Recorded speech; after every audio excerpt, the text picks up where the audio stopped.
Yeah.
And we are back. So it begins Face Off Fight Night 3, reaching you live on the Super Sports, your world of champions, live from the Landmark Event Center out here in the very heart of Lagos. Yes, my name is Joseph Faulkner, running commentaries, and I'm in the exalted company of a man who understands what it means to be in the octagon, a man who understands what it means to be kicked and punched in the face. I'm talking about Steve Serra. Steve, we're back.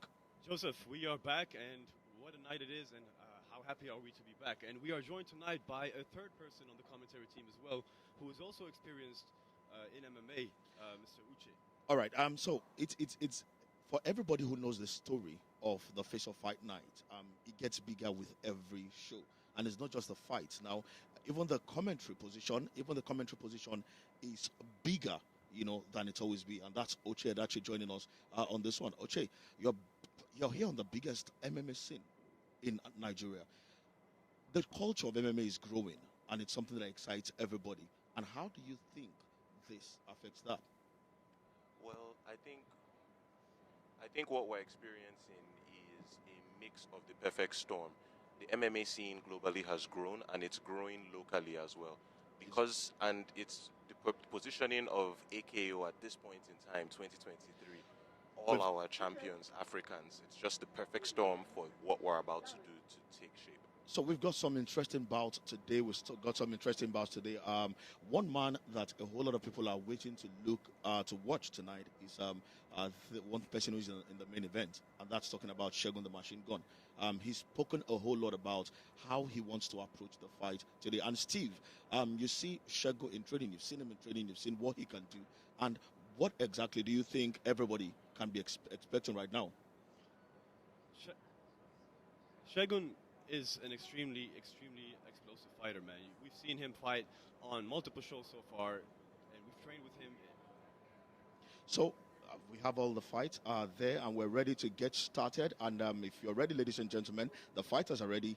Everything's set, and we're about to go live. It's Face Off Fight Night 3, reaching you live on the World of Champions Super Sports. Ladies and gentlemen, from the millions across the world, from those streaming across the African continent, you're welcome to Lagos, Nigeria, venue of Face Off Fight Night 3. This is the home of mixed martial arts and, of course, action sports at its finest. Ladies and gentlemen, tonight we welcome you to what promises to be an extremely exciting occasion, as we thank our sponsors for being a part of this event. Speaking of tango, ladies and gentlemen, right about now, it's time for our first fight of the evening.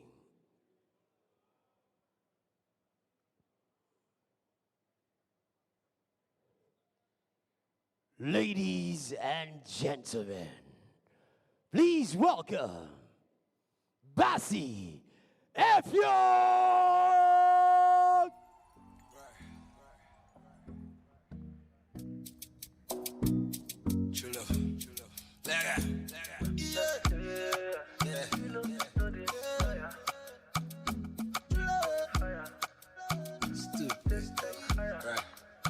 I'm on to win. Me, I don't got anybody to help me, so I must win. Right. For my life every day, my dream is just to win. Me, I don't got anybody to help me, so I must win. Now me be the boy back and the borrow. Nobody really knows tomorrow. Kongwa, kongwa, kongwa, sir. Back in the days we dance kongwa, sir. These days everything I got in love. I know some have to say we start, I hear them no more. Brother, sister, I love. Back in the days that they boogaga. Look around, turn around, see. The best for my life is so special. On to win. I don't got anybody to help me, so I must win. Right. For my life every day, my dream is just to win. Me, I don't have anyone to support me, so I must win. Now me be the vibe I can live on. Nobody really knows tomorrow. Get away, when I sell planting, get them there. He don't take when the boy done the rate. Me, I the hustle, but he don't take. Get away, when I be sell planting, get them there. He don't take when the boy done the rate. Me, I the hustle, but he don't take. Ladies and gentlemen, please welcome his opponent for the evening, Richard Musasa! Champion, the lion is here. Zabu, zabu, anybody. Toya dike, lenu dike. Toya dike, lenu dike. Kiye jamara dike ruenu, ebwe chenjigo. Kiye jamara dike ruenu, ebwe dagarigo. Omarunga basi, Emeka si.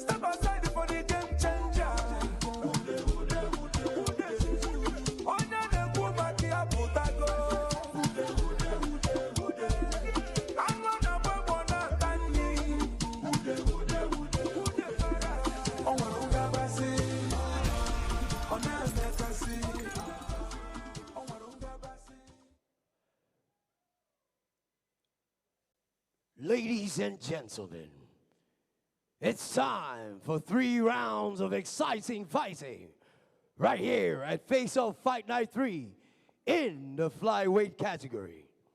Fighting out of the blue corner, ladies and gentlemen, show some love to the one and only Bassi Effiong!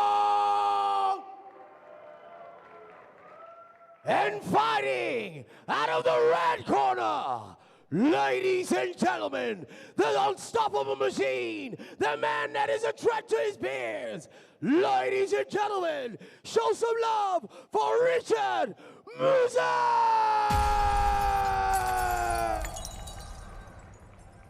Our referee for the evening is Osigwe Claytus.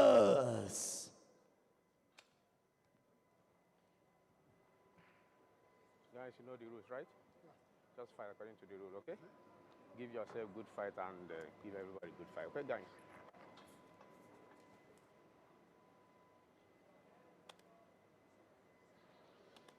And one of the most promising fighters in the George. African Knockout Series, Richard Musasa, here up against one of the most unknown MMA fighters we have here, and that's talking about Bassi. Bassi is unknown, and that could be something of a surprise for Musasa today. Yes, sir. I mean, we know a little bit about Bassi, which is he's an experienced wrestler. He has a lot of wrestling background, and actually, these guys have fought each other before. What we've seen, and they had a tie, they had a draw, right? And right now, both guys are trying to make a statement tonight. Whoa, they start hard. And Oche is the kind of start you expect from heavy fighters. Big, These are guys. It's big. It's a battle of power, you know. And anybody gets it, and that's lights out. Of course, when you're in the heavier weight classes, there's always an exchange of power whenever both men collide, and it's higher. The rate of knockout is higher whenever, as you can see, with Muzan connecting and Muzan showing Omega there why Bassi he's one of the most promising fighters in the series already. You're not trying to pick up some kind of combinations here. Look at the kick, but that's wild. Bassi wow. barely got by this kick. Muzan is trying to use his range. He's trying to use his striking. Bassi looks comfortable receiving these shots, though. He hit a couple good shots, and he doesn't seem phased by that at all. He's a tank of a man. big, solid, strong back. You can see lots of weight to absorb all that impact. So you can see him moving forward, not really worried about the power that his opponent can throw his way. Nice exchange. Solid nice uppercut in the exchange. Bassi Beautiful has- knee. Oh, nice. Richard does a great. Oh, Beautiful my knee God. again. The knee is connected. Oh, he's hurt. He's very hurt. He's very, hurt. very heavy He's hurt. connections by Holding on Richard. for dear Another life. knee. Oh, another knee. That knee has been Big- money so far. Yes, sir. And Bassi looks like he's fighting. Oh, man, his three knees are the knees. banging. Oh, Oh, my God. It Bassi looks mounts. hurt, and the ref Oh, The jumps referee in. had The to referee stop. has seen The referee enough. had to stop them. At the start of this bout, we said it clearly that Richard Muzan is one of the most promising fighters. Now, he's gotten a lot better. One of the things I've seen in his fight just now, I saw in his fight just now, is a bit more calculated. The Richard Muzan that I know used to rush into attack, but right now he was very calculated, picked his shot carefully, and that's the result, a knockout. yes. You have to be able to stay calm in the face of adversity. Even when your opponent looks like a hulk of a man like this, stay calm, pick your shots, throw a knee, throw an uppercut, game over. Is he, Steve, is Richard finally living to the reputation I that was we just all about thought? to tell you, I feel like he's gained so much experience from his last fight to this one. Just in terms of his demeanor and in terms of his ability to calculate and pick his shots more wisely, you know what I mean? The last few times out there, you felt hesitation, and today it was calculation. And that's Beautiful, growth. beautiful And that's exchange. growth. I And love that's the what I kind of see. growth you expect. That's the kind of growth you expect when a man is trained by one of the best coaches in the business, you know, at home. And Richard, for all the good he's done today, kudos to him. But I still saw a bit, you know, of I say problems in his fight. And you saw a few wild kicks he threw. A more experienced fighter can capitalize on that. But he's learned. But there are still things he can work on. That's also the beauty of the AKO show, right? That you get to see the progress of the fighters develop from show to show to show. First fight he had, he was a bit indecisive. This one, he may have been a bit indecisive, but he took the opportunity and took the kill. Excellent work from him this fight. But a good night for him. Right Excellent. now, let's go to the announcer for the results of the fight.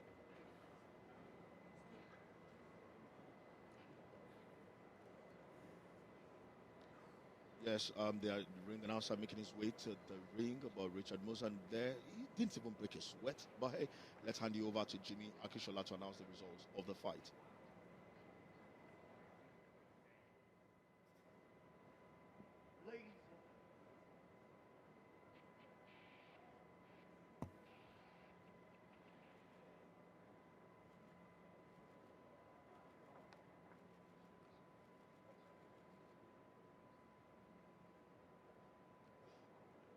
Omega Bassi, what can he take out of this? You know, his calm is met. Ladies and Okay, gentlemen, back to the stage. and now to announce our winner by TKO in the second minute after 46 seconds, Richard the Shield Musa!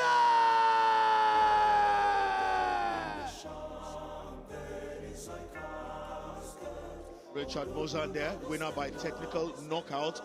Well deserved for him. But we were talking about Bassi. Bassi must have learned something from this. Well, as it stands now, Bassi needs to go back to the blackboard and figure out what needs to be done, what was missing from the soup this evening that we can fix.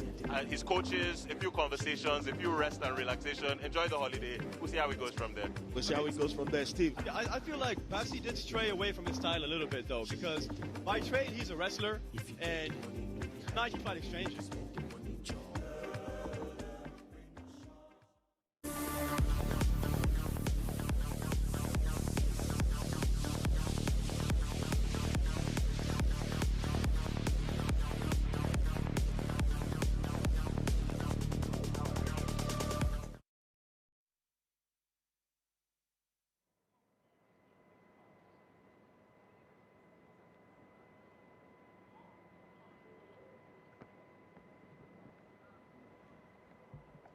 All right, and we're back to business. First fight gone already. Quicker than we all expected, quicker than we all thought it would be. But let's go back to that. Let's go back to that fight again. Steve, you've trained with Richard Muzan a few times, and look at him. His grappling has become a bit better. And look at the knee to the face. Listen, Muzan, the last time we saw him out, has a beautiful standing clinch, right? But he didn't know what to do with it exactly. So he had great control on nicotine, and he wasn't able to execute the knees or the elbows. Today, same clinch. Could it be because very different? Could it be because of the height difference between the reach difference between them? The height difference is a very important factor, but the thing you should pay attention to is the fact that he framed on his head first, framed for the head, pushed his head down towards that knee, then lifted it up and busted the knee. And then it worked the first time. Yes. Then he did it again. Yes. And he did it again. Yes. Experience. Yes. Experience. And it also ties into what you said earlier about Basi's game plan. He should have switched levels and taken a wrestling approach when the chaos had gotten this bad. He shouldn't have tried to trade standing. That was the issue. And Steve, you train a lot of people. You try to develop talents. And one of the things that I hear people say to people is this: the first time you've been hit with knee, the second time you've been hit with a knee, then make sure your head is not there anymore. But Basi couldn't do that. I agree, but Basi was probably hurt from the first knee, and he couldn't execute his game plan anymore, man. At that point, well, hopefully he's learned his lessons, and we have to head back to the ring announcer to announce the second fight of the night. Ladies and gentlemen, you're still watching and part of Face Off Fight Night 3. Proudly brought to you by Tingo, in association with the Art Hotel, Waka Now. Our media partners, Guardian, Pulse NG, Mega Electrics, Native Magazine, and of course our medical partner, Sports Assist. As we proceed, I'd like to introduce our officials. Our Chief Judge, Austin Joda. Judge 1, Gabriel Okechukwu. Judge 2, Stephen Moma. Judge 3, Femi Crates. And Judge 4, Solomon Basi. Our referees, of course, are Referee 1, Callistus Okube, and Referee 2, Chinasa Anyogu. Ladies and gentlemen, it's time for our second fight of the evening. Please welcome Olympio, Koku, Armando the Joker, Barbecue! It breaks my heart. They ain't believe in us. We the best music. They play themselves. While you hating and being jealous, you could be over here embracing that love, more blessings, more life. God did. You either win with us or you watch us win. DJ Khaled. They want us down. Ooh. But look at us now. Oh. They counted us out. Time to say a They prayer. didn't think that we would make it up. They didn't Baby, bow our heads. Oh, but I know God did. Oh, yes, He did. Oh, God did. Khaled. Oh, yes, God is great. Nosedive, they just praying that I crash. But those guys, they don't want to see you last. That Jacob $3 million above your tax. A tub full of money, I still can't relax. Time spinning, Lord forgive me, I'm a sinner. Conquer, divide niggas. Wrong side of the petition, only divine winning. Better listen when I tell you how I put time in it. Please forgive me, God did. So leave me in the dark, swimming with the sharks. Dope boy, big calm, still the biggest boss. Got a kilo on the plate, send them on the freight. Or I could go and buy a bank, I know my money's safe. They counted us out. They didn't think that we would make it up. They didn't believe in us. Oh, but I know God did. Oh, yes, He did. Oh, God did. Oh, yes, God did. Oh, Sky is the limit every day I reach. They was tired of me winning, now they dead sleep. No one see me with the ring, you better play D. Nigga, God did his thing when he made me. With the eyes stacked against me, I could crack the... And his opponent, ladies and gentlemen, please welcome, with a rapturous applause, Jibrin Inua Black Venom Baba.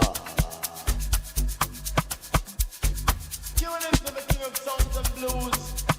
Ololade Miyashake.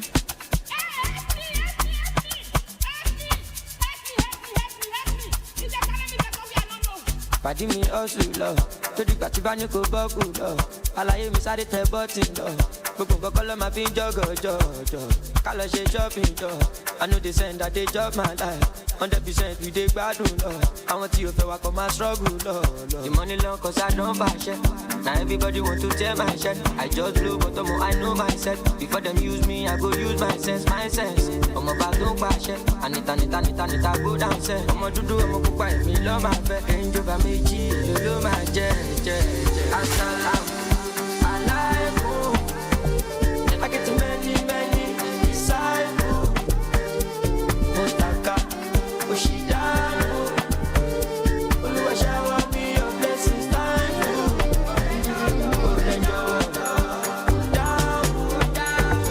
In every situation, make I know you. If you shall come on, Alonu. Take out body, me my peace, I thank you. Emiliano, Lora, Koshama, Lora. You want the corner, Moda, cause the para pass your mother.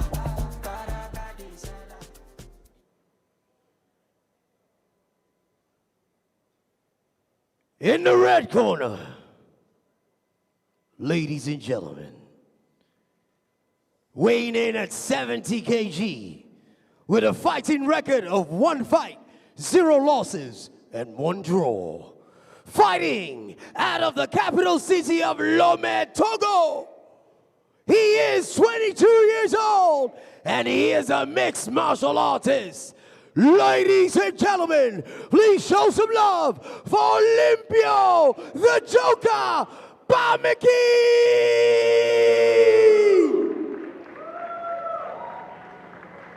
Yeah. Weighing in at 70 kg, with a fighting record of 2 fights, 1 win, 1 loss. Fighting out of Kano, Nigeria, 30-year-old mixed martial artist. He is Jibrin Inua Black Venom Baba. Our referee is Chinasa Anyogu. Hello? Obey my commands, sir. So when I say stop, stop, okay? Touch gloves if you want. Go back to your corners. Just, we ready? Jibrin Inua, one of the men You who ready? have lit the stage of the Face-Off Time Fight keeper. Night. He's pretty much Ready? experienced here. You Ready? can look 5 feet 11 Fight! against 5'7". That's difference in height. And you know, we every time we talk about different factors that affect the fight, the Joker is coming in here, and I don't know how much of him Jibrin knows, but one of the things the Joker has done is he talks tough, but he's up against a man who is a very exciting fighter, Jibrin. Quick takedown attempt by the Joker. Quick scramble by Jibrin. Big knees by the Joker. He has him up against the cage, and it's on already. That was a solid takedown attempt from Olympio. Shooting straight for the hips, not being successful on the first attempt, but pushing him to the fence and doing all this work against the cage. Sir, he's doing a great job keeping him up against the cage. He has an overhook on Jibrin's right arm. He's not allowing him to get any position off of his back on the cage, and these knees, I think, are going to add up, man. So Jibrin happens to be one of the guys with the best defenses in the face-off series, and one of the things he loves to do is he wears you out, and I think that's what he's about to do to the Joker, and the Joker needs to be careful of that. Yeah, but the Joker is laying some damage right now. I mean, at this point, you don't want to wear someone out with your back against the cage. I don't think that's Jibrin's favorite strategy. And he actually got the reversal. This is a very interesting position both men find themselves in. I like the use of Joker's head to grind against the chin of Olympio. It's a very uncomfortable position to be in and helps him get control against the cage. And Jibrin, his background in Dembe wrestling, boxing, that thing they do in the north, with a free left hand, he can do a lot of damage. Somebody must have told Joker. You see what Joker did right there? He used his forearm to keep Jibrin's head a little bit away from his body. That kind of put a stub into Jibril's clinch, and he wasn't able to keep position anymore. Separated, ate a few knees on the way out. Lazy takedown attempt, very lazy takedown attempt. You can see the game plan of Olympio begin to take shape and maybe fall apart. The wrestling, he's a wrestler. He wants to wrestle, but then he's doing it against a man with the best defense that I know, arguably, in the face of series. And that's why you saw Jibrin was quick to react to the takedown. Something really interesting about Jibrin, actually, is that he's been really working hard.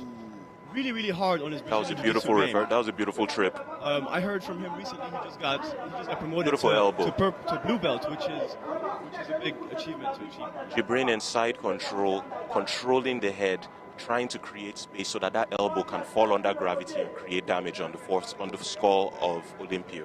Right now, Olympio needs to be a little bit more active from the bottom. You can't always pull your opponent down to you, because at that point you're accepting his position. You have to try fighting it. At the same time, you say he's accepting his position. At the same time, he needs to limit whatever damage Jibrin can do to him. And I think that's why he's keeping him close, so that he doesn't have the swing power, the space to swing his arm and hit him. Especially Jibrin has hit him once or twice with a fist, and he knows the power in those fists. And another thing that he should be consistently trying to do is he should be rotating onto his left side so that he can create space using his hips and his knees. That way he can frame and then begin to create a more defensively solid solution. Yes, exactly. Position. Point, like you said, Olympio, he needs to sweep off from under, and the only way to do that is to turn his stomach towards Jibrin, right, his back facing us, the camera, and try to sweep from underneath and reverse the position. But he doesn't seem like he's very aware of his options at that point. Jibrin is capitalizing. Put together some combination there. He's trying to put his man where he really wants him to be, and the Joker needs to, like you guys have talked about, he needs to turn away from here, and that's it. Jibrin with 2 quick punches to the face of the Joker here. Interesting to point out that he is being active from the bottom, but there's things he could take advantage of. For instance, that left hand of Jibrin, if he could isolate it, there are several submission attempts and several threats he could throw at Jibrin from there. Yes, but again, isolating the hand is done, especially when he seems not the most experienced off his back, right? He's not the most comfortable there, and Jibrin is really looking for these hands, and if he's not too comfortable taking that hand, Jibrin would just have a good time over there. Well, it's interesting to see that he's maintaining the guard position and locking Jibrin. I mean, many people fault it out as a basic default form of defense, but you want to open up the lock so that you can begin to create space from your opponent. You don't want to pull them in. He's creating the reverse effect of what he's trying to do. Less than 40 seconds left in the fight. Both men needs to pick something big out, but then it's the lightweight. You don't expect too much firepower in this one. Yes, sir. But see, what I would like to see from Jibrin is what you would like to see out of Olympio. I would like to see Jibrin trying to break Olympio's guard, and not be content staying in the guard and trying to attack from there. Like, you have a dominant position and you're doing better on the ground. Beautiful elbow to and the face definitely of work the for more Joker. position. Beautiful elbow to the face of the Joker. It seems Jibrin, every time he fights, he keeps getting injured in his eyes. It looks like he's already had a solid eye. Big elbow again. 3 seconds left in the round. If we can see any big, referee has seen enough. So this is going to go to the second round, but good first round for both fighters, and you can see the respect. You can see the respect between both men. I talk about the injury. Jibrin always seems to injure his eyes every time he fights. You can see a little swelling already popping up, underneath his left eyes, and he needs to find a way to protect and defend himself better. Yes, on the mat, in the grapples and all of that, he's one of the best guys with a defensive technique in this one. But then he gets hit one time too many, and someday he's not going to be lucky enough to come out of it. One day your chin will fail. Yeah. No chin is bulletproof, and the best form of offense is a good defense. So that's what we need to pay attention to, good defense. As you pointed out, the eye is already swollen. Let's see what Joker can do about that in the second round. Jibrin's defense has improved, though. And he did get hit short, but Joker got hit a little bit more. I think Joker has a little bit tougher skin on his face. And so the marks show a little bit less. Jibrin is taking a deep breath. He looks ready to go, man. By way of information, the Joker is one of...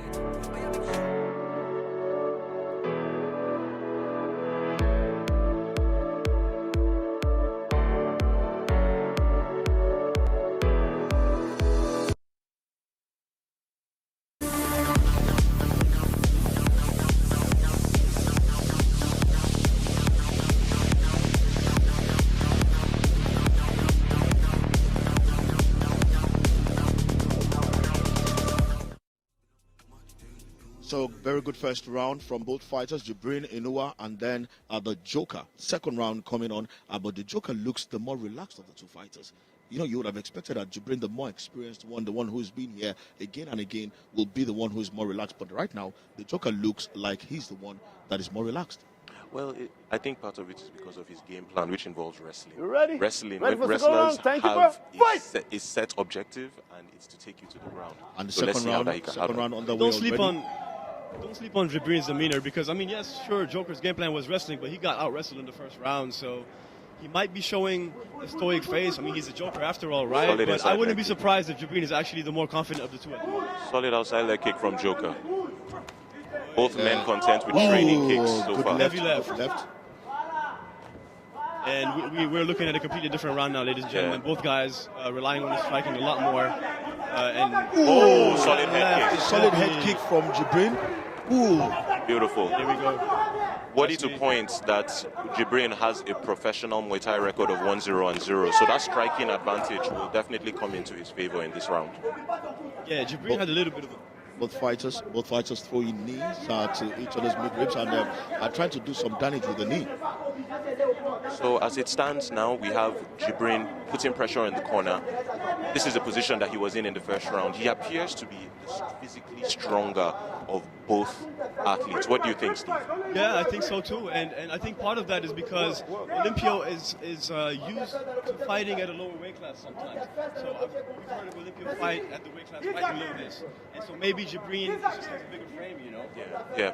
I like his usage of the right hand, the underhook on the right hand, Beautiful to knee. create control so that he can keep Joker in the corner and he can do damage. Both guys are exchanging knees. They're not too serious, but they add up. These things get nasty. Solid wrist control. Joker needs to try to use his overhook to reverse the position, man. If you put pressure on Jibrin and try to turn him towards your face, you get the cage and you get your back off of the cage. You should Beautiful definitely be knee. working on that. Oh, using the opportunity of the knee to take Joker to the ground is Jibrin. Beautiful takedown. He has him up against the cage. He's trying to wrap his hands around both legs, which is keeping Joker from using the legs to try to get his back, to get himself off his back. So that's beautiful control by Jibrin right there. I'm really happy with the control from Jibrin in the second round. What do you think? But you look at where Jibrin are coming out of the lock.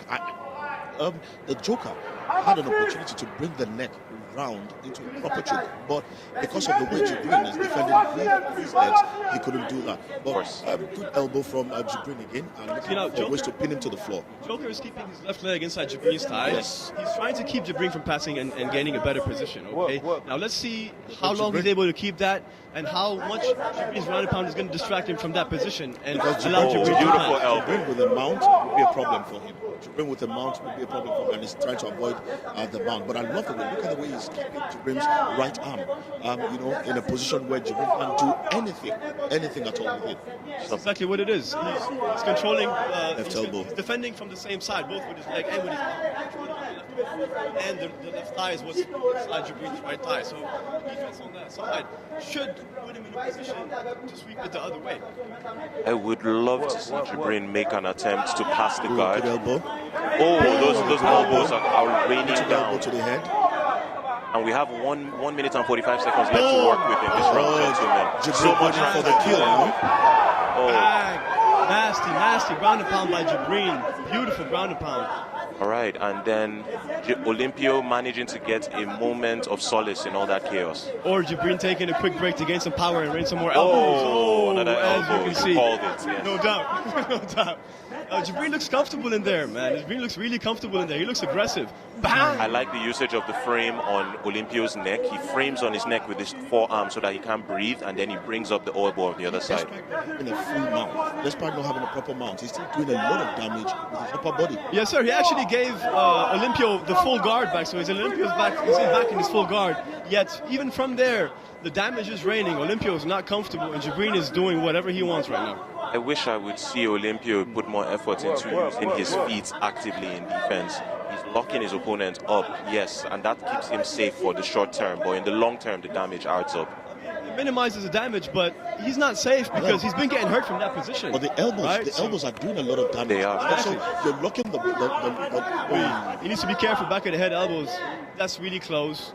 You want to watch yourself trying things like that. 30 seconds to left work now, with. yeah? 30 seconds to work with in this round, and it looks like one of those fights that we might go all the way. Both fighters resilient, Lower weight classes as well. That's what we expect. From a fight. Yeah, and it's really interesting to see Jibrin rely on so much wrestling and ground control this game. Very different from what we're used to. We're used to him throwing some beautiful punches and all of that, but today he's gone into the wrestling and he's done it very, very, very well. I'm very impressed with his usage of side control in this second round. Kept his opponent on the ground, didn't let him get up. Excellent work. Nasty cut over the right eye of Olympio, guys. I'm not sure if you can see that, but the elbows did the work. On a lighter note, isn't it funny when you just finished beating yourselves up and then you are shaking yourselves in the middle of a fight? What professionals. Bang! And that's a left kick right there that connected. That was nasty. That was the first of many more strikes to come, but that was the first of the second round. Boom! Solid left high kick. Solid left high kick. Very little telegraph there. Beautiful connection. So you can see what Jibrin has done. Look, using his stance to pick up the right combinations, not rushing into anything, you know. And every time the Joker tries to drag him to the floor, he quickly, you know, puts himself in a position where I'm in charge, not you.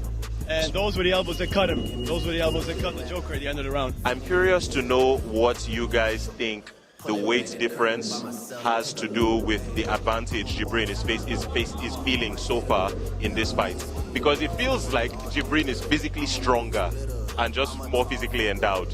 Physically stronger, yes, but I heard Olympio rehydrated a nice almost 8 to 10 kg after the weigh-in, so I wouldn't give Jibrin such a massive weight advantage. I think the fact that he's more technical positionally makes him seem a lot stronger in his wrestling and control, you know? And at that point, technique is equals to strength in these guys. That's what I believe. I might be wrong again, but that's what I'm seeing. You ready? Well, you ready for Jibrin there, doing what he needs to do.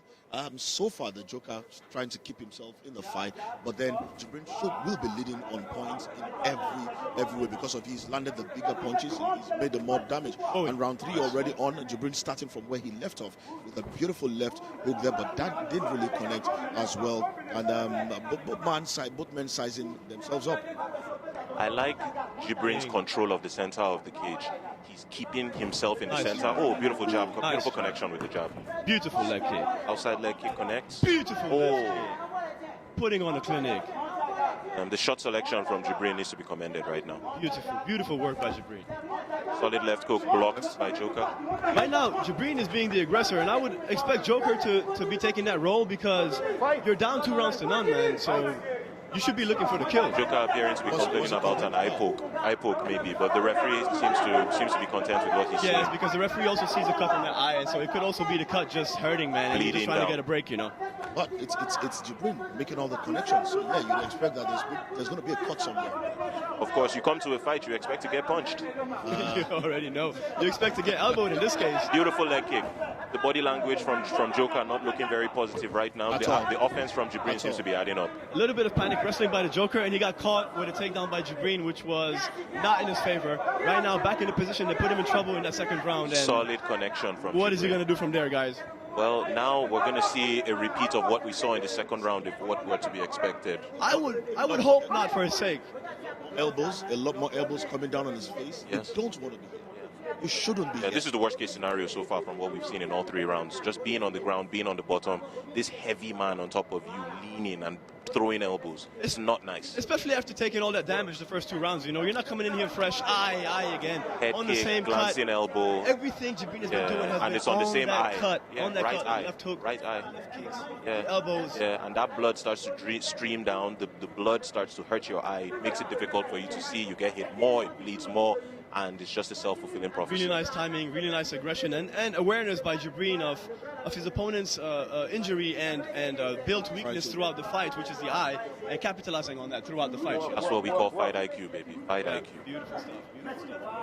All right, Jibrin, they're still doing what he's been doing all fight long, trying to put the Joker in a position where he has the advantage and he can do some damage, even though his right arm is locked in place by the Joker, but the left arm keeps raining on that cut.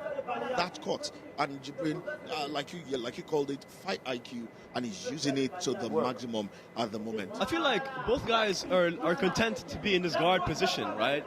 Olympio sometimes, you notice, gives away his lock and gives Jibrin a lot of room to maneuver, but Jibrin seems just happy and comfortable being in there and landing damage from the guard, not even trying to pass, not even trying to get a side mount or a full mount, just nice and comfy, hurting you, and I'm going to get this, man. Someone needs to tell him that he's losing on points. Someone needs to tell him he's losing on points. You can't keep holding your opponent down and he keeps picking the points at will. He keeps doing the damage. Someone needs to tell him he's losing on points, and he needs to start doing something in form of his own kind of attack.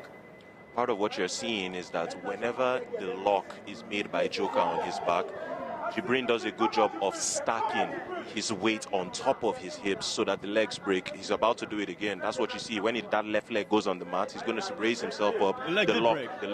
He's not capitalizing. Yeah, he doesn't need to because the elbows are good enough for him for the referee to not reset the position. Sure, but it's always a good position to be in. Now, your side is always better than your guard. Your mount is always better than not always better than your side, but the guard is not the best place for the attacker. Glancing elbow connection. Regardless, beautiful connections, beautiful work by Jibrin. Easy 3 rounds for now. Yeah. And unless Joker pulls off some, ridiculous submission off his back or highlight KO, He'll need to do more than that.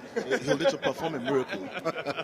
He'll need to perform a miracle at this point because I don't see anything he's going to do right now that will turn this fight around except a miracle. Well, this is fighting, and in fighting, miracles do happen. That's why we watch this to the end, my guy. That's why the bell is there, You have 35 seconds to work with on the clock.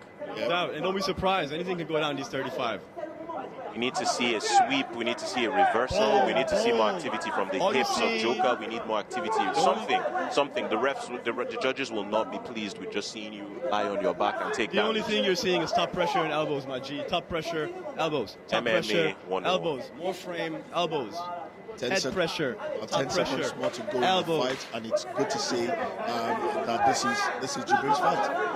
This is Jibrin's fight. I agree with you, Joseph. This is Jibrin's fight. Yeah, I think at this point it's a wrap, and it is a wrap, ladies and gentlemen.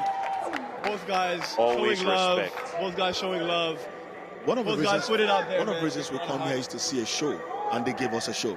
They gave us a beautiful, beautiful show. I love when I see the respect between them, even though I don't understand it sometimes. You just beat me blue black and you're hugging me. But then that's the spirit of the sport. You've got to respect each other. But kudos to Jibril and the way he's fought. Let's go over the fight again. See some of the key points of the game. All right. But before we do this, we need to head out for some commercial break. We'll be right back. Good night, hon. Good night, sweetheart. Hope you got all the gifts for tomorrow. Huh? Yeah, I forgot. For every setback you encounter, there's a solution for you.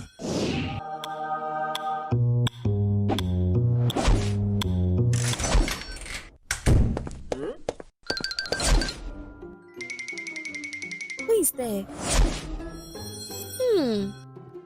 You can count on Keystone Bank to make it happen when it matters the most.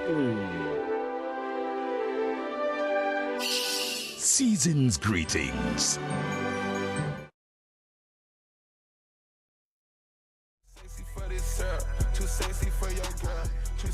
Right, and we are back. What a fight we've just witnessed. The Joker there starting toe-to-toe with Jibrin. And then look at the fight. Here is the fight again. And Jibrin, look at his stance. That beautiful the beautiful takedown attempt from Joker, but the hips from Jibrin made of iron. He could not bend them. Beautiful sprawl, defended the takedown, reversed the position, and here you see rained the ground and pound with the elbows. You see the Joker trying as well to pull whatever, but look at the Joker. Boom! That left high kick. The left everything. Left high kick again. Beautiful. Right, and then left hook right after the right cross. Boom! Again. Right, left kick again. Failed takedown attempt. Man, Jibrin put on a clinic this fight, guys. It was pretty to watch. All the Joker could do was to try and take him down and hold him in position. And even that, he wasn't doing it effective enough. True. And it's beautiful to see the development of Jibrin as an athlete. Left legs, and it's time to go to the ring for the announcement of the fights. After 3 rounds of action, we go to the official scorecards. Judge 1 scores it 27-30. Judge 2 scores it 27-30. Judge 3 scores it 29-28. And winner by split decision, Jibrin! Black Venom! Baba!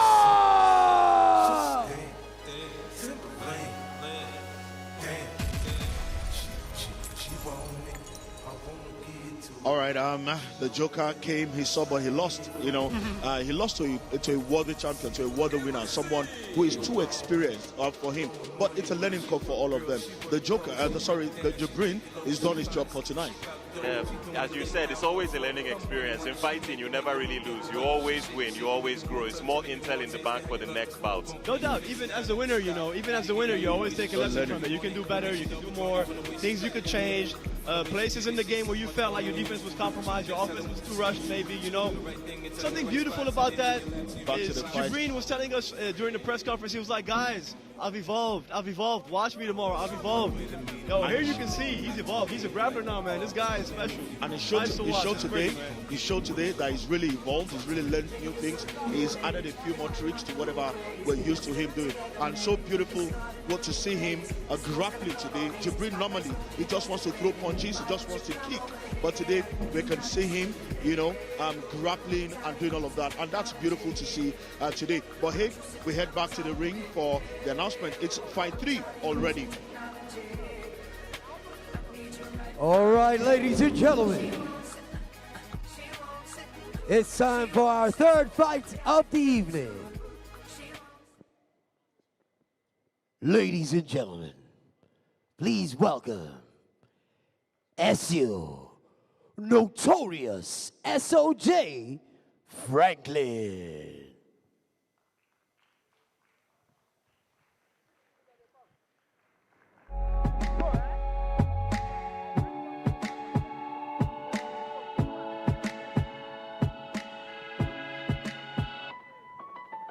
I'll smile, I know what it takes to fool this town. I'll do it till the sun goes down and all through the night time. Oh yeah, I'll tell you what you wanna hear. Keep my sunglasses on while I shed a tear. It's never the right time. Yeah. I put my armor on so you are strong I am. I put my armor on, I'll show you that I am. I'm unstoppable. I'm a Porsche with no brakes. I'm invincible. And I win every single game. I'm so powerful. I don't need batteries today. I'm so confident. Yeah, I'm unstoppable today. Unstoppable today. Unstoppable today. Unstoppable today. Yeah, I'm unstoppable today. Break down, only alone I will cry out now. You'll never see what's hiding out deep down. Yeah, I know, I've heard that to let you feel and show is the only way to make friendships grow, but I'm too afraid now. Yeah, I put my armor on so you how strong I am.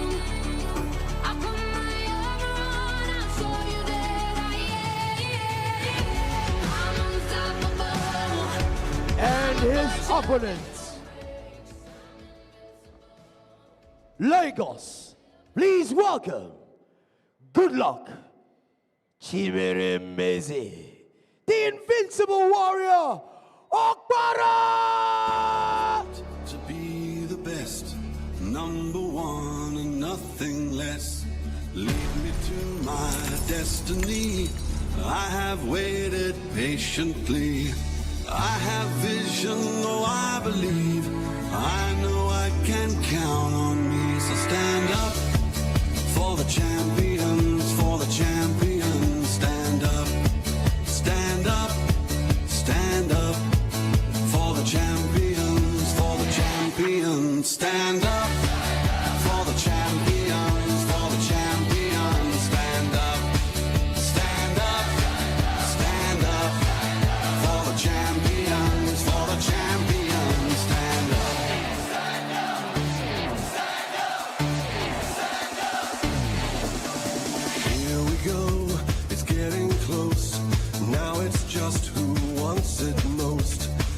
just life, that's how it is.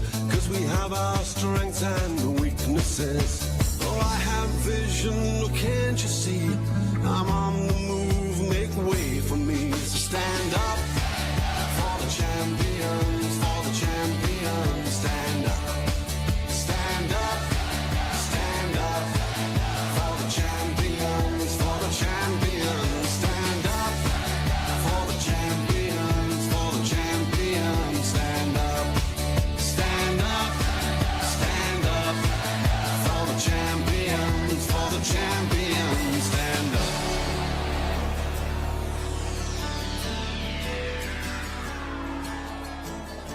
And when I fall down, I have to pick myself up. Ladies and gentlemen, in the red corner,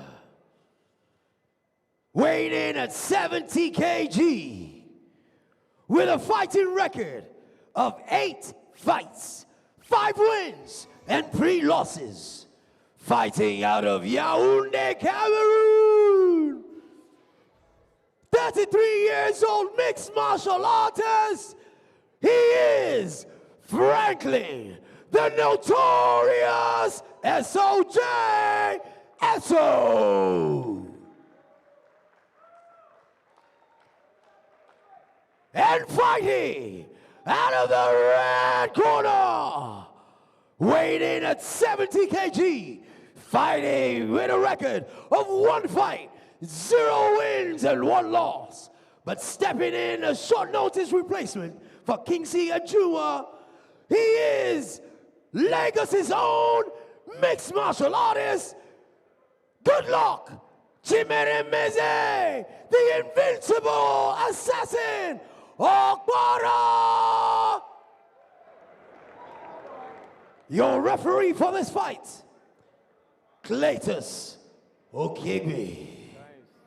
Just fight, good fight, okay? Protect yourself all the time, okay? You may toggle if you like.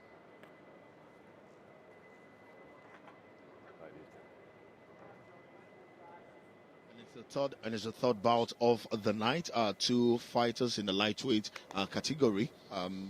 Fighters who are very similar, apart from in age, you know, but in every other thing, all the statistics, they are similar in age. Both fighters don't talk too much, you know, but they want to show us what they can do in the ring. And they start off already. Outside leg kick from Opara. Now, something interesting to note about Opara. Oh, snappy, beautiful outside leg kick. Good luck. Good luck, Opara. Something interesting to note. Oh, guys, beautiful scramble. These guys go for the wrestling really fast. I was not aware of Franklin's beautiful outside I was trip. really not aware. Using the cage to trip Opara. Beautiful work there. You could see that the takedown attempt was stuffed at first, but he stuck with it, transitioned using the side of the cage, took him to the ground. And Opara needs to be careful. He's trying to scramble, but on the wrong direction. And he's giving him his back. And doing that, exactly, he's going to give him his back. That's not what you want to do right now. You want to turn into your opponent exactly. when you are in the bottom. Your stomach facing his stomach and hip outside, not inside. Right now, Franklin is just doing a good job. He has a full mount already. Full mount, yeah. And all he needs to do is separate Opara's arms, and all of a sudden, it's big trouble. It's really big trouble. I also feel separating the arms is a lot of work in itself. It is. Watch how. It's also important to remember that both of them are still trying. They've only spent 1 minute in the cage. So if you are grappling now, its skin, the friction is very high, and you can see he's got both hooks in. He's got both hooks in, and he's taking in the rear naked choke. It might Ladies and gentlemen, if he can sink his left hook in. He lost the hooks. Yes. He lost the hook. Nice recovery. Nice recovery. Wow, that's impressive, actually. Nice recovery. And he gets back to his feet. And he got the crowd. He gets control and gets him up against the recovery got the crowd roaring. Of course. That's how beautiful the recovery was. But Franklin reverses the position directly, gets him up against the cage again, and is trying for the same takedown again. He seems a lot more experienced with the grappling on the ground. Something interesting to note about Opara is good luck. He calls himself Chuck D. Chuck D stands for good luck in Thai, which makes him a kickboxer by trade, right? So maybe not too comfortable on the ground right now where he is. In the world of jiu-jitsu, it's common and often said, position before submission. And what you're seeing right now is an example of that in play. You have to get the correct position before you sink in the submission. That submission will not hold because the legs have been broken and there's there's space generated between both athletes. He's pulling really hard and cranking really hard on that neck And without killing having his arms. without having much So, control I was about to put that out that he's killing his arms in the process of doing that. And here you go. He's lost the choke, and now his arm is tired. He's completely fatigued, and Franklin's still on top, which is no good. And it shows in the body language of the fight. You can see Franklin dominant and on top, and you can see Opara looking at him, holding on for dear life. That's what happens when you And he goes for a leg lock. He's thinking out a leg lock. He doesn't have it clean, but he's still working for it. Yeah, but his opponent isn't defending it in the right way either. Yeah. He's supposed to roll and create space. Or is it tight? No, it's not. It's not. It's not. They're still scrambling. And back in full guard again, but Franklin looks like he's doing his thing down there. He's bending At least Opara doing enough to on the escape. ground at will and finding the positions he wants at will. Opara needs to be very careful. He keeps trying to give up his back, maybe unwillingly, but the first time you got away from it, the second time might not be too lucky. On the ground, you can see a very clear and distinct lack of comfort. Very, very unlike what was shown by Opara when they were both standing. The leg kicks were fast. He was moving in and out. But once he's on the ground, you see the legs flailing. And that's the main thing now. And that's his back. That's his back Giving him again. his back That's again. nasty. Again. You Watch don't out. want to do that. Franklin is... He's trying to sink. He was trying to sink an armbar. Franklin is so quick. He's so quick with these transitions. As soon as he sees an opening, his legs are in the hooks, boom, ready, hands on the arm. For it. It's a shark that can smell blood in the water. He can tell his opponent is not as experienced in this facet of the game, and he's trying to capitalize. And you know, one thing we know about Franklin is that he's a professional, for sure. And something that makes me say that is that, you know, he came on a 20-hour journey to Nigeria, and as soon as he reached, he hadn't had any water, and he weighed in. Same minute he made weight. That to me was enough to say, The mark listen, of a this dude professional. is a professional man. And so you can see his professionalism in his grappling. It's just straight, and he's good at it. He works at it. He definitely gives it the time.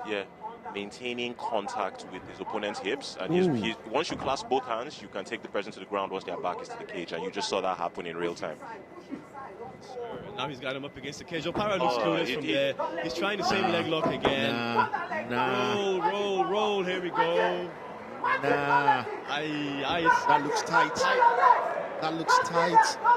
Looks it. I can't see from this angle. And it's a really hard. Let it go. He let it go. Nasty. Nice attempt. Giving him a taste of his medicine on the ground. If Franklin put a bit more pressure on the toes instead of trying to go for the heel, it would be a lot tighter. A lot tighter. Yes. A lot tighter. Yes. That gets nastier. But I also wish Opara would show more activity towards trying to get back to his feet, because that's where he can fight. Right now, Opara is trying to survive. He's trying to, you know, the man is under the force. He needs to survive, and that's why he's just doing enough to ensure that he doesn't get, you know, tied in any kind of hold at all, you know, by his opponent. And he survived. He's playing two games at the same time, though, because, you know, he's trying to survive, but he's trying to survive without really being sure how to in that position. And so you have the mental game, which is trying to figure it out, and then you've got the physical game, which is have to survive. It's not easy, man. Yeah, it's not easy, but we need to go on a quick break right now, and round two waits for us.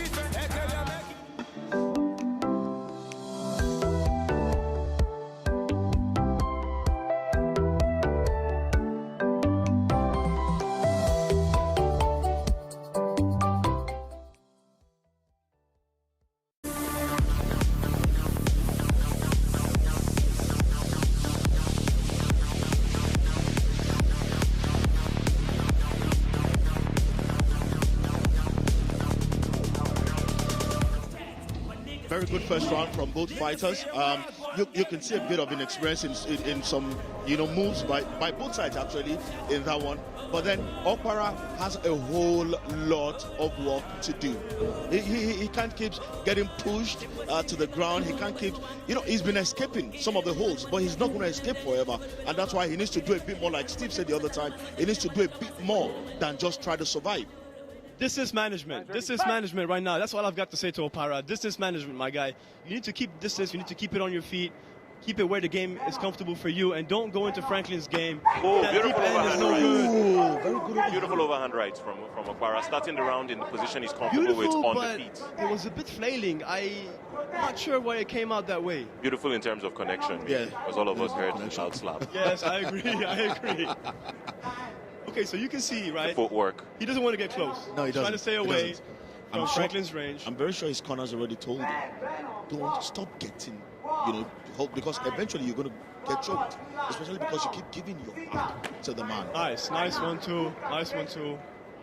I like the fire I'm seeing in Opara's eye. When you grapple with someone for 5 minutes and they're just laying tired, it can really take the soul out of your heart.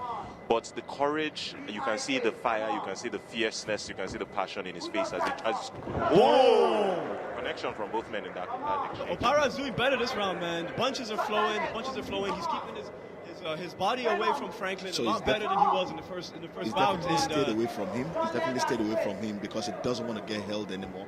And that's very good work from Opara and his corner, because apparently they've seen something and they've corrected it. Right, but you can still see hesitation in his movement, right? So he does engage, but even the engagement is not solid. The punches are there, but then he runs back from him really quickly. He's not trying to get caught. Because he doesn't want to get, and that's what he's been running away from. And this is exactly what he's running away from. He doesn't want to be in this position because he suffered while being in this position in the first round of the bout, and he doesn't want to be there anymore. And this is Franklin's bread and butter. It is the ref Franklin's needs bread to and warn butter. Franklin. He got fingers in the cage. Here we go, and he does. And I must say that you can see the difference in terms of comfort. Look at the size, look at the strength in this guy's back as he leans into his opponent. So you can see that this is a world that Franklin is comfortable in, and Opara is basically just struggling and trying to stay safe. Yes, sir, and he basically ragdolling him right now, man. He's putting him wherever he wants at will, in any position he would like to have him in. And that's the thing, is side control. Side control, doing a very good job of staying in control of his opponent's body, keeping the contact that he has to the floor as minimal as possible so he can off-balance. Yeah, but I'd like to see Franklin try to get Opara off of the cage and more a little bit to the center of the cage, because he keeps giving him a chance to get up his back. And, you know, with the lack of experience that Opara has on the ground, the more away he is from a solid surface, the more difficult it's going to be for him to do anything from that position. Of course, and you can see the fruits of that paying off now. He has him with his back on the floor, his back away from the cage. Full mount, and now we're going to have the round. Full mount. We're going to create that frame. Now we're going to have ground and pound to the face, to the head. He gives him his back. So Franklin needs to sink in his right leg into his right hook. He needs to sink that in. He's got a choke. Yeah, and then now he's got a choke finish. Ladies and gentlemen, that was all she wrote. Comfortable and easy. Took him to the ground and took control of the fight. You know, when Steve kept talking about how Opara was hesitating, that's exactly why he was hesitating. Because he knows you go into the grapples, you are losing. And he didn't want to go into that. But unfortunately, Franklin was too smart. Franklin found a way to pin him to the wall, and then immediately pin him to the net. He got his hold, and that's that. Lights out. Like I said earlier, this is Franklin's bread and butter, and he used it to the maximum. Bread and butter, maybe some peanut butter, maybe some jam, maybe some corned beef in there, but he made it look easy. In the Nigerian parlance, maybe with some fried eggs somewhere in there. But good work by Franklin. They gave us a good show. Good work by Franklin. He used his wrestling to the maximum effect, and he got the win. And he was able to, subdue his opponents, and that's what you want to see. But Opara needs to understand the corner after the first round. We saw they told him something, because we saw the way he started approaching the fight in the second round. He was running away from the man, but he needs to do it better next time. And to a bit of the highlight there of you the go, fight. the story of the fight, ladies and gentlemen. Franklin with Opara in and controlling throughout. He never looked comfortable on the mat. The first time he got a choke. That's the one he survived. That's the first one he survived. At that point, Opara was fresh. He had energy. He managed to get out of it. I'm not sure how.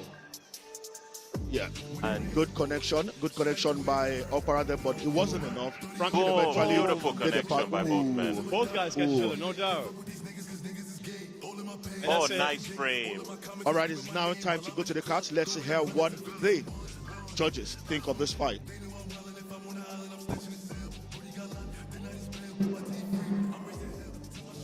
And look at the man on the mat. Look at Opara on the mat again. He didn't even wait. He didn't even hesitate. Immediately the choke came in, he tapped out. And we head straight to the ring announcer for the result of the bout. Ladies and gentlemen, and our winner by submission in the second minute with 59 seconds gone in the second round, the winner is Franklin, Notorious SOJ SO!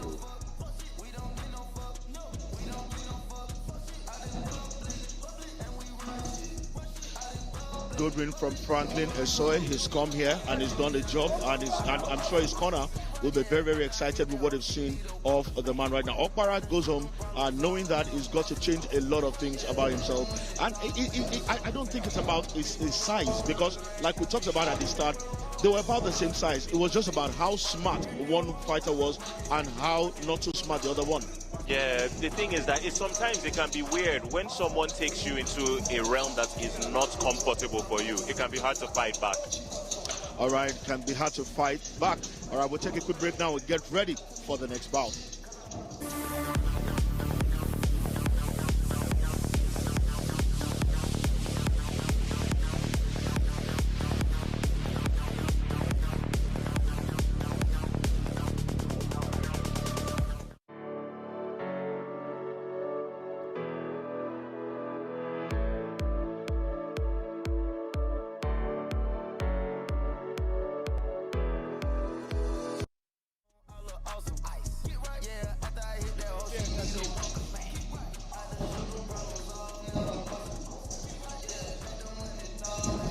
All right, and we're back and we're getting set for the next fight. And before the ring announcer announces this one, 3 fights gone already. We've seen a few times that the crowd has been able to, the fighters got the crowds on their feet. And it's why we're happy about the growth of the sport in this part of the world. I can promise you that this fight is going to get the crowd on their feet. That much I can promise you. Those are the big boys, man. Those are 110 kg monsters about to walk in. When you see mountains coming into the ring, even in the commentary position, you want to be careful because punches can hit you, from the... And you know these big guys, somebody will just jab you. You just wake up in an ambulance the following morning. So let's be careful around these guys. Hopefully the fight lives up to the billing. But so far so good. 3 good fights. Excited so much. Excellent work but I'm satisfied. We haven't had any fight go the distance so far. All right, let's go back to the ring for the announcer. All right, ladies and gentlemen, you're still right here at, of course, the Landmark Event Center, Lagos, Nigeria, the venue of Face of Fight Night 3, brought to you by Tingo. It's time for our 4th fight of the evening. Ladies and gentlemen, boys and girls, mamas and papas, please welcome John Obiora Stallion Fist Ezeibe.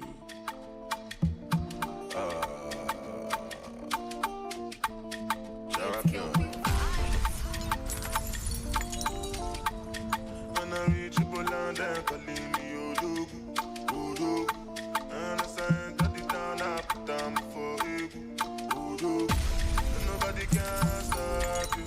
So we they fly past over any obstacle. Odu. Say now who they draw the map, Odu. You are looking at the champion. Odu. Why the girls they shaking yashi? Odu. With the person with the cash, Odu. Aje, kekele. Odu. Aje, kekele. Odu. Aje, kekele. Odu. Champion. Make up my mind, just to go. Bounce to the sound when I bounce with the do. Step yourself on the mountain with the do. I'm on this do. Oh, make a move.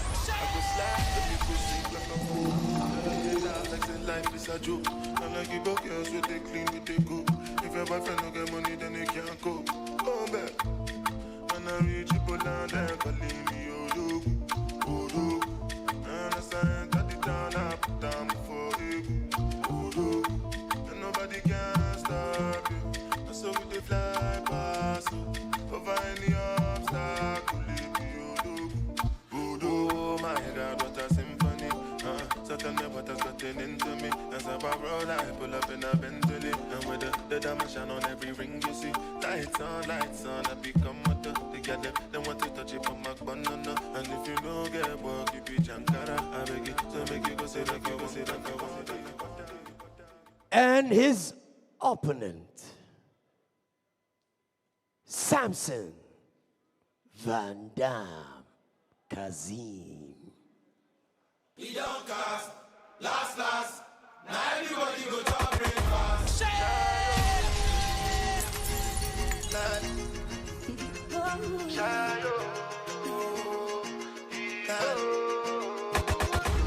Chukwu bound for the result. hustle. Cause I did win by default and without any doubt. Oh, I'm a me happy adult. Oh, I no go feed the girl, I no go feed the girl out. Oh, I'm a mind that's you the talk. Oh, I put my life into my job and I know I'm in trouble. She manipulate my love. Oh, I know holy and I know that get both. Like the Baba Frayo, my ayo, don't cry yo. I need to go and shadow. I need to go and shadow. I need to go and shadow. I need to go and shadow. Shadow, shadow, shadow. I need to go and shadow. I need to go and shadow.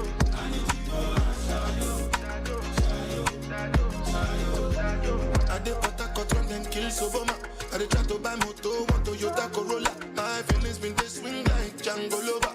Feelings been they swing like Django Lover. Now you crash your Ferrari for Lucky Bona. Now some more to remake could have been all over. My feelings today swing like Django Lover.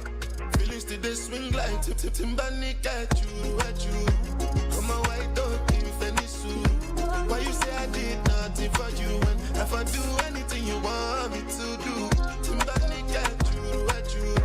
Come on, white dog, if any suit. Why you say I did nothing for you? And if I do anything you want me to do, maybe another time, maybe another life. You will be my wife and we'll get it right. Don't cast, last. Now everybody go to breakfast. I have to say bye-bye, yo. Bye-bye, yo. To the love of my life. For all those watching present at the Landmark Center, for the millions watching across the world, it's time for a heavyweight battle. In the blue corner, weighing in at 110 kg, on his pro debut in mixed martial arts bouts, he is the hard-hitting stallion from Nigeria. Ladies and gentlemen, please welcome John Obiora, Stallion Fist, Ezeibe. And fighting out of the red corner, weighing in at 110 kg, on his pro debut in mixed martial arts, fighting from Nigeria, please welcome Samson Van Dam Kazeem! And your referee for this fight, Chinasa Anyon.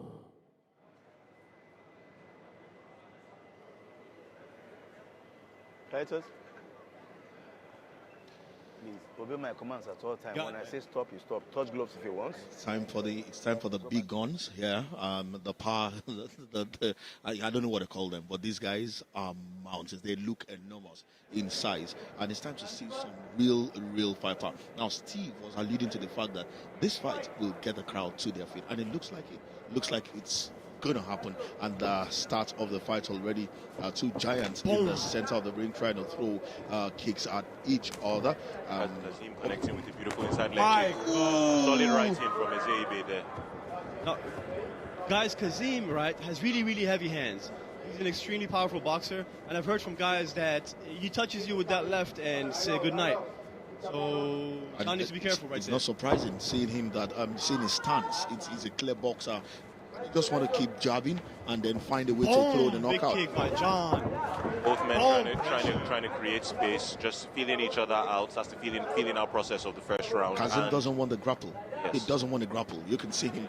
He's trying to push him away. He's so trying much to use nervous energy. Yeah. Trying to resist the situation he's least comfortable in.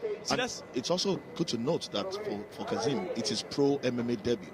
You know, so he's in a strange land, but then his power can be of good use for him. Of course, and at these bigger weight classes, all it takes is one strike. Just one strike and it's lights out.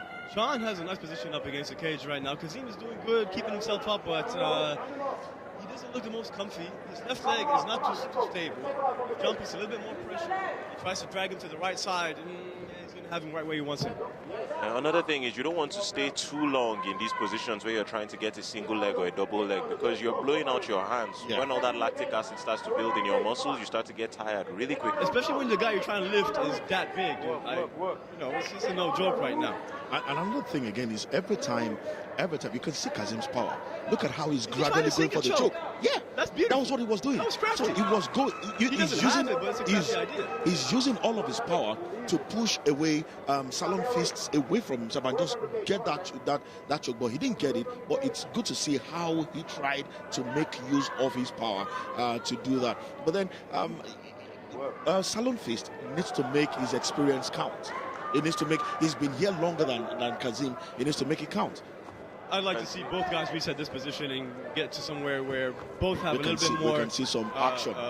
Control or advantages or ability to make impact, right? It's almost a standstill at this point. I don't like to see big men wrestle. I don't like to see big men. You Throw just the want to fist, see throw the kicks. big men knock each other out. Because that's why we're here. Why we're here. I'm curious to see you can see that the experience level begins to manifest itself once they're in a situation where they have to clinch. When they were both standing, both men were comfortable, but now on the fence, it's a bit more hesitant. See, a lot of times, right, when they throw these knees up against the fence, it's not even about the knee as much as it is about control. Yeah. So I've got you up against the fence, I have a certain type of control.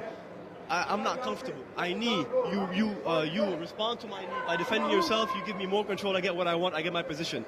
And that's sometimes what you see. It's a little bit less about damage when it's up against the fence like that, and it's a little bit more about position. And one reason I'm disappointed in the wrestling is because both fighters they pride themselves in having very, very solid fists. Kazeem, he's got a heavy left hand. At the same time, his opponent calls himself the Salon Fist. So you want to see them throw some punches and not just be in a romantic position by the cage. All right. I think something that's very interesting to note is that the beautiful thing about the African knockout is that it shows everybody the current level that is on the landscape. Yes. This is the current level that our heavyweights can wrestle at, and it's entertaining for the crowd. He's just looking to land the right hand. He's looking to land the right hand. Just as you said, the crowd wanted this too. As soon as they separated, you heard everybody go roar. The crowd going insane because of the action. Solid left-hand connection there. Kazeem doesn't want to wrestle. Kazeem is a boxer by trade. He's known for his hands, and he just wants to let it go. He has so much power. The thing about Kazeem is that this is his MMA debut. Yeah. And for a man at 42 years of age, MMA debut. Into the MMA. He's doing a pretty good job of keeping himself on his feet. I'm going to be honest with that, man. You know how they say you don't teach old dogs new tricks, but he's got to learn new tricks. Yeah. Even though he's in his old age, there's always an exception to every rule, Mr. Joseph. But I think it's also really inspiring. He listened to the crowd. That was a bit of a low blow. He listened to the crowd. The crowd asked for the knee and John listened is to the calling crowd. for a low blow. The referee warns him and says, no, that was not low. Keep going. I think one of the reasons he's finding it easy to get this choke, or even though it's not full choke, is because of his height, the height advantage over his opponent. And part of it is that he's still approaching the game very instinctively.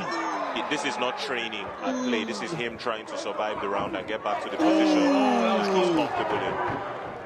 Pure retrieve, but that's the end of the round. Referee says enough. John looks like he's still going. He's still feeling the pain from that low blow, guys. So it might have been legit. He might have really been, going through some pain right there. And if that's the case, then we're glad the round ended without a loss. Without an incident. Because that would have been nasty. His corner should put some ice on that if possible, get him recovered between the second round. And what I'm curious to know, guys, what would you like to see from both men moving into the second round? Heavy punches. You're heavy men. Throw the punches. Let's say both of you keep priding yourself in having heavy punches. Throw those punches. Let us see a big knockout. I thought the fight will end in the first round, but hey, we need to go on a break. I agree.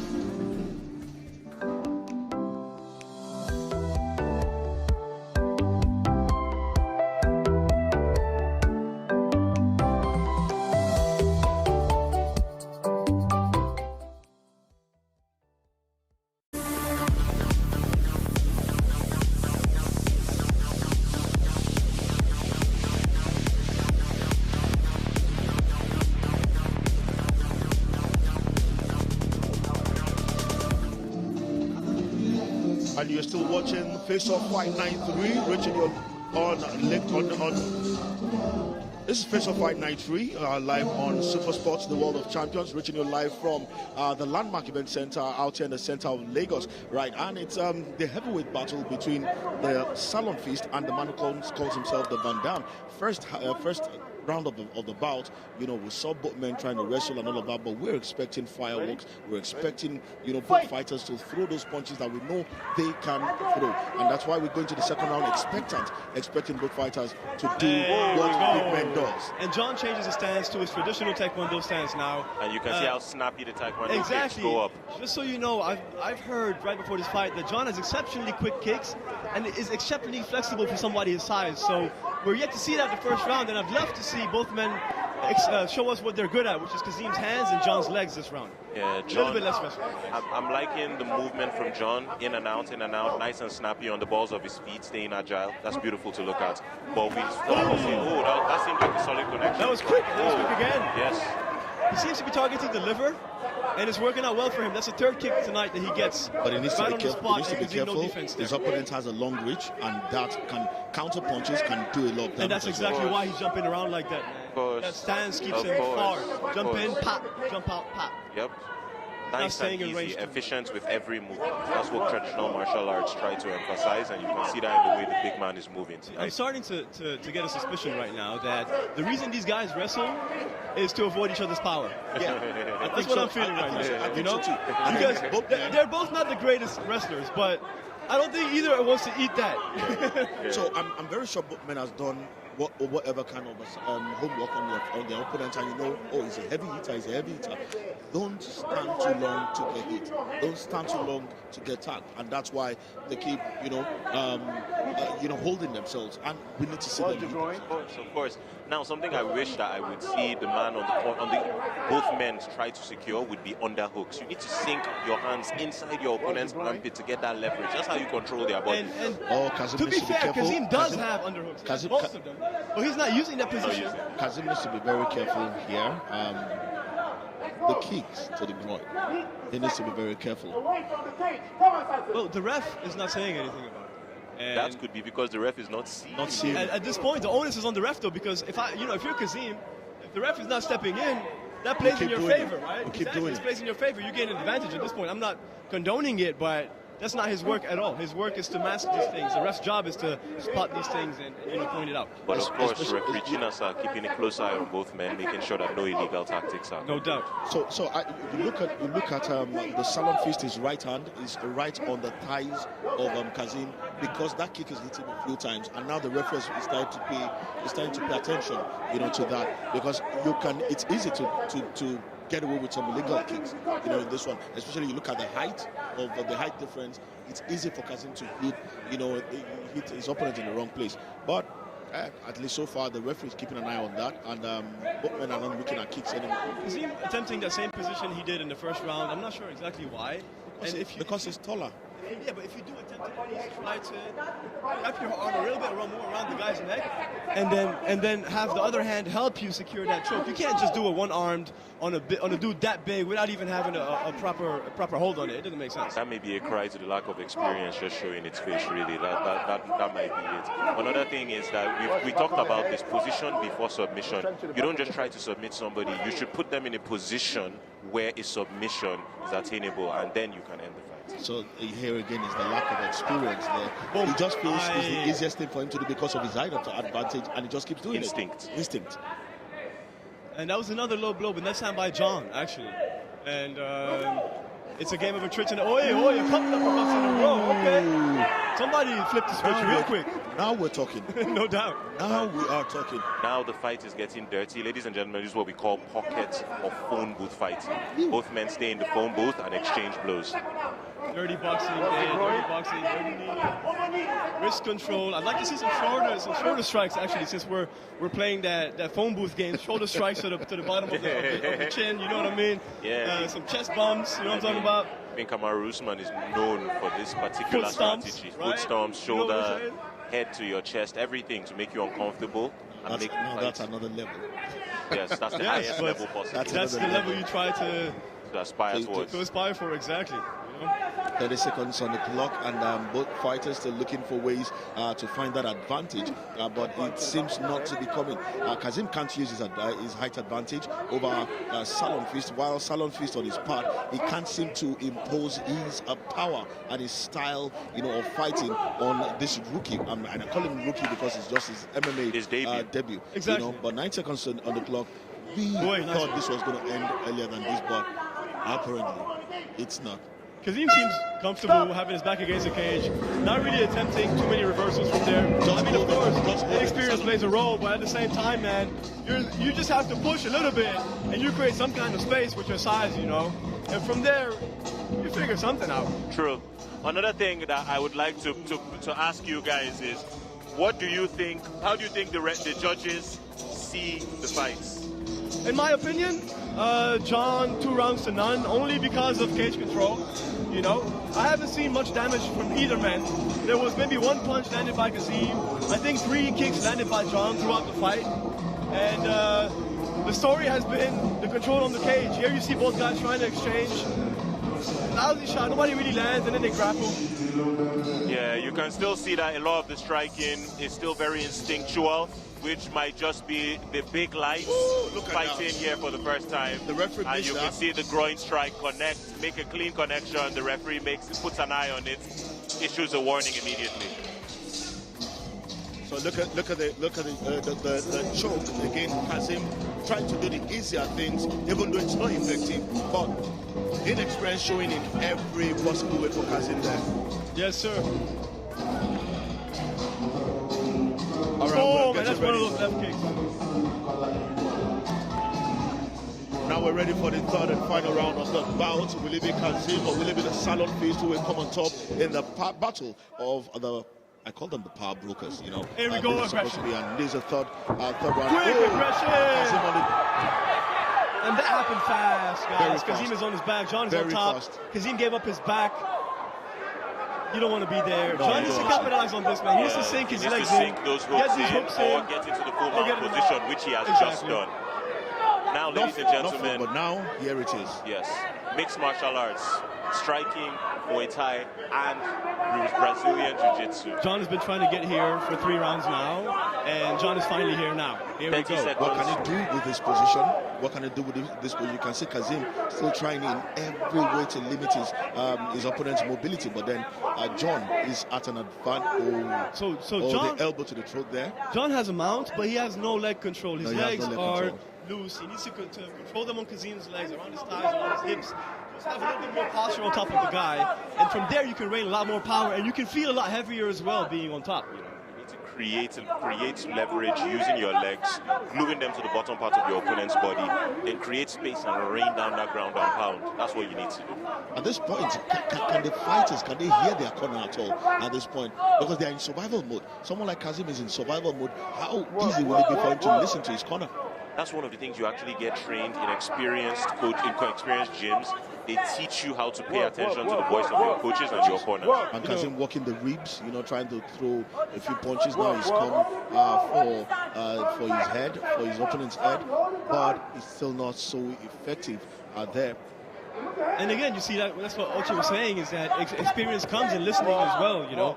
I can tell you whatever I want. If you're not used to being in the cage, you're not going to hear anything except the thoughts inside your head. And the more times you get in there, the more times you feel that crowd and that environment, the more times it becomes just another day at the park, and you can listen to every advice people have to tell you, and you can look around and take more notes of your environment and more cues from your surrounding, right? John have a full mount, but he can't do anything with it because Kazeem is not making it very easy for him to do anything with that mount he has at the moment. He's looking for ways. You can see him holding on to Kazeem's left hand, but in some ways, because of the size of the man he's on top of, he's not making it very easy for him to do anything else. He was attempting an Americana and he lost it. And that's ground and pound for days. Ladies and gentlemen, ground and pound on the floor. These are connecting clean. They are not connecting clean. But now Kazeem is not. Exactly. Ground and pound both ways. And a part of that is I think Kazeem noted that John's punches were not heavy enough. Yeah, he's like, you noticed that. I'm going to return fire from here, my man. But of course, from fighting from a point of depression, fighting upwards against someone fighting downwards at you, you're not going to be able to create as much force. Much force, as much Gravity power that you need. is your friend always, right? And you rely on gravity when you can. I would have liked to see John be calmer with the ground and pound. You know, he had a good position for a while. Here we go Instead again. of throwing random Here we go left and again. rights, Yeah, he's a bit more he controlled. calculated, you know. He's a bit more controlled One about shot it at a this time. time. And the referee stops the fight, but I thought... I thought Kazeem still had it in him. Yeah, a little bit. No, I thought Kazeem still had it in him. I mean, he was not defending himself, but he wasn't out at all. But John wasn't. I didn't think John was making clean contact. I think he was just throwing the punches. I don't think the fight should have been stopped. Well, you know, so one of the criteria that judges use to look at fights is intelligent defense. You don't want someone to defend themselves just based on instinct, just moving away. You want Which the was what person Kazeem was doing. Yes. Which was what Yes, Kazeem at was least doing. the inability to defend yourself. And at that point, you know, okay, sure, John was not connecting, but Kazeem was not going to get out from there. No, it wasn't. And if he was going to connect, they were going to be nasty, and they were going to hurt And these and are injure. heavyweights. Right. The connection from one of those is And it's lights out. lights out. And that's Boom. the And fight. that was the beginning of the third round. Third Kazeem round, came yeah. in, he ran, he tried to jump on John, and he ate a nasty, fell on it. Got on his back. From That was the beginning. this point on, John had a beautiful advantage, and he made it count. And if he is going to win this fight at all, he won it at this point. When he put Kazeem to the ground, pounded, even though most of the punches were not connecting, but he had total control, and that was what John needed all fight long. And look at the punches. And this is why I said a lot of the punches weren't connecting very cleanly. But then you can also see Kazeem, his defense became instinctive. He wasn't really tactically defending himself anymore. And that's a problem, because that's dangerous for him as a fighter as well. I think that might be what the ref may have seen, and that's what made him end the fight early. All right, let's go back to the ring for the announcement of the fight. It's been a big one. It's been a big one. But then let's hear what the judges have to say about this.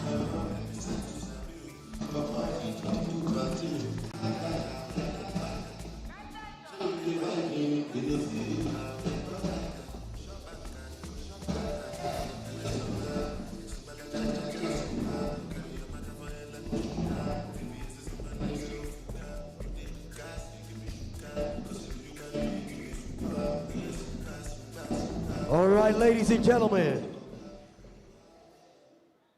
we have a winner by TKO in the 3rd minute and 20 seconds of the 3rd round.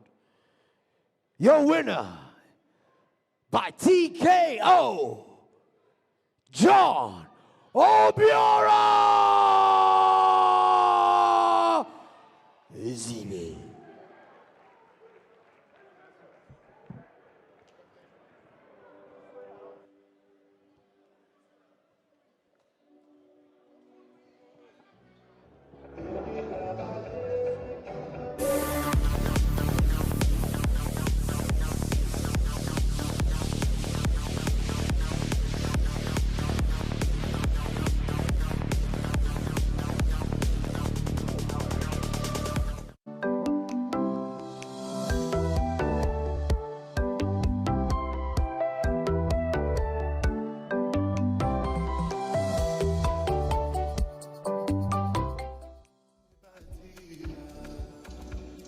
That's what a fight that was. The big guys doing the thing, but then John doing enough just to win himself the bout by technical knockout in that one.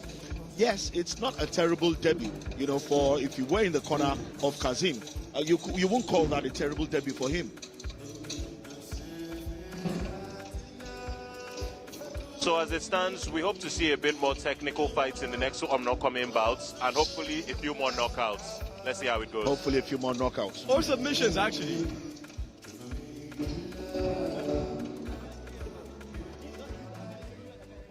Ladies and gentlemen, I do believe you're having a good time. Right about now, it's time for us to get to our 5th fight of the evening. This is Face Off Fight Night 3. Please welcome into the octagon, Kengni, Reine, Lestrange Kevin.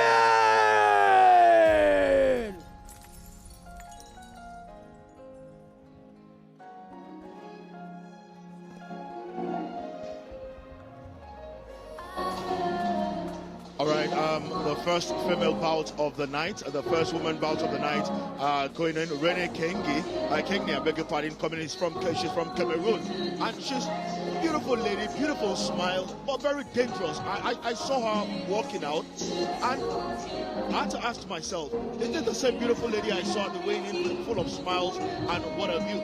But it's one of the things you want to see with the women fighting when they're not in the ring. Beautiful. When they ring, they're totally different proposition.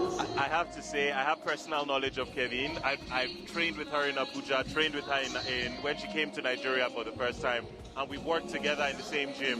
She's an excellent. No, you don't want to sleep on this fight, trust me. Keep your eyes open. It might be a knockout, it might be a submission. My girl is primed, she's ready. I can't wait to see what she brings to the octagon, to the cage tonight. Really, that's interesting to hear actually, Oche, because we here have actually seen Jane in action more than a few times, right? And Jane is a striker at heart. A striker all day, every day. She's won multiple kickboxing medals, around, and she's very experienced in that facet. I'd love to see what this fight brings. I'm not too experienced with Kevin, so to me, this is very interesting. Yeah, Kevin is two-time national kickboxing champion of Cameroon. Yeah. Yeah, that should be fun. And that counts for something when you are at this level and you want to fight in the MMA. Kickboxing, yes, there's a way you can adapt it, to your fight in the octagon. But hey, we're ready to see what she brings to the fight.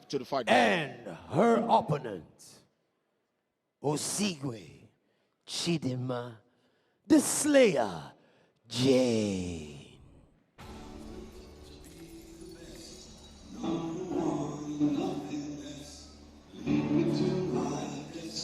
And our opponent, Jane Osigwe, another one who's been here before. Jane Osigwe, another one who likes to smile, but she doesn't take prisoners. She's very quick on her feet, and if you blink, you'll get hit by what you're not expecting. And that's one of our strengths is the fact that she's quick on her feet, she's quick with her hands, and then she loves to grapple, as well. And that's one of the things she's going to bring into this fight. She said something. She said that her opponent has never fought anyone as quick as her, and whatever experience she's coming with, that whatever she's going to see is totally different from what she's going to. And sometimes fighters talk big, but I've seen Jane do this. But then I've also seen her opponent train, and I feel like there's going to be some fight tonight. Yeah. Her opponent is an assassin, trained under Icebox Body Rocks in Abuja for a while, got her grappling up, did her striking in Cameroon, came to Nigeria, and now we're seeing her compete here. Interesting. Jane Osigwe is no slouch herself, so this should be fun. Yes, Jane trains out of Africa Top Team here in Nigeria. Her coach is Hero Samson, who's a very experienced striker. He's a multiple-time karate champion back in the day in full contact sports, and he's supremely quick, and I think that's where she gets her footwork from. So for Jane, going into the ring or into the octagon with someone who has a very strong experience in kickboxing, you've got to be careful, of the punches. You've got to be careful of the kicks, and that's why today her grappling skills must come to the fore. Now, I'd like to hear from Oche a little bit more about Kevin's grappling. How do you feel about her grappling? Like, what level would you rate it at? All I will say is this: Lagos. 4 words: stay away from the cage. Stay away from the cage when fighting Kevin, because she'll for grapple our you against first the cage. female fight of the night. Ladies and gentlemen, fighting out of the blue corner, weighing in at 57 kg. She is making her pro debut in mixed martial arts. Fighting out of Douala, Cameroon, standing at 5'6" tall, she is Kengni Reine La Strange Kevin.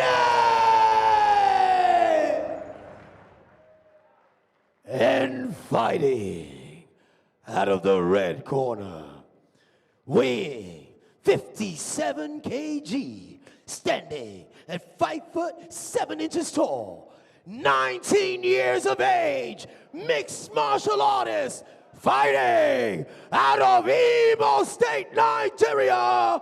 She is Osigwe Chidima, the Slayer, Jane. And your referee for this fight, Okegbe Cletus. Just nice fight, okay? Give yourself a nice show, okay? Talk if you like. And here we go, the first women bout of the evening. Two fighters who are very, very different in age. Reine, a more experienced fighter, but in height, in weight, and every other thing, they seem similar. But in style, they are totally, totally different. One loves the kickboxing. The other, yes, good with her feet, but, you know, she loves to grapple as well. And today, Jane must make her grappling skills show, because going into a kickboxing battle with Reine will be dangerous. And Reine, she's a strategist. That's why she calls herself the strategist, you know, and tonight. And they start, well, Jane going for the kick. Jane starting off going for the kick. You just love the look on her face.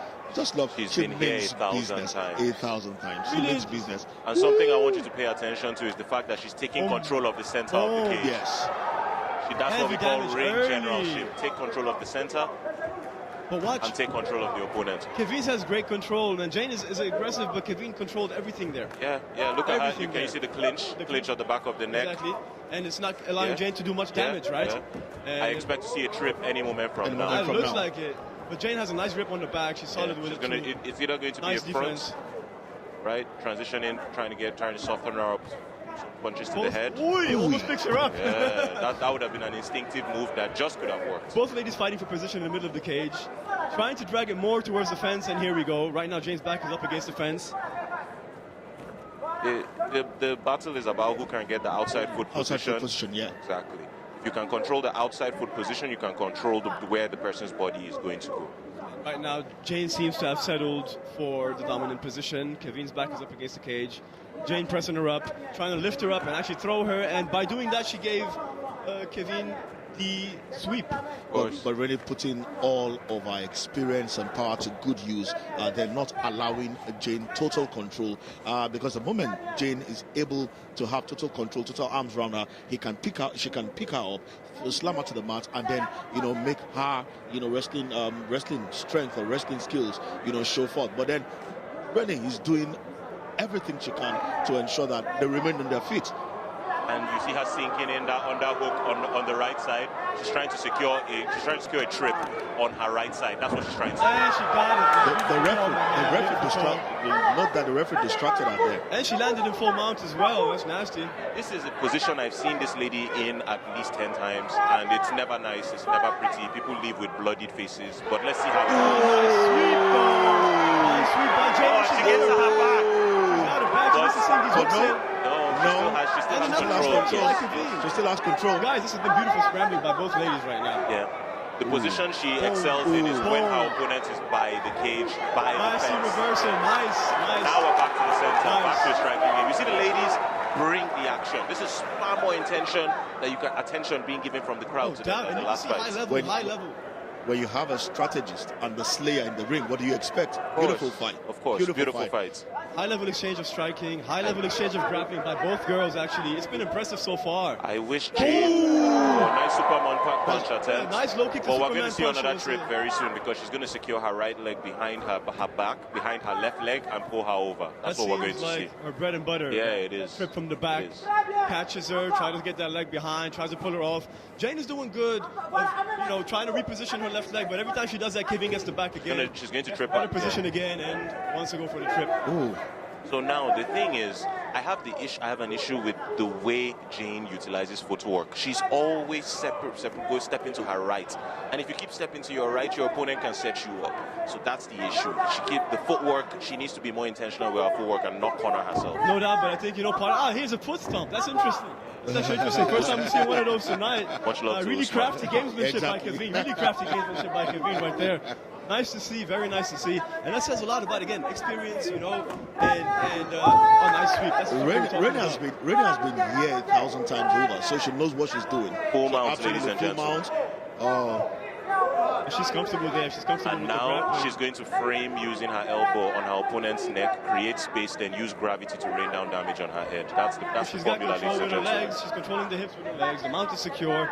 The hooks are secure. And She's she taking her away from the cage. Yes, She's doing that intentionally so that she has fewer chances to stand up. See those bursts of explosion going on. She's moving her away More from tired. Exactly. The less you have Ground and behind pound you, will come soon. the more difficult it is to push off of a hard surface, and you're And going to here we stay go. down there. Ladies and gentlemen, here we go. Ooh. Trying to use the hip And she's escape. got the high mount right now. Oh, To the high she's mount, trying which to is secure one hand for an arm bar. Exactly. If she can land that, that's a statement for performance of the night. She's giving her a back. No. She's giving her a back. She might slide off. You've got to give it to Jane. You've got to give it to Jane. No. You've got to give this to Jane. Full mount. Big power. Full mount. She's If got not full content to control. being in this Big position. shots by Jane and saved by At the the time. bell. So now, gentlemen, saved I by have the a question bell. for you. If Saved you were by a the judge, bell. how would you score this round, Joseph? Oh, it's totally going to be a difficult one to score because both fighters had different moments in the fight where they were in total control, of the fight. But then you look at you look at Reine and you see there's a whole lot of experience behind that lady. But then you look at Jane as well. She's no slouch like you call her. She's very smart and she keeps doing everything right. Kudos to both fighters. They've given us a fight that I dare say is more exciting than anything else we've seen so far. And this is why we're here. This is why we want to see these people come into the ring and give us some entertainment. But we need to go on a break now.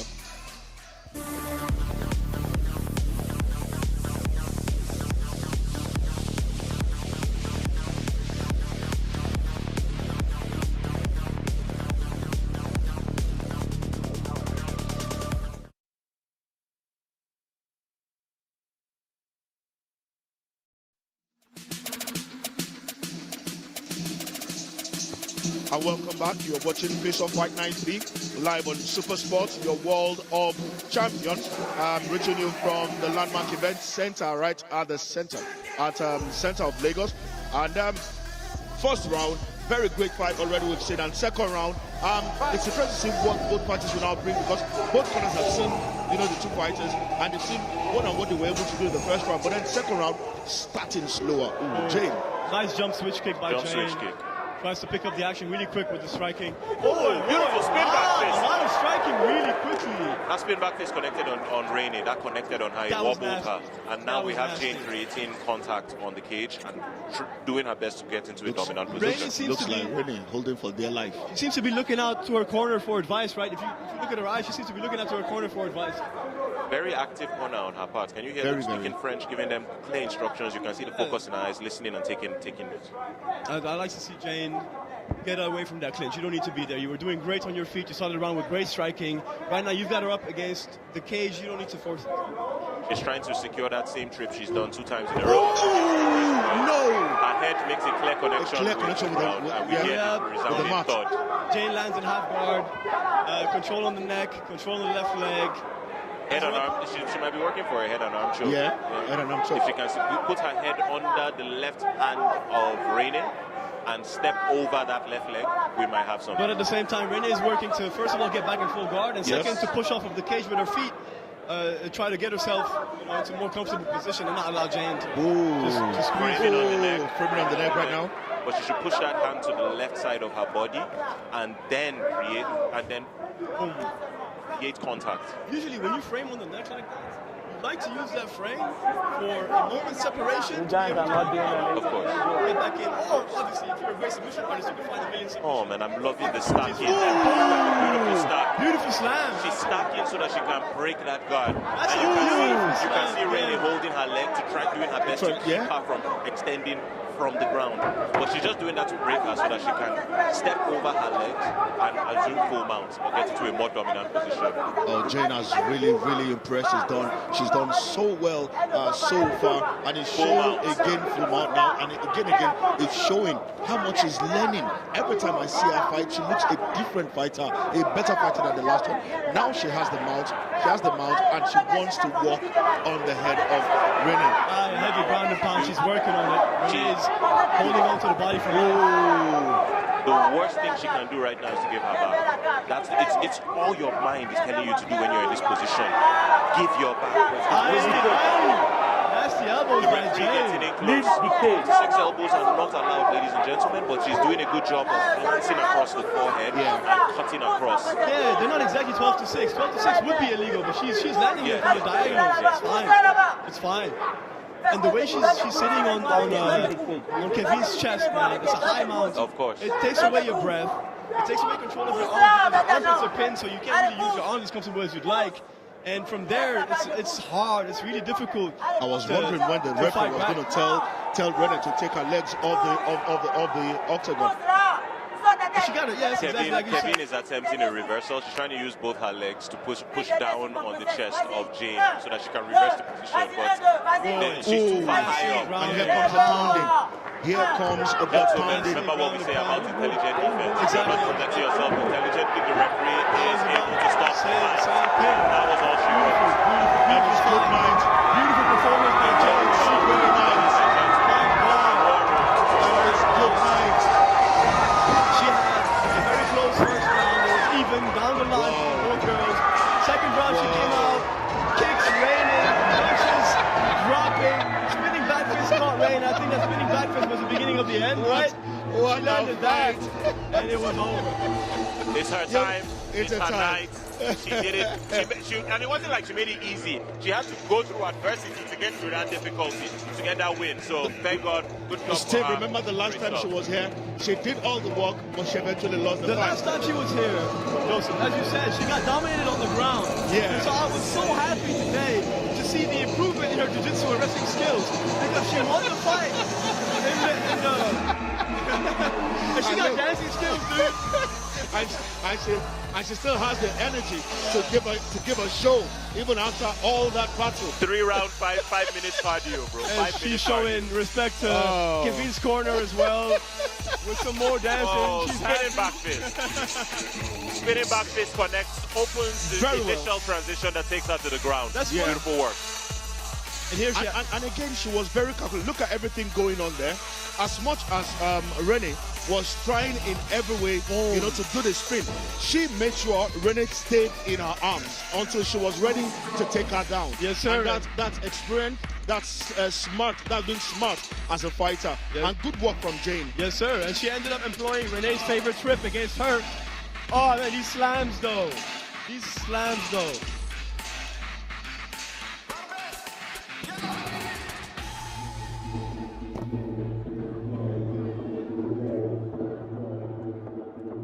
All right, ladies and gentlemen, Lagos, are you excited? After 3 minutes and 23 seconds of the second round, our winner by TKO, Osigwe J.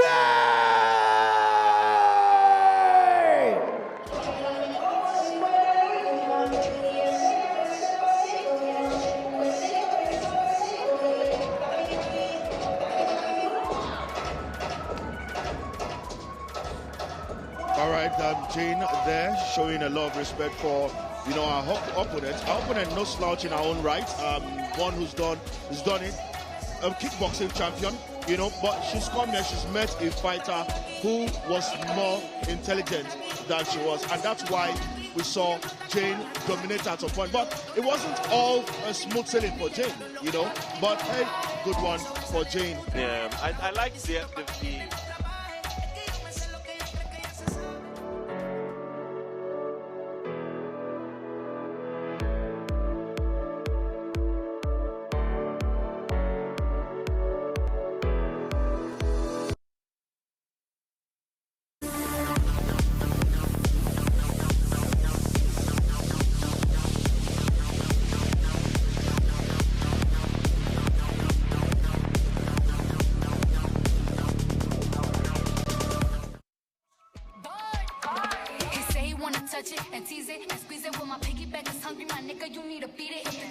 All right, welcome back. It's still Face of Fight Night 3, reaching you on the World of Champions, Super Sports. And it's Fight 5 already gone already, but we go to the ring for the announcement of the next fight. This is Face Off Fight Night 3, coming to you live on Super Sport, powered by the Nigerian Nightmare, Kamaru Usman, in association with the AKO Show. Ladies and gentlemen, it's time for our 6th fight of the evening. Please welcome, ladies and gentlemen, Mulumba, the Metal, Ananias.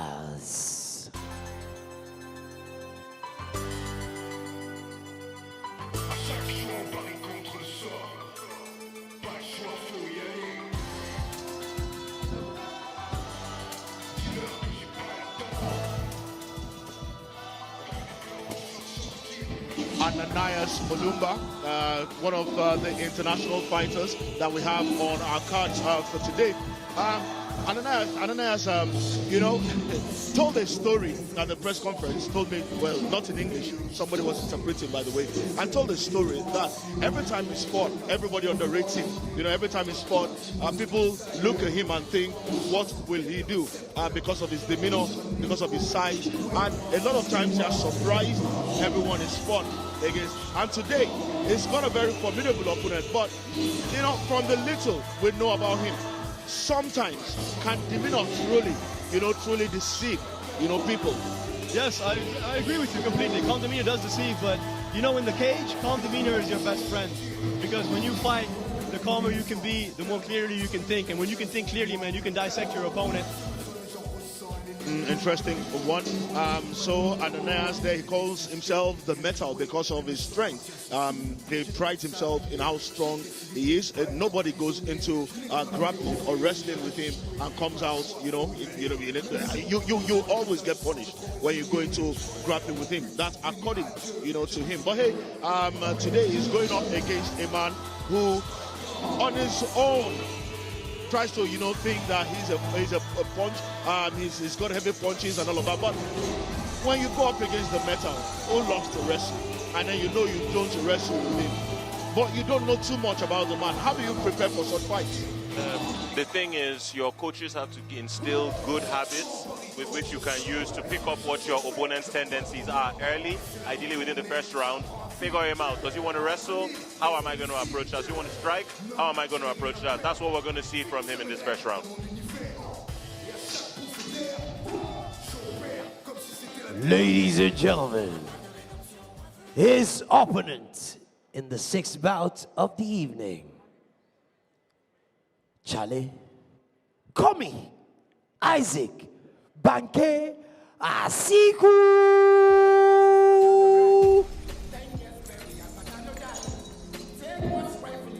And his opponents all the way from Ghana. Yes, just our neighbors out here. And it's his first fight of the year. He's been very idle, not doing anything. How much can this rustiness, cost him today? I mean, listen, it depends how hard he's been training, okay, and how hard he's been sparring. So you think training can replace active fight? Yes, a year off is not that long if you're an experienced guy. Now, if you're not experienced, a year off is a long time. But if you've got experience, a year off, that's okay, man. That's okay. You've got good training partners, a good gym, a good environment. You go hard at the gym, you'll be all right.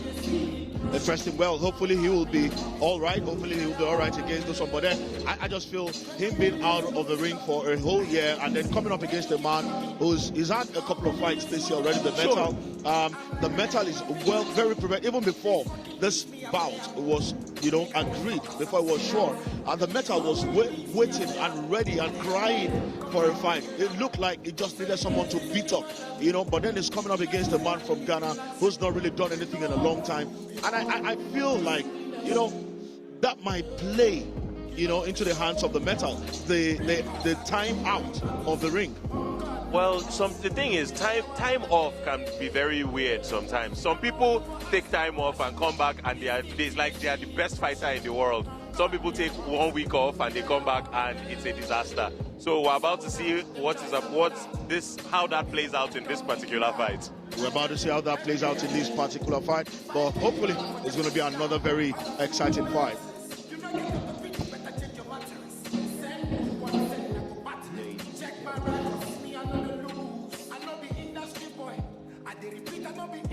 Ladies and gentlemen, it's time for our sixth fight of the evening in the featherweight category. Fighting out of the blue corner, weighing in at 66 kg, with a fighting record of 3 fights, 2 wins, and 1 loss.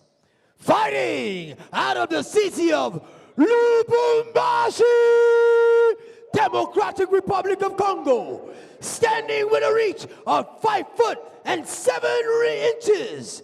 Please welcome Mulumba Metal Ananias.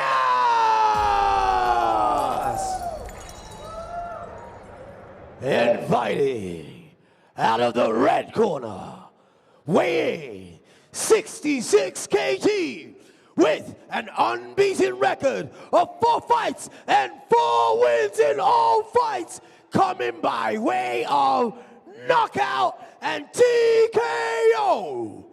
Standing with a reach of 5 foot 2 inches, he is the fighting pride of Accra, Ghana.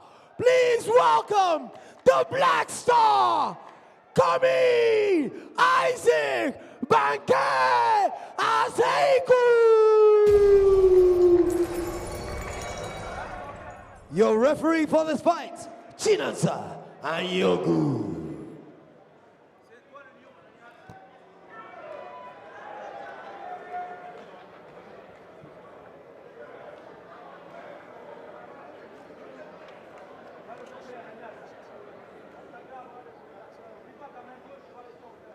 All right. And we are for a featherweight bout, and it's the one between the man from the DR Congo. He calls himself the Metal, and he prides himself in his strength and is up against his opponents from Ghana. Likes to punch, and it's so early in the fight already, and we can see the fireworks. Ooh. He looks extremely explosive, Ananias. I'm impressed by what I saw just in the first 2 strikes, to be honest with you. I feel like he lured Isaac Commey into a false sense of security with that first I think he did. It was like, are you going to kick me? Okay, I'll kick you now. Boom, boom. That was a knee that connected in the clinch. Yes, sir. He's very fast, very knee explosive. to the body. He's trying to secure a trip on the outside. Remember what we said, position before submission. You don't rush into it. You don't rush into it. Take your time. Big scramble by the guys, but he's pulling that leg out, pulling out that right leg. Being active, super active up against the cage, doing a lot of pulling work. out that left leg and succeeding in taking his opponent to the ground. Scrambles back immediately, but quickly gets him back down. You can see the mileage that this boy is working on right now. His miles per hour are higher than what his opponent is. Relentless attempts to take him down, and his chain takedowns as well, right? So he goes for a leg. As soon as Commey defends it, he's gone for the other leg, for the hip, switches to the ankle. He almost got it. It's beautiful work. Commey could have tried to hold on to a wizard there to maintain safety in his position, but he let it go, and that's a lack of experience showing. His opponent doing a good job of just being active, transitioning, moving from position to position and staying active. The ref can keep him here for another 3 minutes and the fight would have been stopped. He's really pulling for the arm, but the neck is tight. No. He's telling the ref, he's like, I'm okay. He's safe. He doesn't have he told the ref, he's like, I'm okay, I'm good. Remember what we said, position before submission. You can't generate leverage if you don't secure the person's lower body. That's what he's doing there. That head will come out and those biceps will tire. Exactly. Commey's legs are his best asset to secure the choke. Without the legs, you don't have anything in the upper body. And Ananias is just, man, relentless. He's so technical. You can see the guy comfortable. Like he's had a choke sunk on him, or a half choke sunk on him for like what, half a minute, and he's completely unfazed, breathing relaxed. Of mind to frame on his opponent's neck. Once those hands in the process, he's trying to get him out. Yes. In the process, look at him. Yes.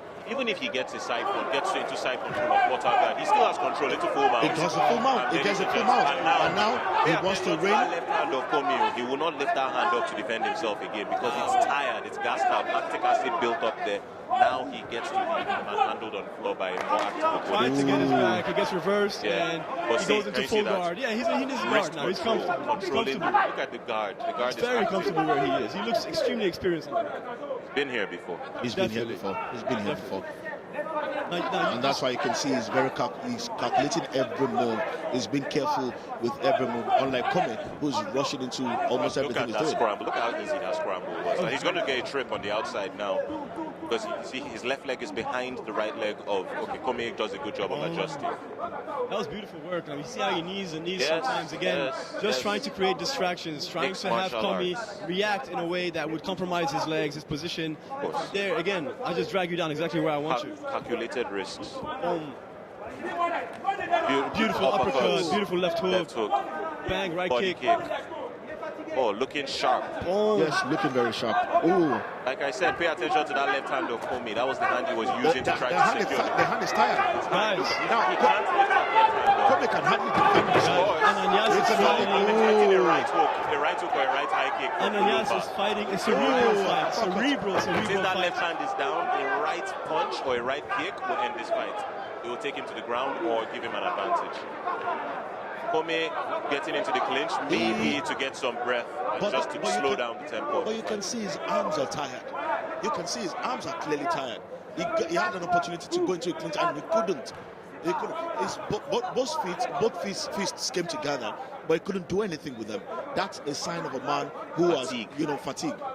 He's expended his energy where he shouldn't have. Of course. Oh, elbow over the top from Mulumba. Beautiful work. Mulumba has a lot of ring awareness, man. Yeah, he does. I'm not sure if you noticed, I'm loving the footwork as well. Just using the ring to his advantage. He had his toes in the cage, and as soon as he saw the ref going to see that, he took him out. Yeah. So he's very aware of exactly what's going on. That's a definition. He's stuck. He's hurt really hard. He's covering up. It's coming up. It's a fight. He needs to It's a clinch fight. up now. It's a fight. It's a fight. He needs to save It's a himself. fight. Oh, good uppercut. Nice nasty power. Well, I'm liking the clinch work from Mulumba. Just easily gets in the underhooks. Just like, let's go down. He needs to be in that clinch. I mean, Let's take after this from eating a level shot 8 like to a that, you level need to 5. be there. It's almost 5 seconds to the round. So, recover from these punches. Find your strength again. Be more careful second round, and you had it. Look at Ananias. Even he came out of that clinch at the bell. He staggered a bit. He was rocked by that hook. He was rocked, and he still hasn't recovered fully from it. And sometimes, yes, we all thought Commey was tired. We all thought he expended his energy, but just one connection changed the scheme of the game, changed the color of the fight itself. And that's why these guys are fighters. Miracles do happen. Miracles do happen, Joseph. Now you have to remind me. Yes. You have to remind me. For the rest of the night, I'll be reminding you.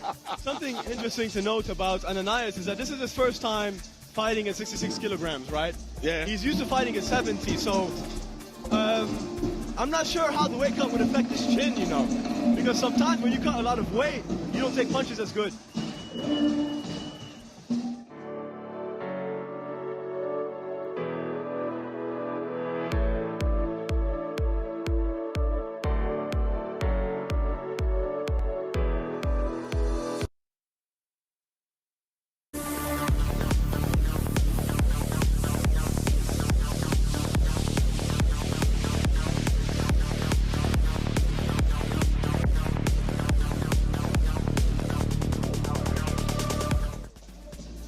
Ladies and gentlemen, it's still face-off fight night 3, and we still have a lot of fight coming your way. Very exciting fights lined up. You don't want to miss the main event, the co-main event. You don't want to miss them for any reason. But we go straight to the second round of these flyweight fight. Beautiful inside. Is it Commey? Oh, nice right. Yeah, Commey starts right with the striking, and I think he felt Ananias being tired after that first round and being a little bit rocked, and he's like, you know what? If this carries on to this round, let me test him in the beginning.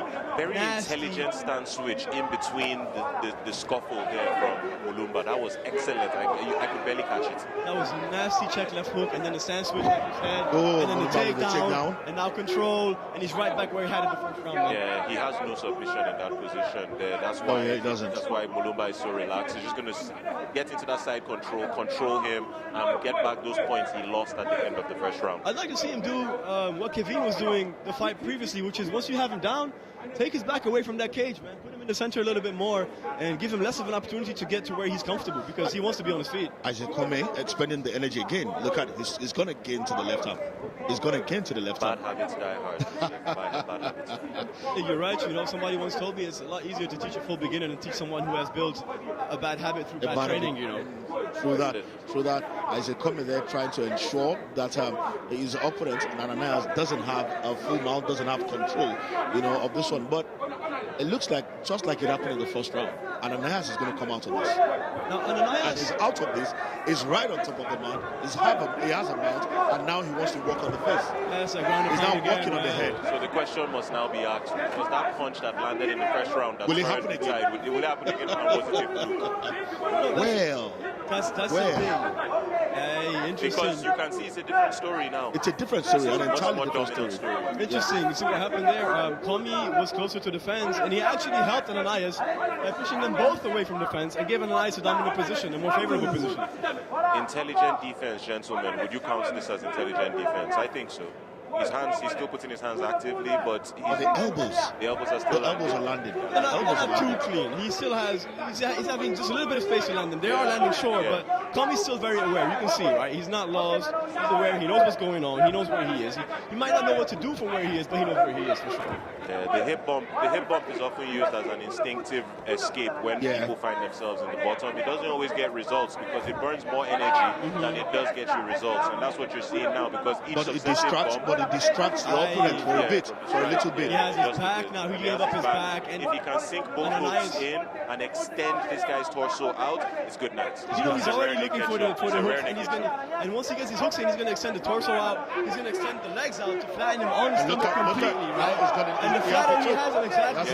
That's a tap, ladies. Even extended out the legs. And that's a tap, and we're done. And that's a tap. It was all broke. The metal says everybody on the rating until he gets in the ring with them. Everybody on the rating until he gets the job done.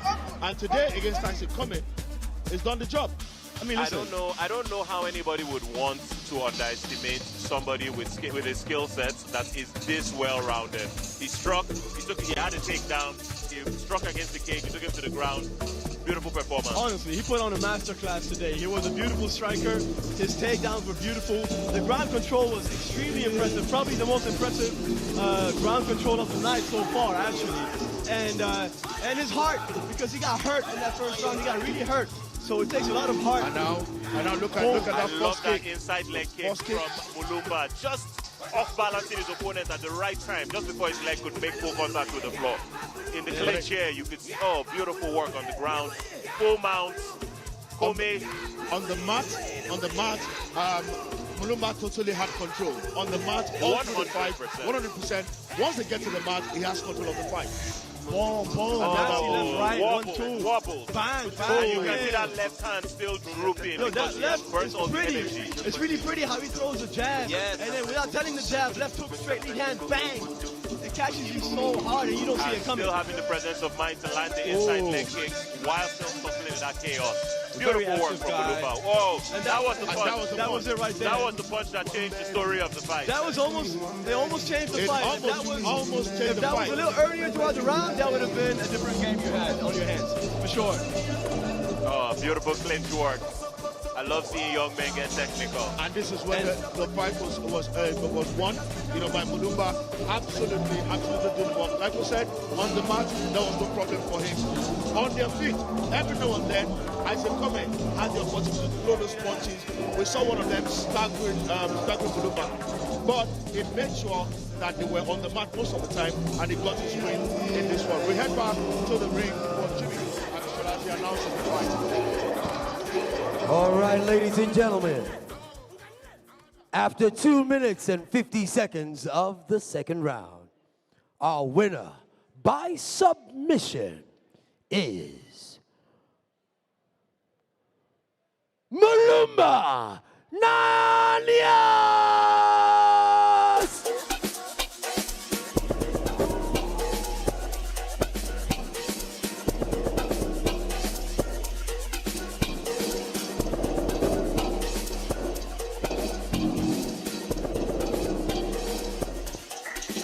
Congratulations to the fighter.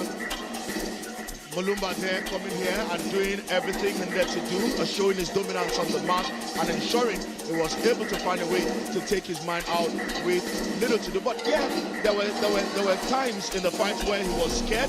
There were times in the fight where it looked like the match, the bout might turn, on its head. But somehow he was able to do enough to keep the fight on the mat, and at the end of the day, he got his win. Good night, hon. Good night, sweetheart. Hope you got all the gifts for tomorrow. Huh? Yeah, I forgot. For every setback you encounter, there's a solution for you.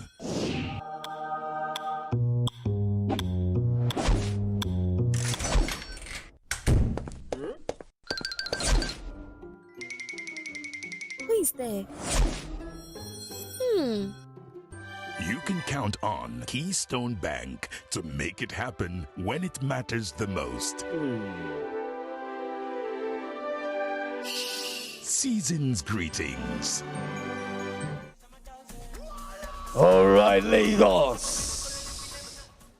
It is time for the 7th fight of the evening.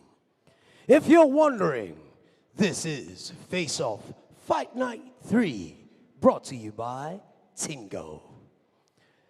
Please welcome to the Octagon, Dennis D. Stone Johnson.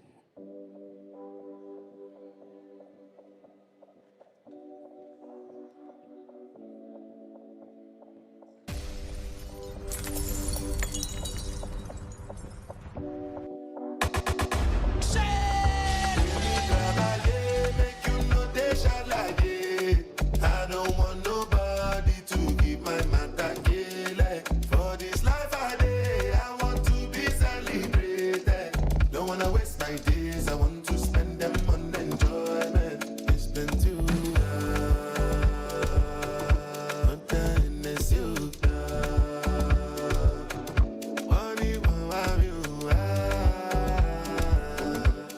Every party.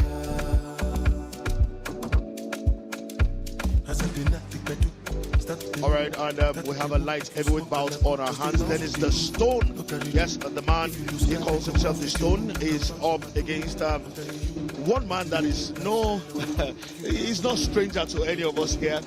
He's been here. He has a very, very interesting name, but I'm going to wait for the ring announcer to announce it. But we're going to focus on the Stone. The man who's coming here, a big man in his own right, a power puncher as well, in his own right. But he's up against a different kind of fighter today. Yes, sir. Yes, sir. The Stone is actually a very soft-spoken guy, man. Uche and I got the chance to sit with him and meet him during the weigh-ins because he had a bit of a hard weight cut, actually, to make. And he's ready. He's ready. He was mentally prepared. He loves the game. He's excited to put on a show, and he promises to come out with a win. So watch out. Something really interesting is that he has a background in traditional martial arts, so taekwondo, karate, boxing. That's his foundation. And now he started to add the mix of grappling and jiu-jitsu on top to try to have a more rounded approach to the sport. So let's see how it all comes together tonight. But then he's going up against Lord Emmanuel. I'll explain his nickname. He told us his nickname, and I'll explain that to you after the ring announcer has just given us his opponent for tonight.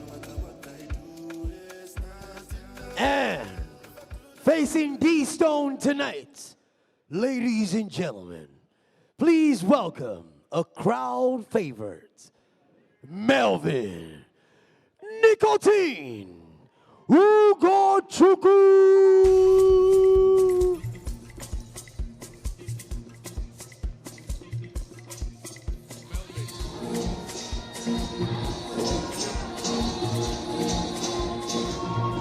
Melvin Ogunnoiki, the man we call Nicotine. So he was explaining the name Nicotine to me one time, and he said something. He said, "You know what nicotine does to people? I put people to sleep." You know, and that's what he said. And a few times I've seen him fight. I've actually seen him put people to sleep. You know, but Nicotine, how excited are you to sleep? We've seen him a few times. You know, but how excited are you to see him go up against the stone? Emmanuel called soft-spoken, but very assured in his tactics. Every time you watch Nicotine fight, it's a clash of titans, man, because the guys he goes up against are just like himself, right? This guy is extremely aggressive, but he's very calculated. He's one of the guys who likes to counter-strike a lot, so he waits for you to hit him, and when he gets hit, the switch flips in his head, and he returns fire 5, 6, 7 in a row. Watch out for that. You can call him the king of counter punches. That's Nicotine for you. You give one, you take 3 in return. Easy work. That's Nicotine. But he's come here, and you know, he's talked up a lot of things about his career. And I'm one of those people who's been waiting to see where he's going to actually, you know, get to. But every time, you know, you can see the little progress. They are little, but they are progress anyway. You know, they're little, but they are things that, you know, you are excited about every time you see him fight. And that's why we love Nicotine. We love to see him fight. But then he's going up against this stone. And I'm worried. I'm worried. And that's because of how expressed the stone is and how he calculates his fights as well. Very true. And it's going to be interesting to see how his adjustments moving to Taurus Martial Arts in Abuja and taking his training with Ogunnoiki Czechs, who of course is in the main event of tonight's bout. They train together now. Let's see how that comes together.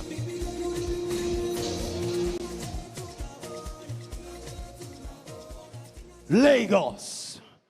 This is our 7th fight of the evening. It is a light heavyweight clash of Nigeria's finest.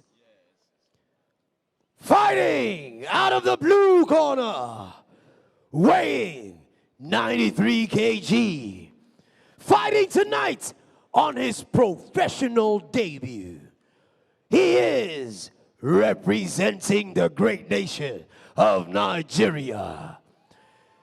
27 years old, mixed martial artist with a heart cold like stone, and he will be strong like a bone. Ladies and gentlemen, please welcome Dennis the Stone Johnson!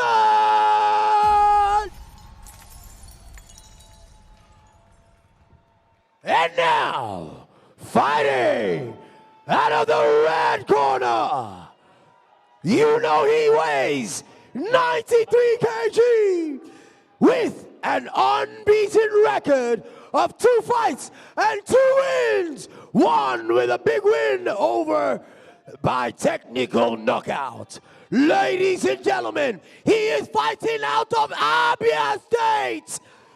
Ladies and gentlemen, Melvin Nicotine Ugochukwu.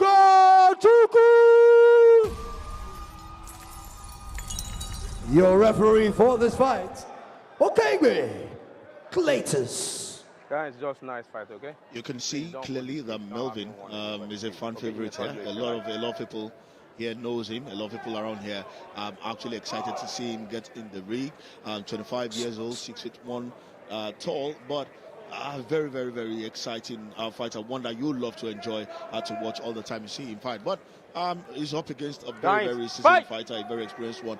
And here goes the first round of the fight. Stone. Oh, beautiful counter left from Nicotine. Right out the window. Beautiful low by kick. Dennis. Forward. Wow. But the counter by Melvin. Beautiful left hook. Beautiful leg kick. Man, Dennis is coming out strong. Yeah, very strong. Like heavy shots, proper heavy shots. Stone. Oh, beautiful counter. That's a sweat fly out of his face. Yeah, I thought that was saliva actually. That was, whatever it was, something flew out for sure. That was wild. That was wild. Wow. All right, so we have both men in the feeling out process. Oh! Head kick for head kick. Got that by a centimeter, man. Now, you know what I want you guys. You know We're talking about the counter yes, from beautiful Nicotine. left counter. Beautiful left counter from him. It's one of his signatures actually. His leg kicks. Yes. See, Melvin That stands, wobbled him. right? And I think we were having that conversation together yesterday, actually. Melvin stance makes him vulnerable to leg kicks, man. And you saw 2 of them today turn his stance completely just because of that same step. Yeah, but I'm really curious to see how both men manage the range a little better, because you see they are almost in the phone booth and they're just swinging at this point. And you can imagine what the bright lights can do to a man when you're not quite ready. I think he hurt himself. Stone looks like he hurt himself. Look at his right hand. He just hurt himself. Let's pay attention to that right leg. Oh, that's possible. We might have hurt him. Yeah, he's hurt. He's hurt. Interesting. That could be dangerous. That could be dangerous because if nicotine notices that, he can work on that. Yeah.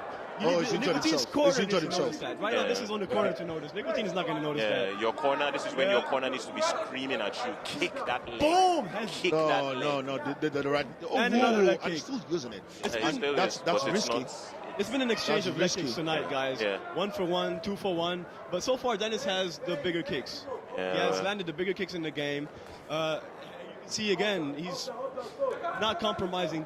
These right kicks are relentless. Yeah, with the traditional martial arts kicks thrown in there for good measure as well. He didn't like that. I'm not sure if something got in his eye or what happened. Something he didn't like. A bit plodding with the movements at Still the moment. working on Nicotine's left eye.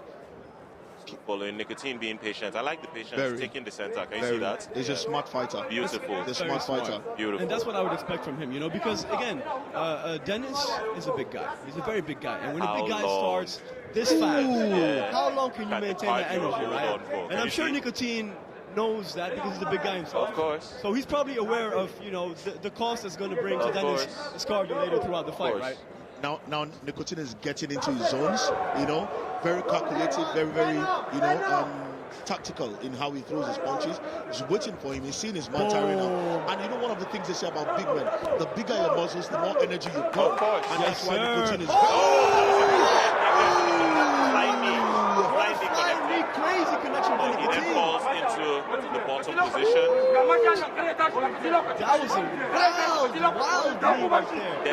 Dennis trying to get into the full mount position. Right now, he has only one leg in for that control. Right now, he's in half guard, yes. And Nicotine is not really trying to even lock his leg up. He should try to at least trap Dennis's leg and not allow him to get a better position. I expect Melvin to use his left leg to push up against the cage for an explosion at some point. Right. He looks like he's setting up for it. I mean, I hope his corner is his corner is right there advising the same thing. Actually, just came up and advising with the same thing. The control that Dennis has on the wrist. 1 minute and 52 seconds left in this round. Beautiful. Exchanging that elbow and just bringing it back to the ground.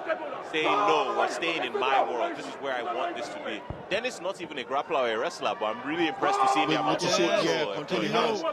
That thing he tries stylishly looking for a hook choke.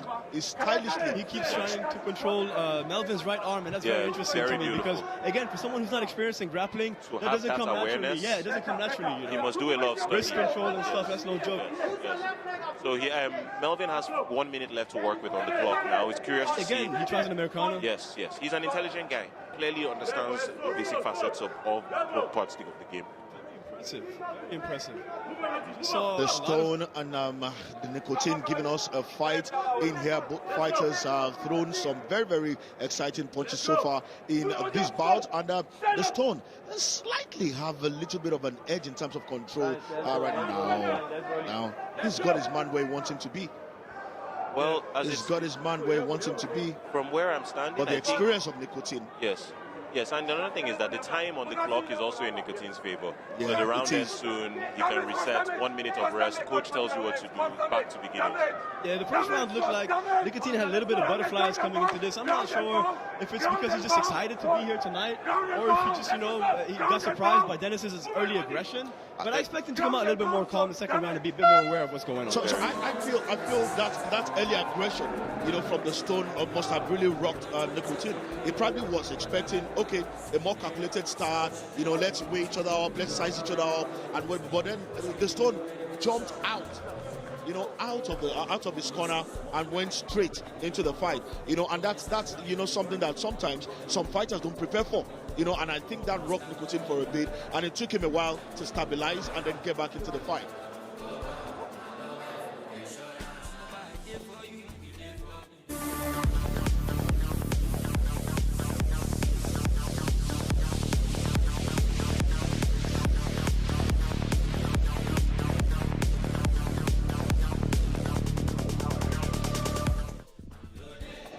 All right, first round fight. in this one, and the two fighters look very, very good already. And let's go to the story of the fight so far. All right, look at the early exchanges from both fighters. The kick, right kick to the left eye of Nicotine. That really rocked Nicotine, and then... Yeah, there you see where Dennis twisted his ankle, actually. And these leg kicks, that was the story of the first round. They were all nasty. Every single leg kick that Dennis landed was nasty. Completely changed Nicotine's stance, turned him all the way 180 around and back. Oh, that was the high the kick. flying knee, knee that created the ground scramble. Unfortunately, Melvin didn't get the better end of that exchange.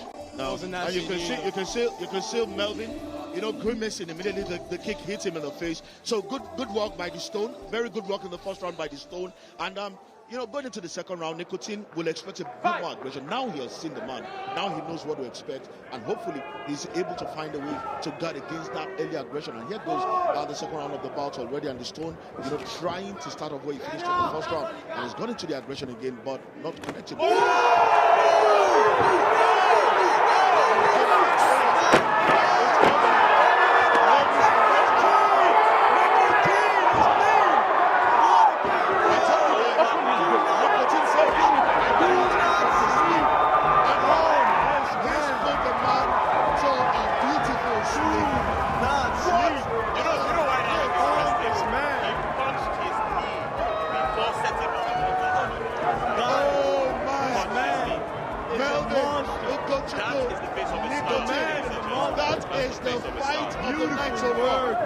Look at it. Look at it. Whoa! Beautiful setup. Oh! He dropped hard. And then a good follow-up, a few follow-up punches, and the referee had to save it. The referee had to save it. Look low, go high. Go high. Go high. Go low. What a fight. What a fighters. Nicotine is just another kind of fighter entirely. Nothing like what you've seen tonight already. It's shown again and again why I keep saying that is got this. Oh, Nicotine is the man to watch. The Stone doesn't understand what just happened. He can't understand what just happened. He's not going to be aware of the end of the round, or maybe the whole round, until maybe 2 or 3 hours after the fight. He's still in shock. He's going to look back and he's going to be like, oh man, what happened? He's still in shock. One moment you're in the cage, the next moment you're in an ambulance. And something you need to understand is this is how stars are made. Yeah. His stock is only going to go up after tonight. Next time he won't be in the prelims. No, he'll be in the main event. That's how it goes. Melvin, Ogunnoiki, Nicotine, just giving us the fight, the knockout of the night already. All right, ladies and gentlemen. After 20 seconds of the second round, our winner by way of technical knockout TKO, Melvin Nicotine Ugochukwu. A crowd favorite in this place, and everybody now he's even won for himself a lot more fans. He's won for himself a lot more fans in this fight. What a fight! What a man! You can see his friends.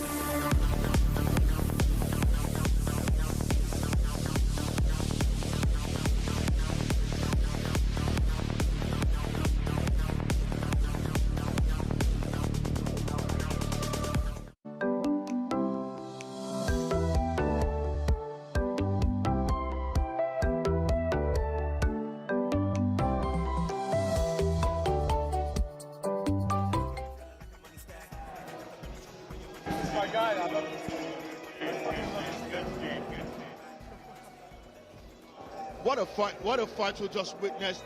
Nicotine doing the job, giving up the excitement we've been looking for all night. Like I was saying before we went on break, he's just won for himself another round of fights. Now he's gonna be in the main. He has to be in the main event in the next event. Listen, I agree with you completely. First of all, after the crowd today came to see this man. Yes. I'm telling you, I can guarantee that. If I went up now and asked these guys, hey, why are you here? Those guys will tell you Nicotine straight. And you can hear the crowd. This fight ended over 5 minutes ago. You can still hear the excitement energy in the crowd. The excitement. That's why we're here. Knockouts, submissions, TKOs. No doctor stoppage here. One violence and warfare within a controlled environment, of course. Now, Steve will tell you something, Oche. I love blood.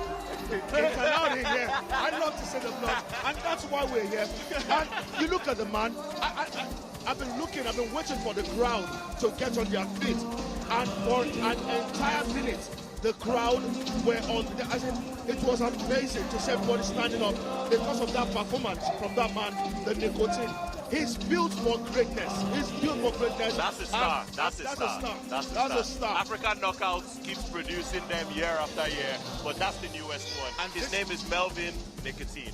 Melvin, Ogunnoiki, Nicotine. I'm loving the crowd, and it's good to see a lot of celebrities in the building. It's good to see a lot of celebrities enjoying themselves. It's good to see a lot of people in different walks of life, out there enjoying themselves, because this is why it's entertainment, it's showbiz, it's sports, it's everything put together in one.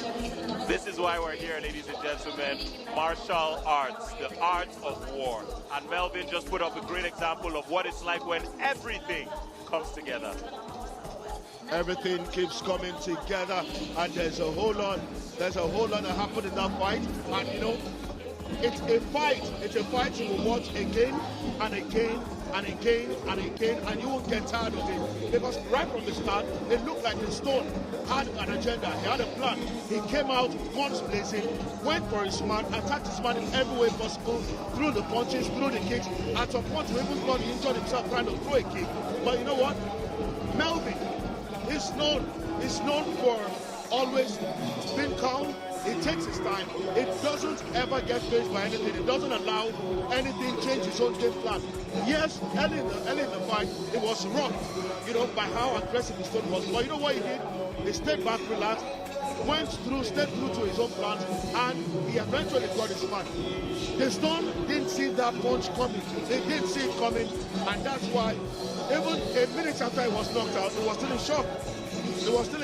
And it's often said, it's the punches you don't see coming that knock you out. And that's exactly what you saw there. He faked like he was going low, touched the knee the first time. So this is how you react when people touch you on the knee. Next time, fake like he was touching on the knee, went over the top.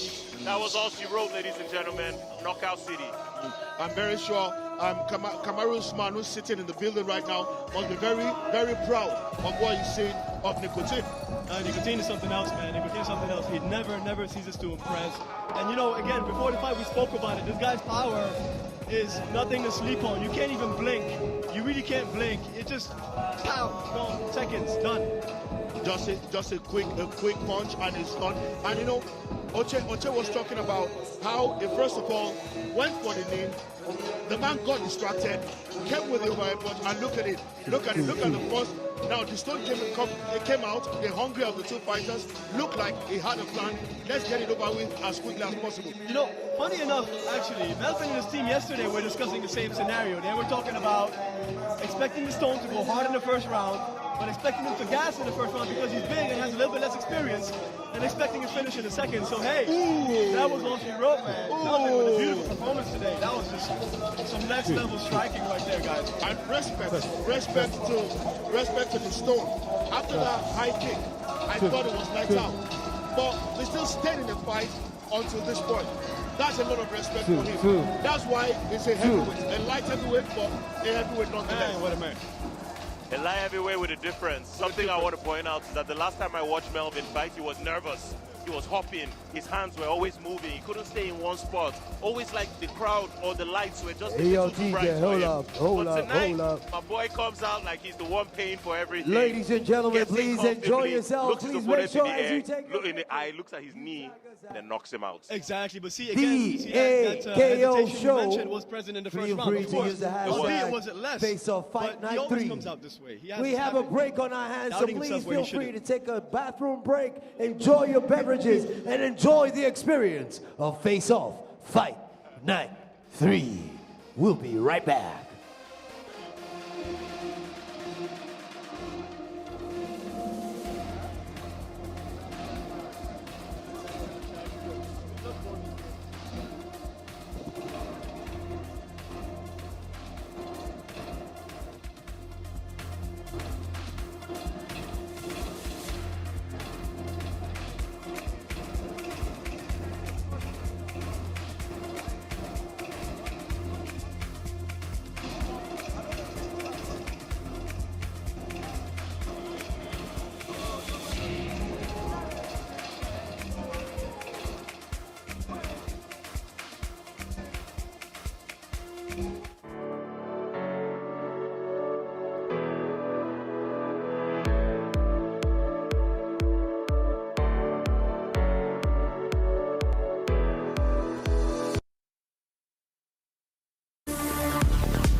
night, hon. Good night, sweetheart.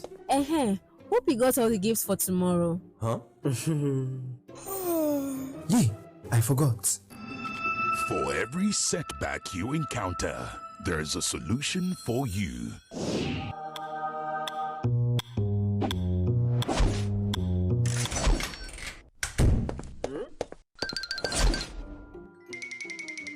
Who is there?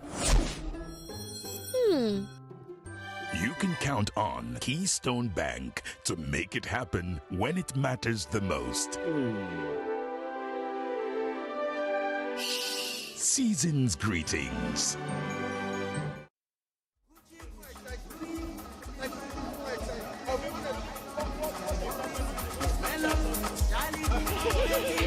Why you cry?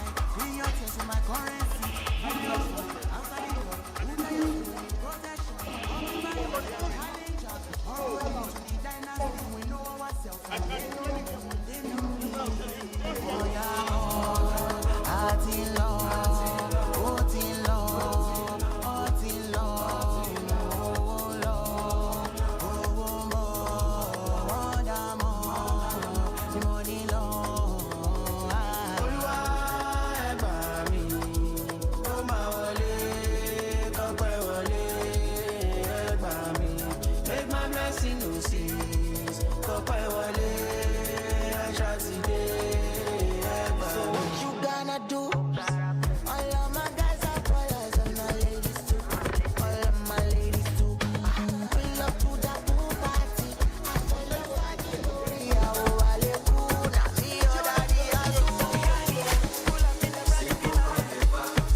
Ladies and gentlemen,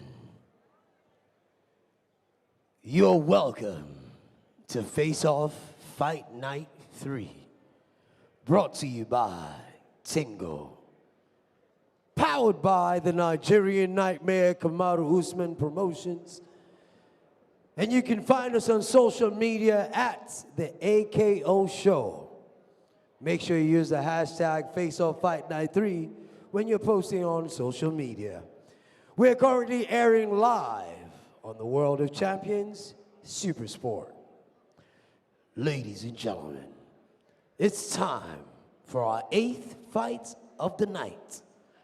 Please welcome into the octagon, Akintayo Yemisi Omologo. Bam.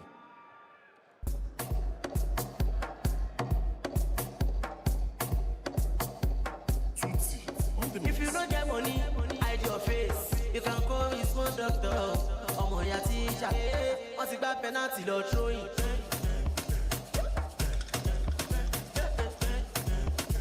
Okay. Can you guys hear me? Yeah. Yeah. I'm okay, a little. Pamilerin Akintayo Omologo.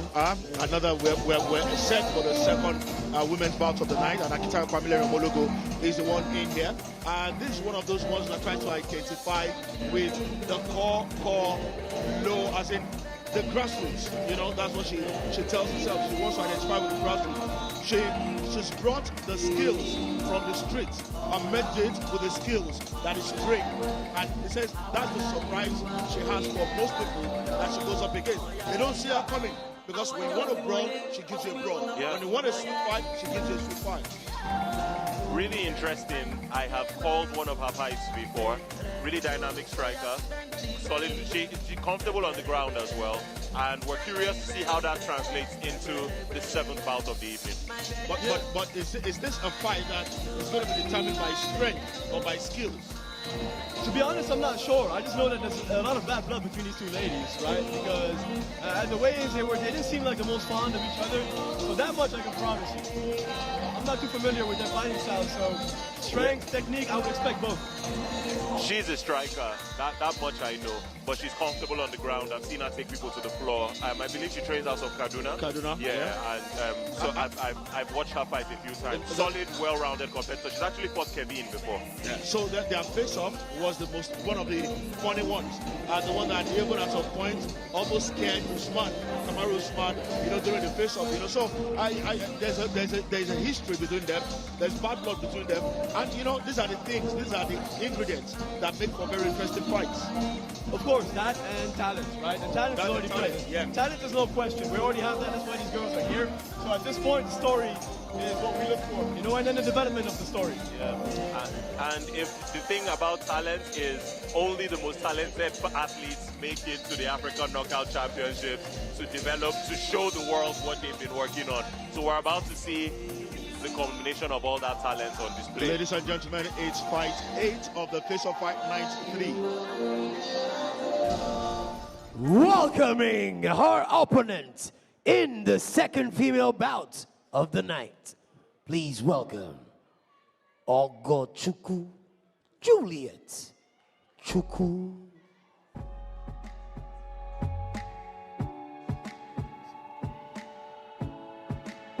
And this is the woman who represents the Nigerian police force. Yeah, she's a proud officer. I like to call her officer, but she's here. She's, we talked about the bad blood, but she's just saying that she's not here for any kind of vengeance or broad match or whatever. She just come here to exhibit or show the world how talented a fighter she is. That's what she wants to do tonight. But then you're going up against someone who's got bad blood for you, who's got a bone to pick with you. You can't just come here and want to just show your skills, because it's going to get really, really dirty at some point. I agree, man, but once you let it get personal, it gets dangerous for you, Sometimes technicality is your best bet. You can never let it get personal. Never let it get personal. But then sometimes the athletes know this and they play with our minds on the stage. Yeah. And just because they understand that if it's a psychological edge, they can use it in the cage. So let's see how it translates within the first and second round. Yeah, let's see what it translates into. But here, she's a proud ambassador of the Nigerian Police Force, like we said before, pretty much expressing her own rights as well. She's got a lot of fun, unlike Omologo, who You know, you talked about how she's a good wrestler, she's a good grappler. You know, she's all about power. You know, she's all about power. Juliett is all about power. She wants to. Okay, it's allowed in this one. She wants to kill you. You know, I know, but you've got to be systematic about it. We saw what happened with nicotine and the stone. You've got to be systematic about it. You've got to be tactical. You've got to be patient. No matter what your game plan is, you must be smart enough to understand that you don't want to play into the hands of whoever you're going up against. And this lady is here. She's ready for the fight, but she's trying to play it cool. I don't know how cool you want to do this, but Ogunnoiki is waiting with a lot of venom in her, and she's about to spit that on her.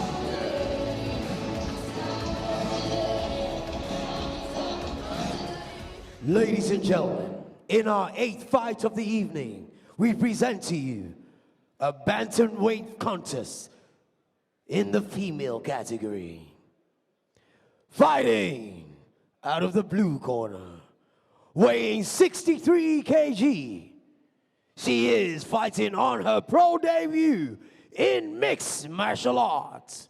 Fighting out of Lagos, Nigeria, bringing the heat into the cage.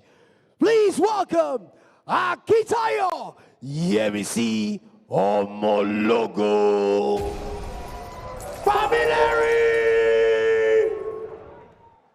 And fighting out of the red corner, weighing 63 kg, with a fighting record of 4 fights, 3 wins, 1 loss, and reaching an advantage of 5 foot 3 inches.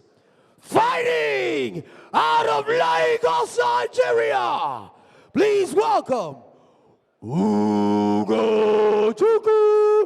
Juliett, Chukwu. Your referee for the fight, Chinasa Ayogu. Fighters.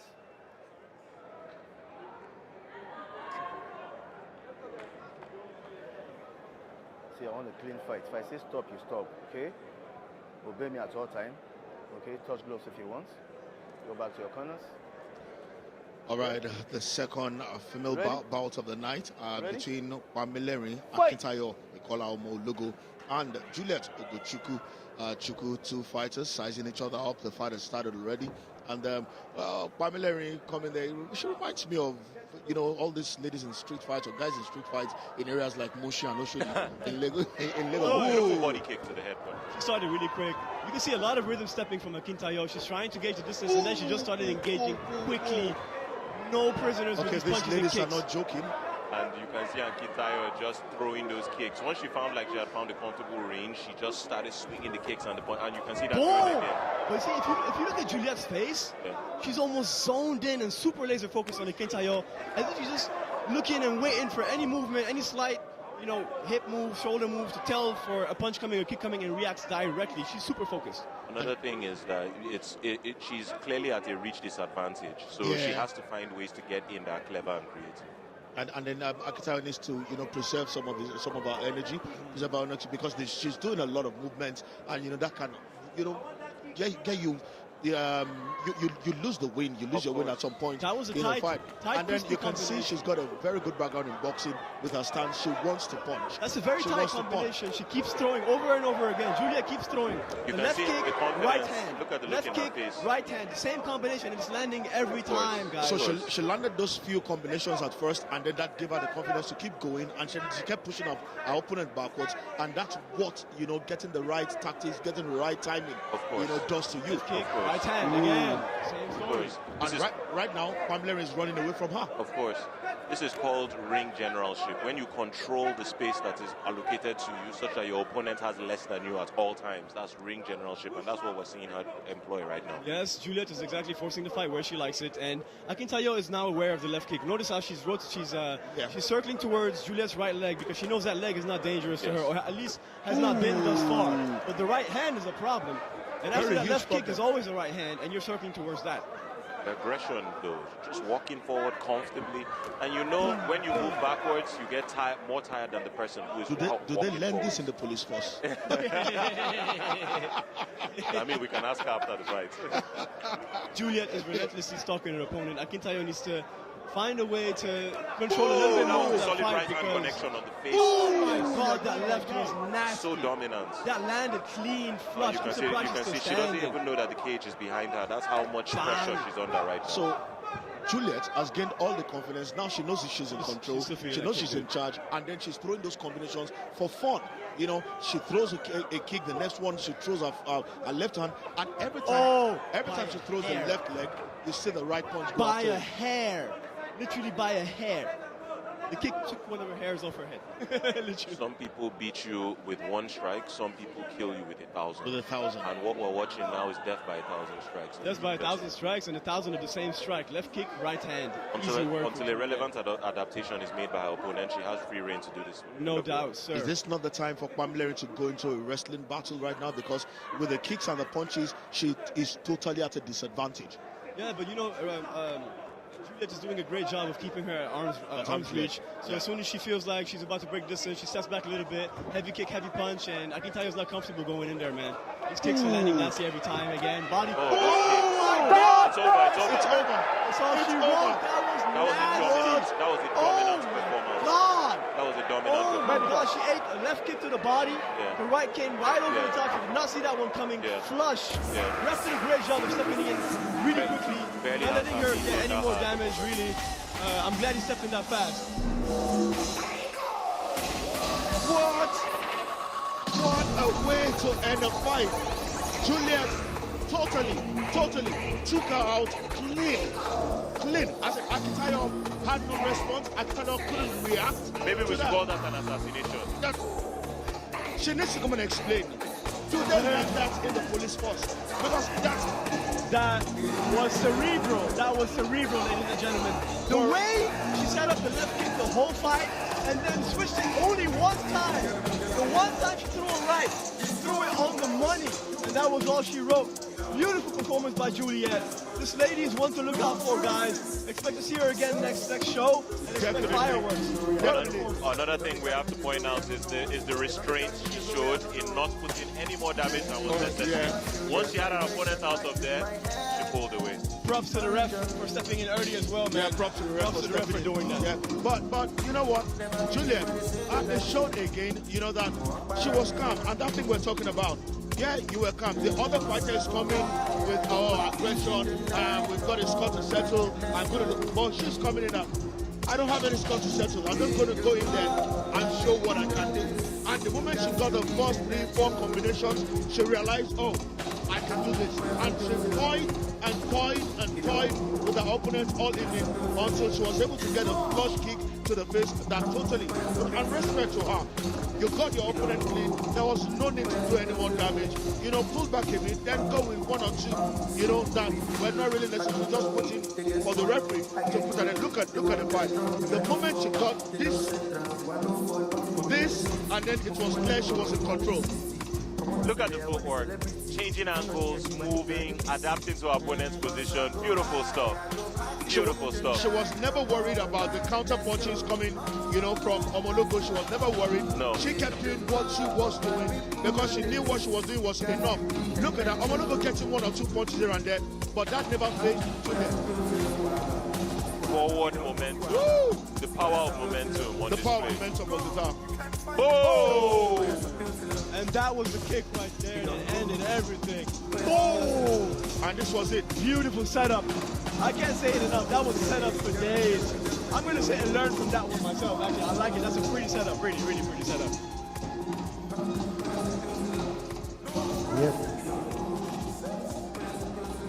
Ladies and gentlemen, after 3 minutes and 36 seconds of the first round, by way of TKO, your winner is Ogunnoiki Juliett!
Ladies and gentlemen, this is Face Off Fight Night 3. To continue with the entertainment and, of course, the passion of the evening, here is your next fight. Please welcome Billy the Eagle Nyembo.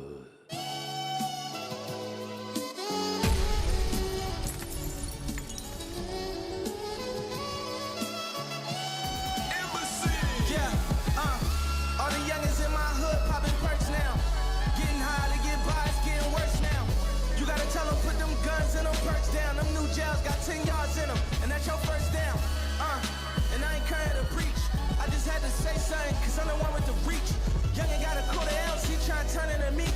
Ain't had no daddies, had to learn from the streets. I used to be an honor student, damn, then I turned to a beast. The first time I seen a nigga get some blood on his sneaks, he had on MX 93s, but was slumped in the street. His mama crying that did something to me. Oh Lord, this shit I'm doing for my hood, I won't get an award. I used to sell Reggie, then how I get to the Forbes. I take a shot, if I miss, I'm getting them balls. Ain't quitting no more, like give me some more. We went Old Navy, it feel like Christian Dior. Was dead broke, but rich as soul. Was we really that poor? Was we really that dumb? Cause we carry a gun, and every nigga in my neighborhood carrying one. Cause we had nightmares of our mamas got buried as son. I'm speaking to you as a prophet, as rare as they come. Gunshots sound like music hanging out the Buick. Why you wanna be a shooter? Mama told me not to do it, but I did it. Now I'm locked up in a prison, calling mama like I shouldn't have did it. Watch my dream shatter in an instant.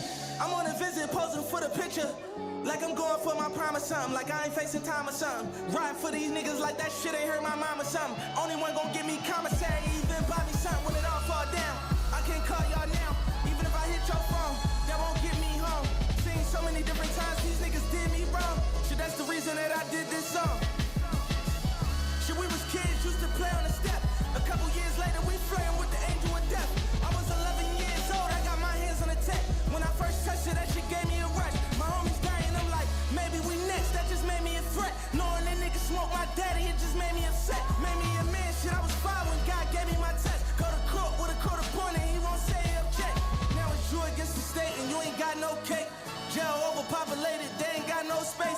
I know a youngin' that got murked and get to dry no rape, but he in the hearse on the way to church. I know his mom going fake when she smell like bomber fluid cologne all on her baby.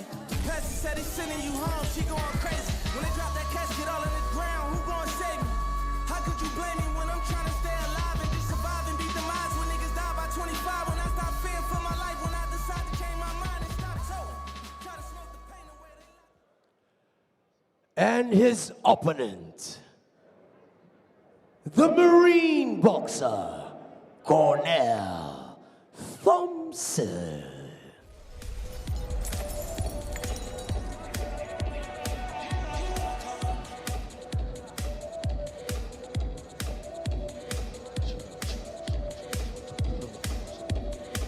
Cornel.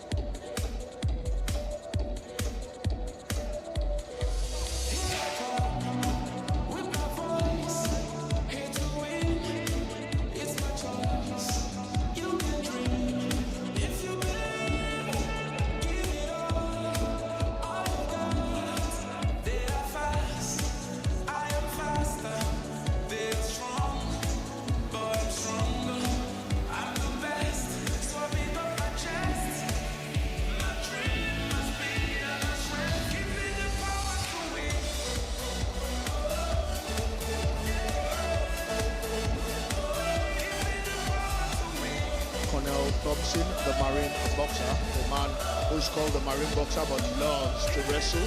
You know, another one of the fan favorites at the Face Off Fight Night series. From the first Face Off Fight Night to the second to this one, he's one man who's pulled the crowd. Everybody loves him. He enjoys. He talks tough, but he fights harder. He's a very strong guy.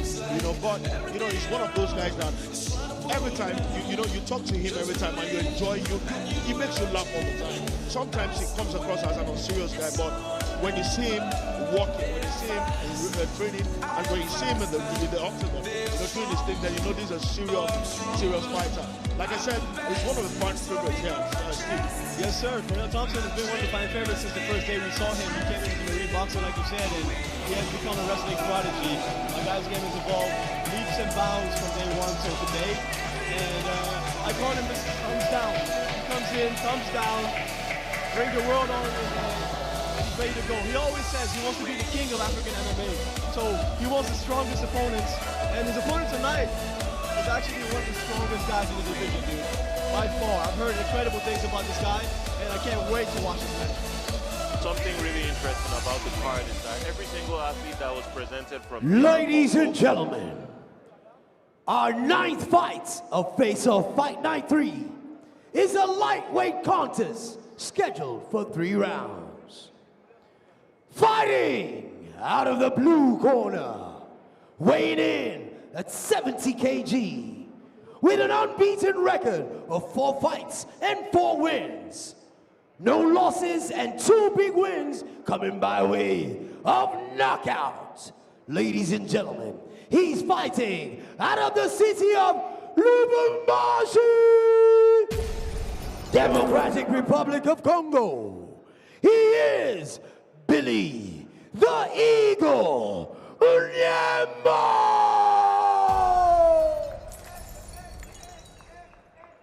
And fighting out of the red corner, ladies and gentlemen, weighing in at 70 kg with a winning streak of 4 fights, 4 wins, 0 losses, and all wins coming by way of dominant wrestling and grappling.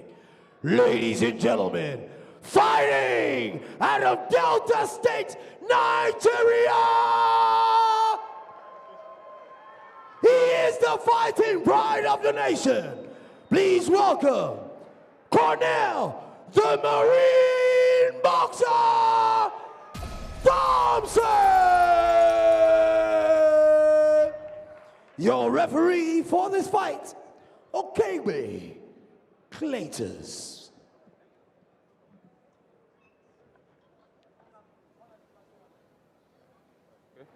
Don't grab the cage, please. Hug me if you like.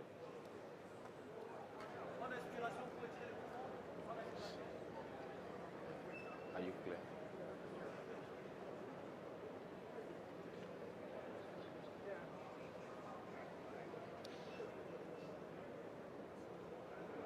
Guys, fight! And here goes the first round of this exciting bout.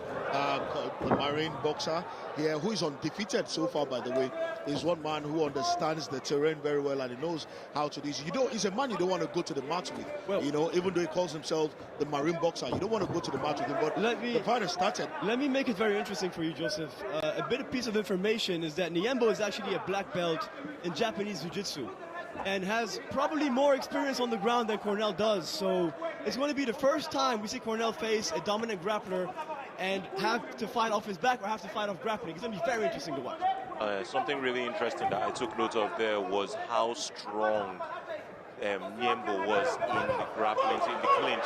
And look at Cornel there. Strong connection and took his opponent to the ground. But Cornel doing a solid job of reversing the position. And now let's see how Nyembo adapts. Very nice reversal. He's in half guard right now. Yes, half guard. Beautiful work by Cornel. But like you said, you know, about Nyembo's strength, his coach mentioned to me earlier, he said Nyembo found out as a child that he was unusually strong. And so after that, he decided to take up martial arts because he wants to take advantage of his natural strength. And no surprises, no surprises. Clearly with the underhook position on the left side, or rather under Cornel's right arm, keeping control there and using the knees to soften him up. Oh, heavy knee. He's got him up against the cage. It's a very interesting contest. That head being positioned there. Oh, but reversed. Perhaps a little too much energy in the opening minutes of this round. Yep. Both men just trying to relax, get comfortable. they're not quite as slow as things can be. But talking about the strength of the Eagle, Nyembo, yes. And you look at the way he keeps pushing himself out of these grapples. You look at the way he keeps pushing. It's surreal how he stands up. Nice triangle attempt. And he's setting up a triangle. Eagle. That's really, really crafty. If he can lift that leg up, if he can connect it under his kneecap, exactly. put that under his kneecap and pull that head down, then that's all she wrote, ladies and gentlemen. And now he's switching and he to can an armbar. transition to an armbar. Exactly. That BJJ just like you said, if he pulls that foot under his knee and locks it, then he can lock Cornel's arm. Then it gets really nasty. Cornel is in trouble. It gets really bad for Cornel after that. No, but then he got an armbar and a triangle. Yeah. He's putting pressure on the triangle. Both sides. And Cornel is out. Cornel is out to side control. Beautiful. Very resilient by Cornel. It's nice that you called it. I love the sight you had on that technicality. Beautiful. So two men who are very good on the mat going up against each other and trying to outwit each other on the mat. You see Cornel again, this is what he loves to do.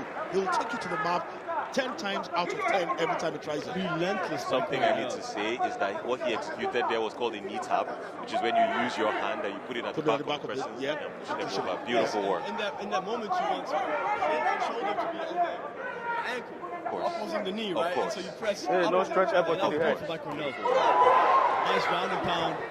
Almost lets him back up, and then pulls him back down there. Yes, sir. I love the tripod position from Cornel to pass the guard, really spreading his hips up and then passing that guard now inside control, rather quarter guard. Let's see how it goes from there. Like Nyembo's waiting for Cornel to try to go to side control so he can escape and create and move his hips back. Of course. And sweep. Right? So he's almost waiting for that position. He's very aware. Both of the guys No point to the are head. very aware on the floor. The placement of the knees as well. That's exactly what he's doing. So sure, Cornel's trying to pass, but he's looking for it too. Joseph, from your point of view, it looks like two men who just know what they are doing on that mat. Yes. And they are just enjoying the fact that they can show exactly how skillful they are at getting the mount, getting the grapples, and then escaping every time it looks like the opponent is trying to do something interesting. But that's intelligence. That's a lot of intelligence from both fighters. Kudos to both of them. The power, yes, you can see there. The intelligence, you can see that is the technique. You can see it right there in action. Something I find really interesting about the fight, the African knockout, is that you can see the development of the athletes over time. Cornel was nowhere near this proficient last time we watched him fight in the first season.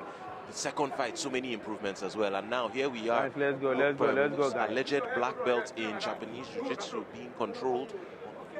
Very interesting. Has made strides, leaps and bound strides in his wrestling. It's incredible to watch. And listen, we don't really know much about his background and what he's been doing in terms of excess training. Maybe he has graded jiu-jitsu himself. Nyembo looking exhausted. Very much exhausted. He's looking tired. The legs are shaking. He's definitely Cornel needs to be careful. Cornel needs to be careful. Cornel feels Cornel needs to be careful. He's wobbling on his feet. Both of them connected. Taking about 2 shots. We have 5 seconds. 5 seconds. Cornel needs to put a lot more heat on him. Nyembo is tired. Nyembo is exhausted. You need to pressure. But you know what? Cornel is tired too. I think that shouldn't count. That shouldn't count. That went after the bell. That went after the bell. Cornel was turning the wheel already. That went after the bell.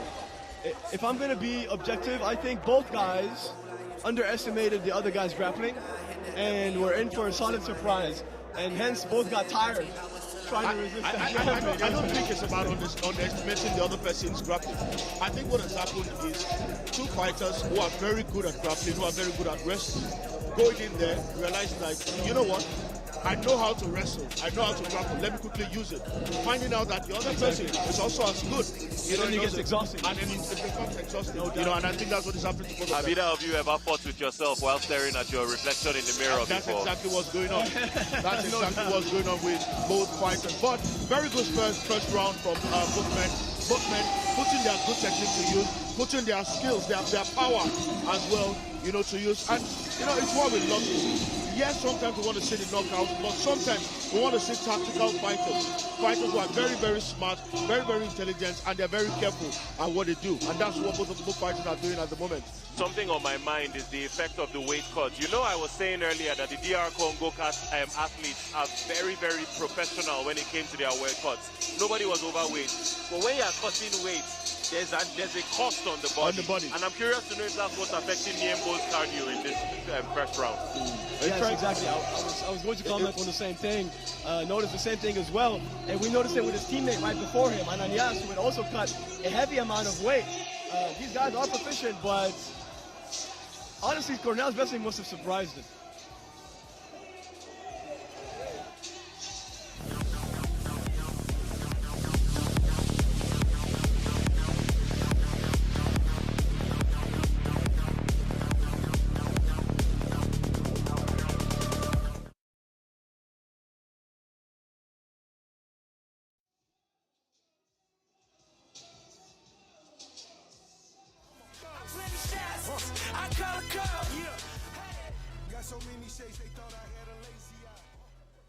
And we're back. It's the second round of this very, very exciting bout already. The Marine boxer Cornel making his match on the mat, today. And Nyembo, coming out the aggressor in the second round of the fight. He already threw a punch that connected slightly.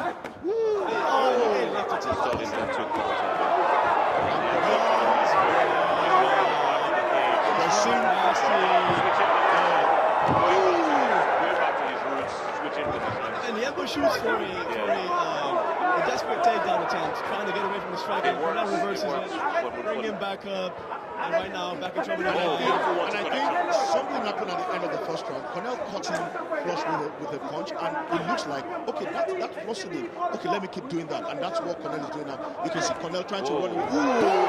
Beautiful takedown. Beautiful takedown. Level change, took him down. Right now it's all work, and Nyembo's exhausted. So right now Nyembo's going to find it very difficult to maintain positions, fight for positions, and resist Cornel's transitions from over there. It's going to be tough on him. And that's the intelligence at this level, mixing and matching. 1 minute Cornel was throwing the punches, the next minute he realized that, you know what, he expects me to keep throwing the punches, I'm going to take him down. And that's what he did, and he did it very well. Now he wants him to get up and come and fight. Come and take some more punches. Listen back up and directly back with the punches. That was an intelligent decision from Cornel, but then he got a little too comfortable. It didn't pay off. Now Nyembo, you don't want someone like Nyembo. Well, okay, he doesn't secure the hooks, which means that Cornel can turn into him and then have a dominant top position. Look at how easy Cornel is coming out of that hold. I feel like Cornel is starting to tire as well, though. Yeah, but he's slower. He's definitely slower. Definitely slowing down, because you can see he's not as relentless, like putting on these.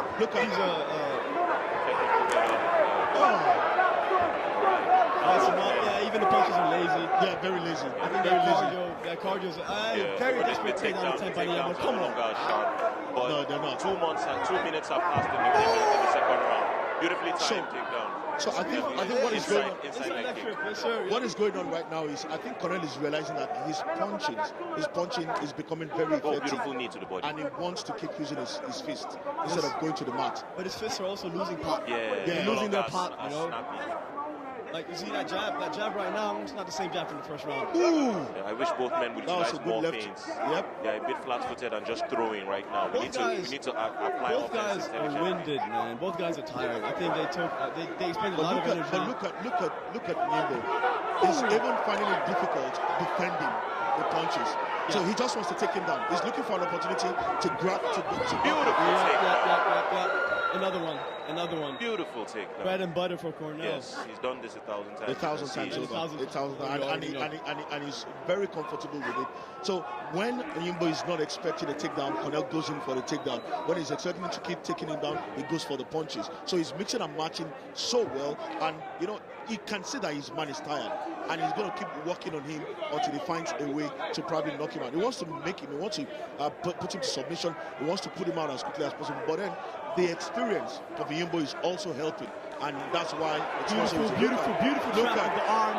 Cornel did a great job moving into half guard, and then he trapped Nyembo's arm under his left thigh as well, and has him in almost like a half guard, half crucifix position. Exactly. Beautiful control. If he can maintain that and start raining ground and pound, Nyembo's going to be in a world of heat. He's transitioning to a guillotine. Not secured, but yes. Yeah. Not secured, but on the way. Exactly. If he can get his legs behind the back or the legs of Nyembo. No, He just gave up a mount. Because both men are exhausted, we need to remember. Because you've expended so much energy wrestling in the first round, throwing punches, throwing kicks. Now you're winded, you're tired. And it's going to continue to tell on how you execute your techniques, how you execute whatever skill you think you have at this time, because you're tired out. The thing is that Nyembo's gum shield is out during the exchange, and he calmly picks it up and puts it in his mouth. But that's a huge risk there. You get a punch to the face. Cornel made a small mistake. Very small mistake. Directly Nyembo capitalized. needs to sink in that right hook under. Yeah, that's what he needs to do. He needs to sink that right hook in. Once he can do that, then you can pursue the submission. Oh no, Cornel, kudos to Cornel, kudos to him. He's really active in the scrambles. Yes, very against the cage, trying to land these heavy punches. You know, they add up at the end of the day. Sure, Cornel is tired. Maybe there's not enough pop in his hands, but you keep eating those, man. Using the head, set the head for the strikes. Beautiful work and from then wrist Cornel. control, and then let go of the wrist and snap the head, and then again, repeat, rinse and repeat. Rinse and repeat. 5 seconds to the round, ladies and gentlemen. This is the most we've seen Cornel so far since we've been seeing him in the face of fight night series. Is the most punishment. The most punishment is received. Look at Nyembo. Nyembo struggled to even stand up to go back to his corner. He's exhausted, winded. I'm sure Cornel is looking. Let's look at the fight again. Look at the story. Look at the transition. Look at the transition. You know, big ups to Cornel and the intelligence between to do all of this. Even when he was tired. That's a missed leg kick, and then Cornel, bam! Right cross. Punish him for that miss. Right uppercut, left hook. Win, nothing. Bang! Right cross. The game started as a chest battle of grappling. Just look at both of them. It now became a standard of chest match. Both men are clearly exhausted. But Cornel clearly has the presence of mind to keep going forward intelligently. The slip catches them off guard. So this is why Cornel thinks he needs to keep throwing the punches. It's working to a good extent. It's tiring his opponents out. It's getting him, lose a lot of breath. And so what he wants to do is punch, take him down. Punch, take him down. Exactly. Mixed martial arts. Use all the tools at your disposal to bring the victorious outcome. Every bit of skill you have, every bit of technique you know, put it to good use, put it to your advantage. And the third and final round is this short time, like they call it. Cornel, will he capitalize on how much Nyembo's legs have gone, or will it be Nyembo with one magical moment to turn the things around? But then, this is what you expect to see at this level of experience from both fighters. Looking at Nyembo's background, looking at Cornel from where he's coming, you expect them to be able to throw something out, from, like they call it, the magic hat, and get it done. Okay, and now we're right in the third round. Takedown shot by Beautiful Nyembo, knee and on the break. Cornel, quick defense, and eats a knee for it. The left hand still looking a bit slow. It's not as snappy as you would expect. It's not. That was such a slow takedown attempt. Both men are tired. Cornel looks a little bit more rested than Nyembo. He looks like he's using his brakes a bit more efficiently, and he's able to catch his breath a little bit more. Solid straight He crossed. Beautiful work. He snapped his head back. I love that. I love the light work. You don't have to throw everything with 100% power. No, especially now that you're tired.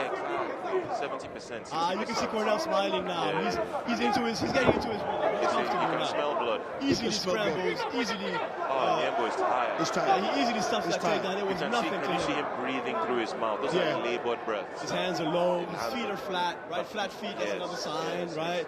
The exhaustion, all that lactic acid building up, it takes its toll over time. Yeah, and just like you said in that first round, man, that weight cut must have affected him. That's straight.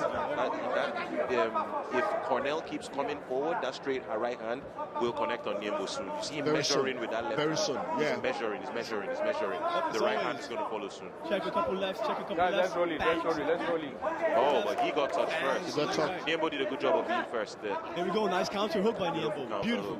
Time to jab, nice time to step Both men been across standing and for a bang while this hook. now. Let's see if those shot take down. Oh, I love the lateral movement to stay away from the cage. Beautiful work. Beautiful takedown by Cornel. That was explosive. That was fast. Yep. Nobody saw that That's coming. his signature takedown. No for doubt. me, yeah. No doubt. And it was a one leg with another hand around the hip. Hip secured the leg. Money.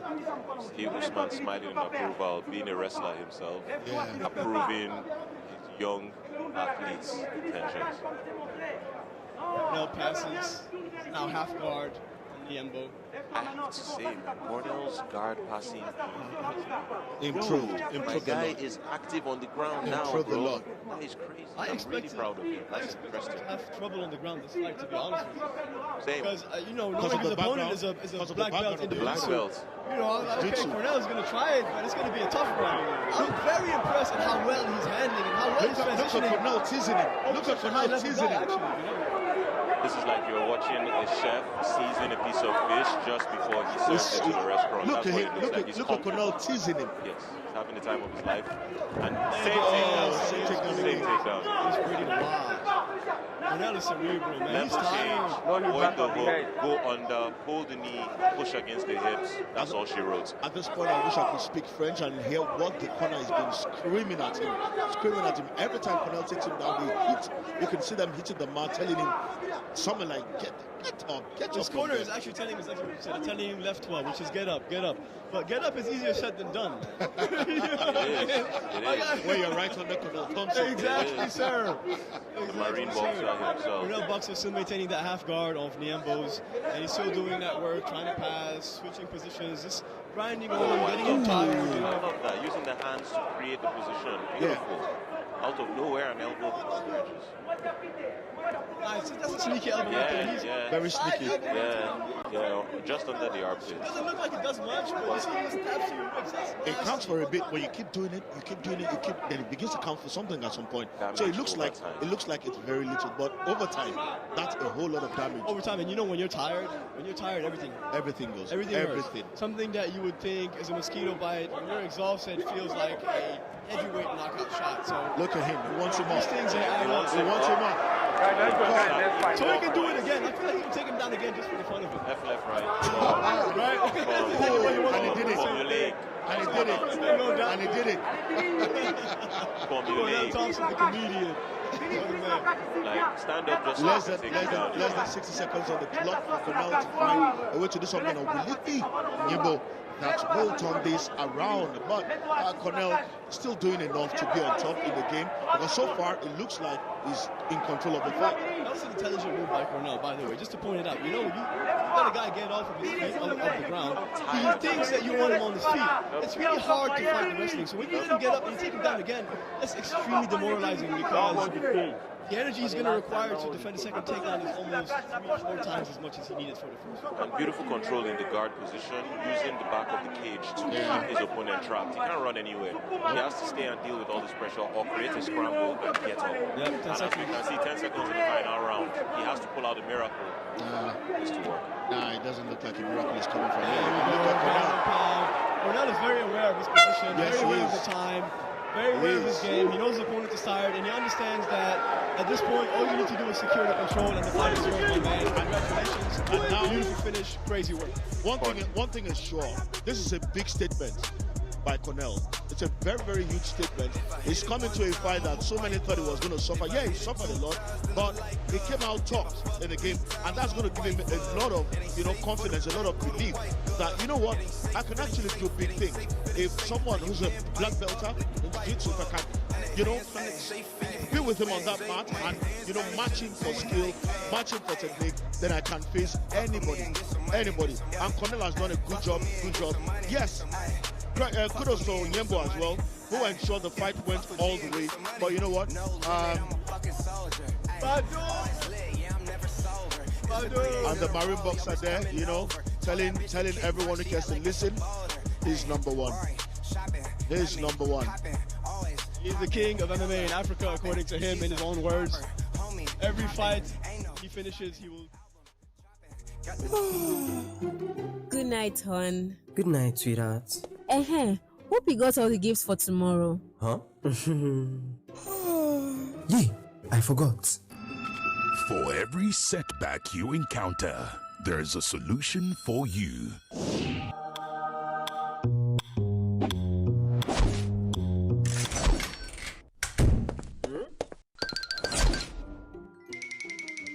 Who is there? You can count on Keystone Bank to make it happen when it matters the most. Season's greetings. And what a fight that has been. Cornel Thompson. Cornel Thompson there doing the job that we know him to do. Going toe-to-toe with the man who's got an experience in grappling, he's got an experience in the discipline of jiu-jitsu. But Cornel Thompson did his portfolio a world of good. A world of good tonight. With the changes in his game, I'm curious to see how he affects the title picture next year when AKO is... All right, ladies and gentlemen. Well, it will be interesting to see. It's time for our decision in our ninth bout of the evening. Our winner by unanimous decision. Ladies and gentlemen, make some noise for Cornel Thompson! Punching was something he used to a very, very huge advantage for himself tonight. And it's good to see him not just relying on what we all know him to do, wrestling. We saw him throw a lot of good punches. We saw him defend very well on the mat. And that is what you want to see from your champions. I'm looking forward to seeing more of Cornel fights. The reversal he executed on the takedown with the butterfly hook to switch positions with Nyembo. Excellent, excellent. Cornel is a talented guy, man. And Cornel is a really hard-working guy. You see him get better every time. And he spent most part of the evening, just picking up those points. They were both tired, but he kept picking up those points, remained in a dominant position, and just, kept doing his thing. And that was the end right there.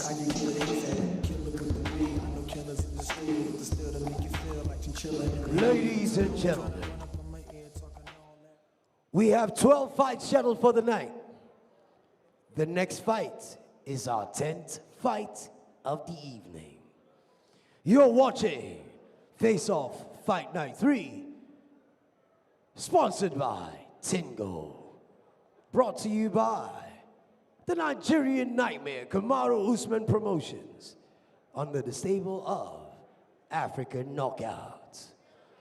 Ladies and gentlemen, entering the cage for our 10th fight of the evening, please welcome Emmanuel Ewe, the KO Machine, Benard!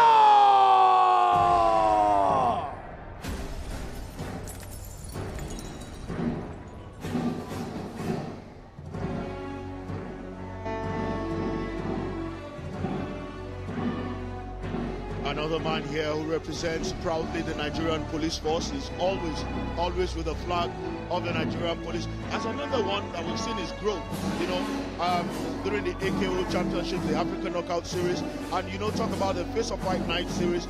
He's a man we've seen his growth. He's been steady, he's been very organic, but it's been very, very meaningful because you see him going to fight. He's one of those fearless ones, in the series. Well, you can hear from his nickname, the KO Machine. I believe he has 20 KOs on his record in his kickboxing career, and he just recently transitioned to mixed martial arts. So now we're about to watch what the KO Machine does when the bright lights, when the Nigerian Nightmare is watching, when it's the end of the year and you have the biggest stage in Africa to show off all your skills. What do you do? What are you made of? Yeah, what exactly are you made of? Ewe Benard, the knockout machine, loves to knock people out every time he's in the ring, and tonight he's up against someone who I regard as formidable, up against someone who I think, just like the Cornel's fight, someone I think might give him a lot of problem. But one of the things I want to see about Ewe is beyond his punching, beyond his knockout power or his knockout craft. I want to see what else can do. If a fighting comes, if his opponent comes and takes him to the mat over and over again, what will he do? What can he pull out? I would be surprised if any of these guys try to bring it to the mat tonight. I would love to, but I'd be surprised because same way Benard is a KO machine, in French, his opponent is also called the KO wizard. And he has 4 of his last 5 MMA fights, knockouts, and throughout his career, 90% of his fights also clean knockouts. And both guys promise each other to knock each other's heads off during the fight. So I would love to see this happen. So maybe we might just be seeing an early night in this one. Yeah, it's definitely going to be a lot of fireworks early in this one, ladies and gentlemen. But don't be deceived by his frame. Don't be deceived by Ewe's, stature. That's a man with a lot of power in his fists. A man with a lot of power in his kicks. You don't. And entering the ring as the opponent, ladies and gentlemen, please welcome Josias, the KO Wizard, Musasa.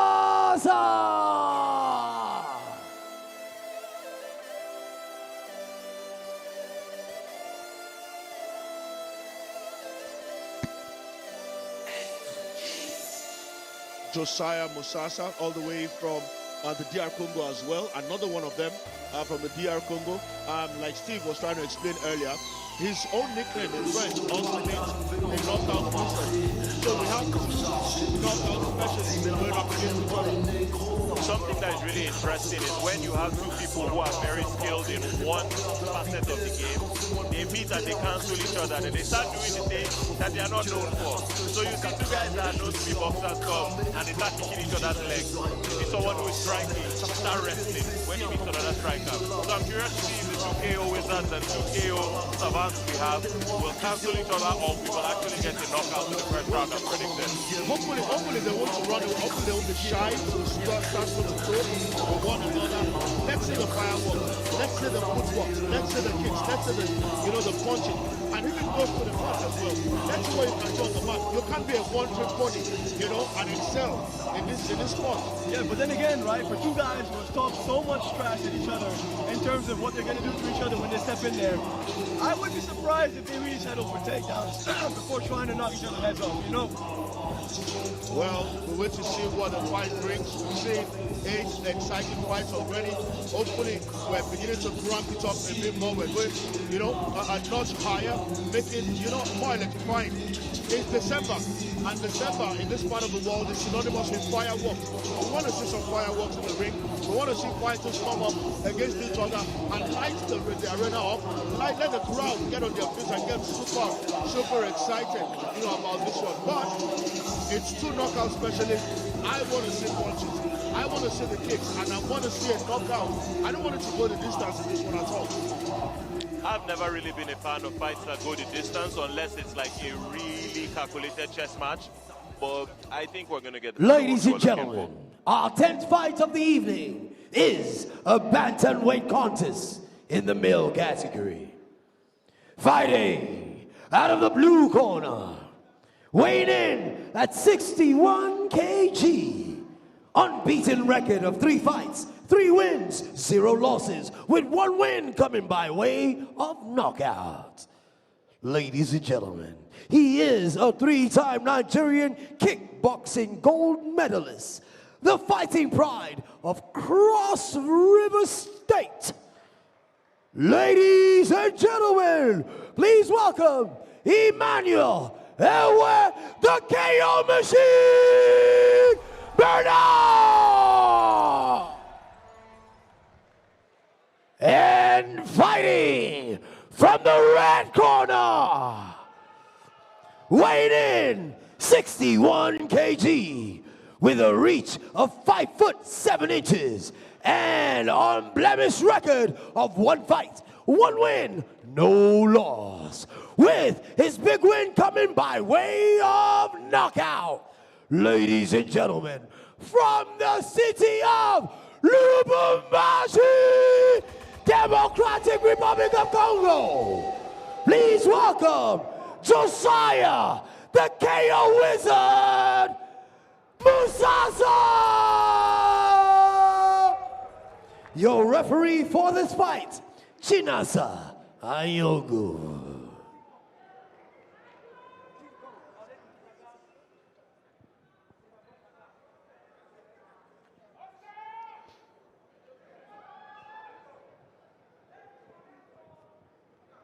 Here we go to the battle of the knockout Lost if you want. specialists.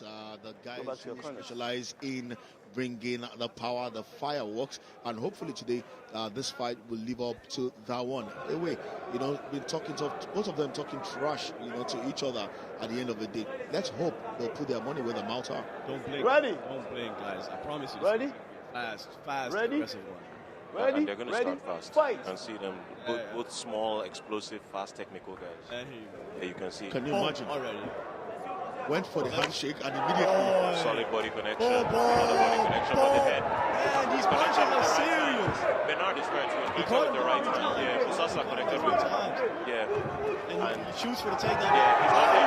That's it, it's done. He's out. He's out. Not. He's barely holding him. Oh, he's in trouble. He's in big, big trouble. He turns his back. Referee, look at how he's walking. Referee, stop it. He was not intended. Yeah, His back like that. He's still defending He's still himself. defending himself. Yeah, but dude, like, He's still he's defending ripping himself. his leg. No, come on, no, ref. Left leg.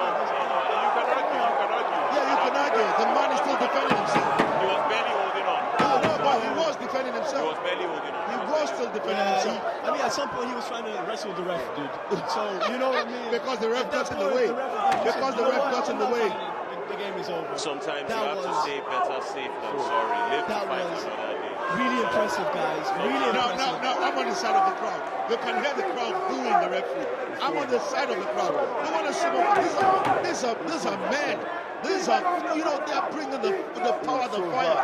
Let them fight. It has to be remembered that the Let them fight. referee's decision is final, and as such, it must be respected. You can oppose, you can bring your points of view respectfully after the fact, but the referee's decision Look at is final. now. This is the story of the fight. He looks Both disappointed. fighters starting. At the And same he was time, rocked. He was rocked several He times. didn't have his feet under him several From this seconds. point to the end. From this point till the end. He Off had- balance is. Look at. Yeah, that was nasty. And From he- this point till the end. attempts to take that. He gets up by himself and he wobbles again. And the fourth time he wobbles again. You can see Benard complaining. He's not happy with the decision, but man, that was impressive by The fight is Josias. over. It's That was over. really impressive It's by over. Josias. The referee called it, and to be honest, the highlights paint a picture of a man who was desperate to get No, out but of there. now, look at No, look at this. There's no Now, round look balance at in his leg. Yes, he was still wobbling. I was one But you were at that grabbing. point, His fight. he was still able to Joseph, defend himself. you know, the thing is that the ref's job before anything is the fighter's safety. It's the fighter's safety. And Yeah, if it's he the feels fighter's the fighter safety. is about to get hurt, That's why there are before rules. anything, it's his job to stop it. I see you. Steve, that's why there are rules. That's why there are rules. If the man cannot, not if he looks like he cannot. That's why there are rules to the sport. You don't, because you're the referee, say because Ladies and gentlemen, his opponent, even at some point, used his hand to push him down, as opposed to beat him, and he still tried to stand up. And as he was standing up, the referee called. That's why I have a problem with the referee. Would you say he was still fighting? He was still fighting. With his hands down and walking. ladies and gentlemen, You know what? after 39 seconds of the first round, I say again, after 39 seconds of the first round, we have a winner by TKO, Josias Musasa, the KO Wizard.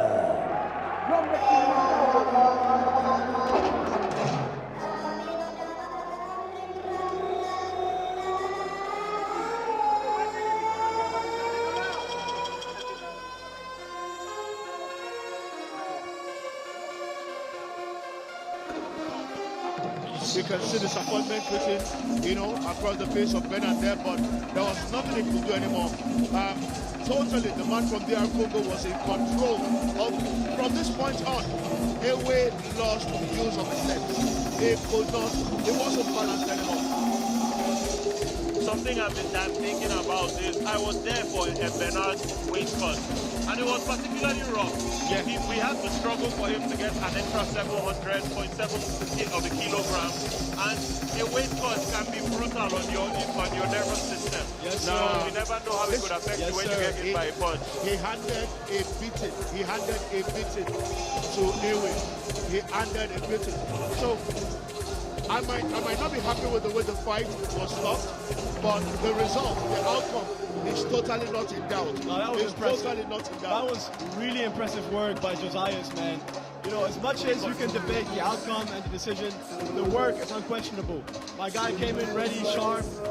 He had a lot of success tonight, and he put Benard in so much trouble. Again, dude, the ref's job is to help these guys keep healthy. And if the ref feels like he was going to get more hurt than necessary, I wouldn't question that decision too much. Musasa is in a hurry to go back to the Congo, and he just had to finish that fight as early as possible, and that's what he's done, right now. Kudos to him, and congratulations to him. What a fight. He brought on the fire, and at the end of the day, he got the win. And right after the fight, you saw his coach run up to us to the commentary DJ Embassy. and look at us and say, hey guys, I told you. Ladies and gentlemen, we have 10 minutes of one of the best DJs out of Nigeria.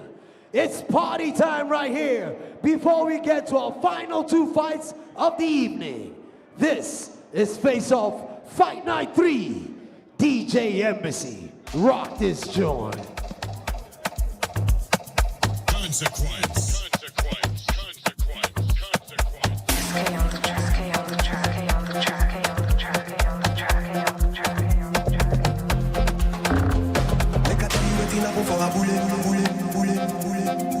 I went there with my best friend,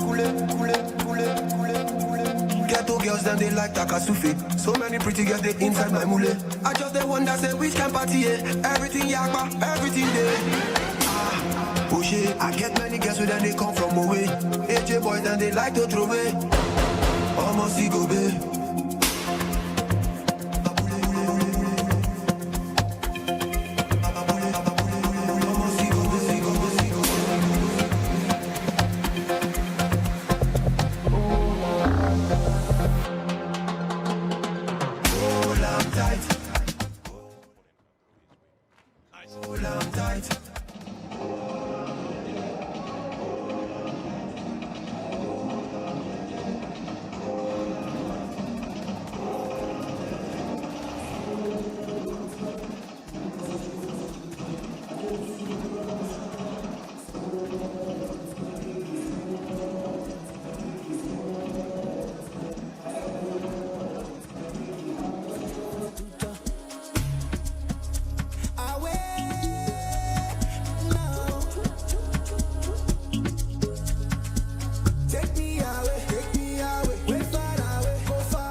I saw me to look.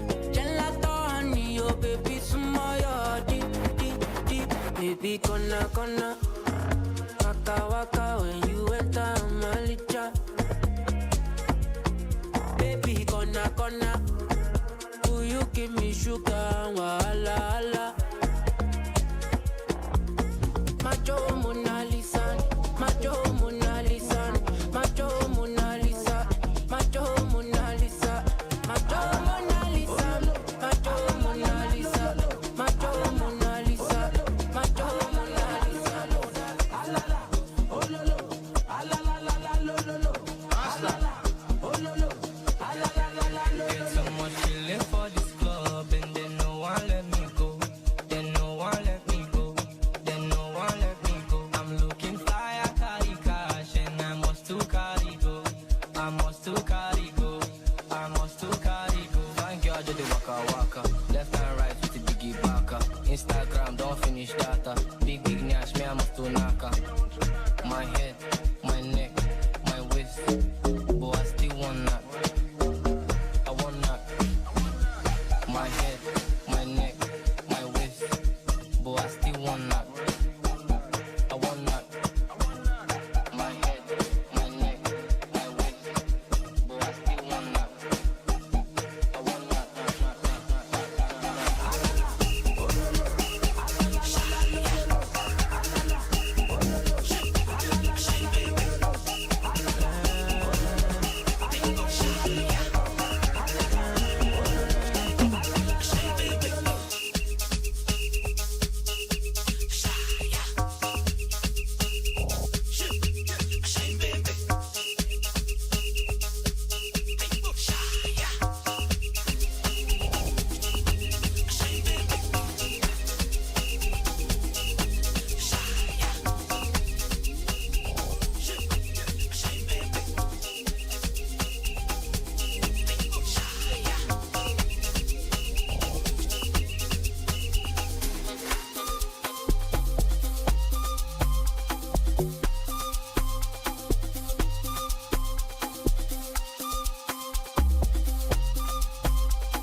Good night, hon. Good night, sweetheart. Hope you got all the gifts for tomorrow. Huh? Yay, I forgot. For every setback you encounter, there's a solution for you.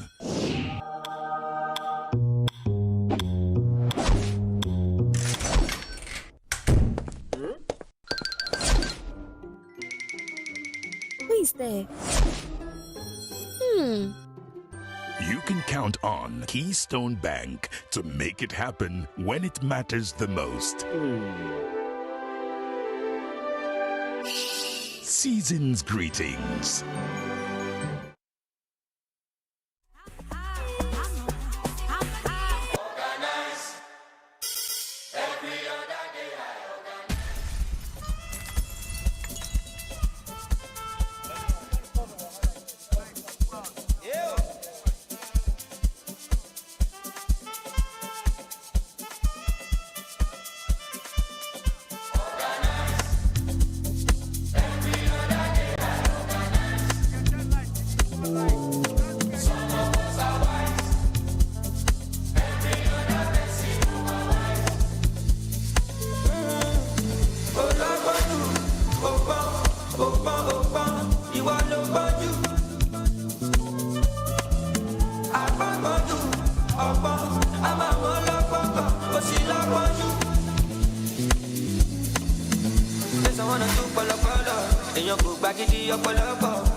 I know they saying that they job my life. 100% we take bad love. I want you to work on my struggle, love. The money long cause I don't buy shit.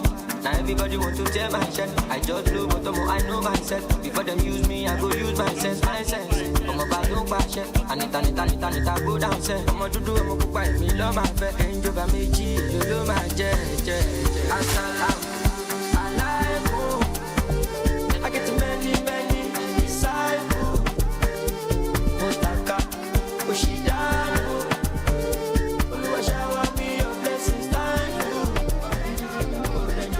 Ladies and gentlemen,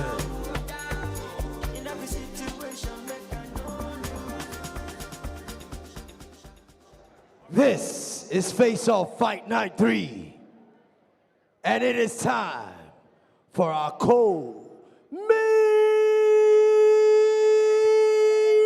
event. Highly anticipated. Please welcome into the ring, Emeka, Big Shaq of Africa, Daniel.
entering the cage. Ndidi, Rage, Alonu.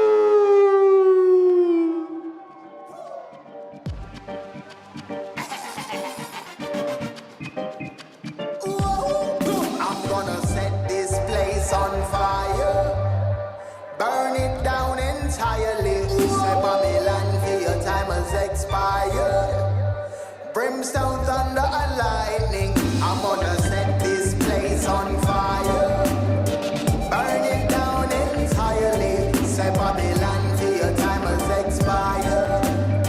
Brimstone, thunder, and lightning.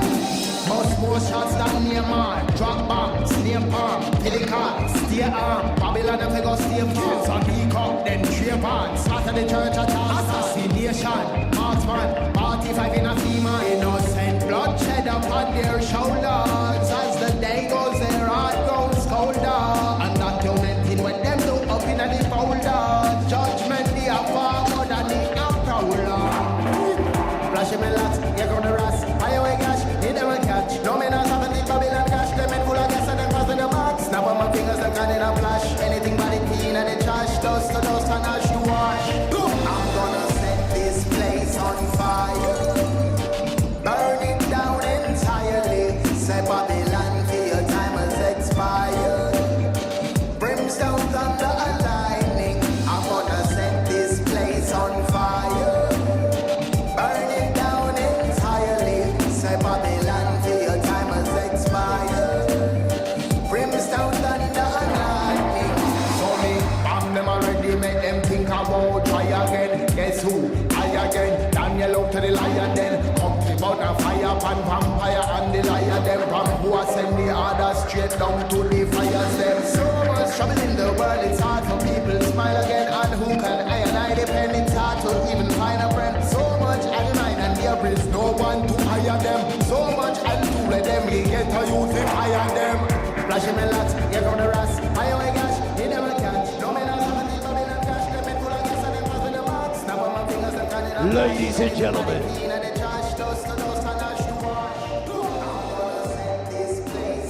it's time.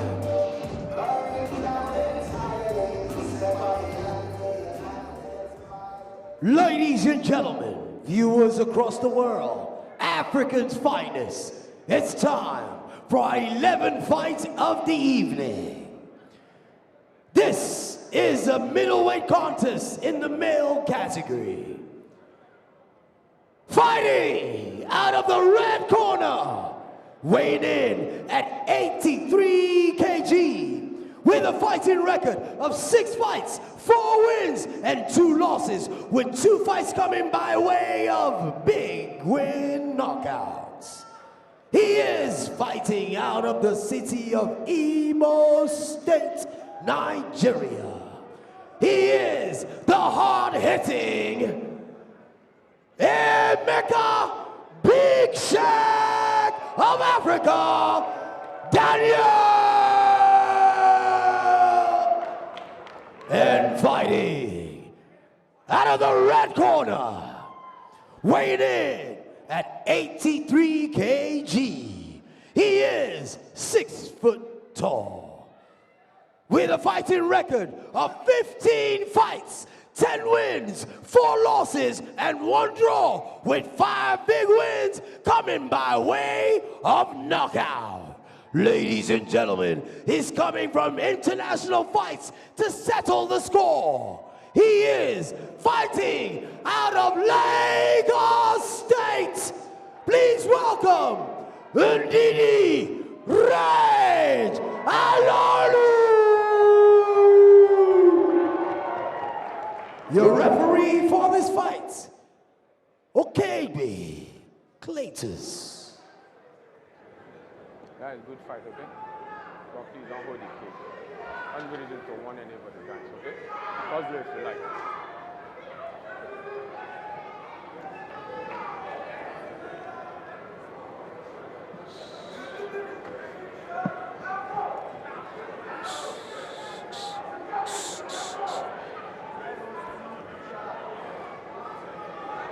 Guys, fight!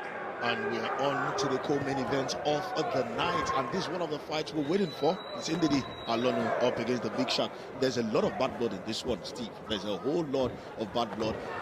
The last time they came up against each other, Emeka thought he was robbed. But right now, he has an opportunity for redemption. This fight has been a long time coming. It's been since season 1 of AKO. This was the finals. And it was such a hot fight that they ended up adding an extra round to it before the finish. But both fighters, interesting guys, who has grown, since that time we saw them in the finals of the AKO. Big Shark has built a reputation as a knockout specialist. Will he do that against heavy hitting Ndidi tonight? Well, we're going to see. But this fight has started the way we'll expect it to fight. Okay. You can see there's already a lot of respect between both guys. Both guys are engaging, but both guys are very respectful of the power and the technical prowess of the other guy, right? Nobody's going too crazy. Nobody's being too aggressive. And Emeka, who's really a brawler, is being more careful than usual, which says a lot about Ndidi's skill.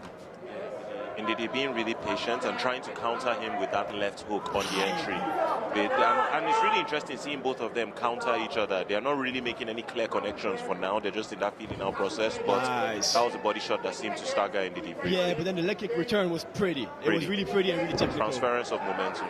It looks like a repeat of that final. This was exactly what they did in that final, countering each other. Nice. There was a lot of respect between both men, and it's clear because you respect each other because you know what the other person can bring, to the fight. Nice beautiful that was heavy head kick by Shark. Beautiful counter. Ndidi is countering really clean these kicks, man.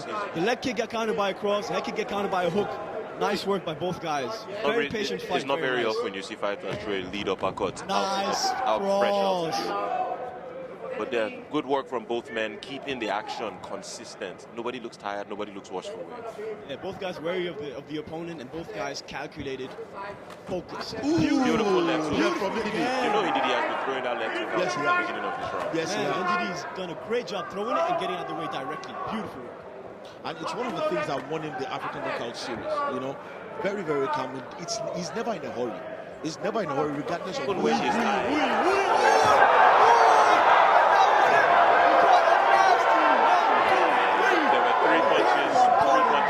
Succession, and that was all she wrote, ladies and gentlemen. Now he has his back on the floor. But you should not forget, Ndidi has a lot of experience on the ground. Ndidi coaches a lot of people on the ground. I know fighters Ndidi has trained on the floor. Sir, trying to secure the Kimura is Big Shark. High-level black belt once said, you get punched in the face 3 times, you become a white belt really quick. Yeah, but experience helps mitigate these factors sometimes. Rock changes the game quick. Emeka, heavy ground and pound. Good scramble. He needs to create some separation so that the guard can get in between the hips and create some defense for him. Because right now, there's nothing protecting him from the hand. Heavy ground and pound. Ndidi looks in trouble. He's using this position. Looks in trouble. No, he's still defending himself intelligently, I believe. Yeah, but he's getting caught. Yes, he is. He's getting caught. He is. And a very good job from Big Shark separating his body from the wall. He has 1 minute and 40 seconds. Oh, wow. But trying to secure it on top. He popped his arm. Nice. No. He rolled out. For a second, I thought it was out. Beautiful. That's how it's done, textbook. Exactly. This is where Big Shark doesn't want to be. And that's this is now Ndidi is gone on top of him, and this is risky for Big Shark. Man, that was beautiful to watch. And you see how quickly he keyed into that. That was what was happening, and just reversed the position. Excellent work. Yep, and that was a first for Shark going into wrestling and jiu-jitsu maneuvers. And I guess, the lack of experience in that facet, let Ndidi's experience just take over. And be like, hey, man, you can't play that game with me. Of course, and working the body, softening up those ribs, softening up the torso of Big Shark is Ndidi. And we're going to see all of that pay off dividends if they do get into the second round. Eventually. No doubt. At this point, that's exactly what he needs to do, because the first couple minutes were rough on him after that punch flurry, and he got dropped a little bit. It's energy recovery time. You need to get your head back in the game. Yes. You need to get your focus back in the game. Yes. Best way to do that is to control the guy on the ground, get on top of him, tire him out, exhaust his energy, and you regain yours, Beautiful work from Big Shark to keep Ndidi within his guard. You see how when Ndidi was trying to pass, he just quickly pulled him in close and locked him down. And this is exactly why a lot of people have called for this rematch for so long, because it's the kind of fight you want to see. The two guys, skillful, very technical guys, but but at the same time, they can go with the brawl, get in the brawl, and really do dirty tricks in the spot. And kudos to both of them. So far, they've given us a fight. And the refs separated some. They were not being too active in that position. This was your co-main event for the evening. Much massive shout outs to the match because of African knockout. It is the second and ultimate bout of the evening. This is quality all around. This is good quality. Good quality all around. Emeka, it's very clear to see that Emeka wants to make sure that he gets a result tonight, because he keeps saying it every time everybody talks about that fight. He thinks he was wrong. He thinks, the way he says it, he said it wrong. And so he wants to make a statement. And that was clear. That was a replay of the free flurry. The last round, extremely powerful. I'm surprised that he was still able to keep his composure, a full guard and not really fall from that. That was hard. It was good. It was good that he was moving. It looked like it popped out. It looked like it popped out. Yeah. But he just went back. Exactly. That's all. That tells you about the strength of that man, because I thought for a minute as well that the elbow popped out. I was so sure he popped out. That's what it looked like from our angle, man. But then you realize the guy was smart. He reacted super fast, twisted his arm, so the bend was on the inside of the elbow, which is not dangerous at that point. And when the fight is hot, when the fight is good, you lose track of time. And that's why now it's already time for the second round of this fight. It's Ndidi Alonu up against Emeka Daniels. We call it the big shot. And Emeka Daniel, he has a point to prove. He wants to show that he was the best man in the African Knockout Series, and he has an opportunity to do that. Second round already on the way, and Emeka on the front foot already. Beautiful stance switch from Ndidi Alonu. Both guys again, stepping around each other, trying to feel each other out, see where the guys taking the are. center. That's another 1-2 by Shark. Quick ones, not wasting time. He needs to keep his hands up in those throws. That was how he got caught the last time. Just saw it again. Well, he's using his work to excellent results. A lot of stance changes from Ndidi, but he slipped there. That was dangerous. That was dangerous. That's the second person slipping on that. I thought you stop the fight, you get someone starting again, because that can be dangerous for both guys. In the heat of the action, it can be very easy for the referees to even get caught in what's happening. Nice outside left low kick. Ndidi with the nice pivot, getting out of the way, bull and matador action right here. Ndidi is very aware of the action the whole time. Oh, barely glances him with that kick. That could have been fatal. And another right. The thing about Ndidi that always floors me is how crisp his counter striking can be when he's in the zone. It comes with experience. The man has done it again and again and again, and that's why he's never in a hurry. Look at that. He saw what was coming. He saw what was coming, and he took his time, calculated the move, took him down very beautifully. That was extremely calculated. Ndidi is attempting to isolate that left hand of Big Shark and putting it right near on top of it. That's why he's moving as close. He's trying to create as little space as he can between himself and him. The elbow, the knee, you can see them very close to the right arm. Just keep the left arm under the knee, and then let the other arm do the damage. And the elbow being there is actually distracting Emeka from the leg, because Emeka feels the elbow, he fights the elbow. You fight the elbow, the leg walks under you. If the elbow wasn't there, the leg would be clear. Yes. And Emeka would feel that and understand the position. Because at the end of the day, Ndidi is trying to work to a full mount position. Yes. So if he can secure that arm, then go the opposite side and lift his left leg above and go around. That's it. Something I noticed though is great improvement in Shark's ground game. Shark was never this calm and this composed on the ground, and you can see strides, and he's short. Again, I have to just point it out. It's a testament to the quality of athletes the African Knockout has produced. That year after year they keep improving. Because I remember his first fight struggling on the floor, with no awareness of his knees, no awareness of his hips. But now look at him, keeping Ndidi at bay, defending himself intelligently, and giving us a good fight. Exactly. Even his last fight against Cherif Drame, which was a banger, right? He got taken down just one time in that fight, but he was nowhere near as comfortable on the ground as he is now. And I think a big part of that is knowing his opponent and knowing who he's going up against. And extra that's growth. That's a lot of growth. That's a lot of growth from the man here. Both fighters still on the mat, and Ndidi there looking his knee. his knee has not left that position. He wants to take total control of Emeka's left arm. He wants to take total control of that. Even if you can't make the person, even if you can't take control, make them as uncomfortable as possible. Put your knee beside their neck, press them down, hold them in places that they are not used to. That's the idea. And while he's at that, he's also working the torso. No matter how little he keeps doing it again and again, eventually he's going to bear some fruit. Exactly. Right now, Ndidi is just buying himself this round, right? He's grinding it out on Shark. He's tiring him out, sapping that energy. And you know, when you're an explosive striker, the energy is the key. You take that out of him, and then all of a sudden, these punches that were dangerous to you the first round, now you can eat him a little bit better. Now you can walk through him a little bit better. And now you can return fire without really being too worried about the fire. I think that's what he's trying to get at. You can see Ndidi gradually inching him to the cage. That's because he wants to stack and break that. Because he's been trying to get out of the guy's guard since, but the guard is too resilient. Yeah. He wants to stack him up so that his legs lose that strength. Then he can pass. Yep, but then Shark gets his back in the cage and is able to try to get up easier. So now it's a battle of who's better at that position than the other, and who's a bit slicker in that 1 second of thought. Just create a scramble, create some chaos.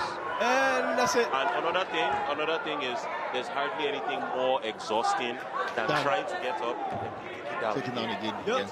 But then it goes the other way as well. There's nothing more exhausting than the wrestler trying to wrestle and keep getting resisted and resisted and resisted. True. Nice knee. Oh, but he needs to use that.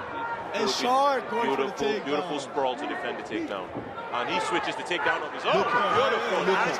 Gets full mounts. Almost. If he can pass the knee. Almost a side mount. I mean, he transitions from a full mount there easy. Yeah, very easy. Yes, sir. Back into side. Yes. All right. And now back to a position that we're familiar with in this second round. We're only seven seconds to go. I'm curious to know, what do you guys think about this second round?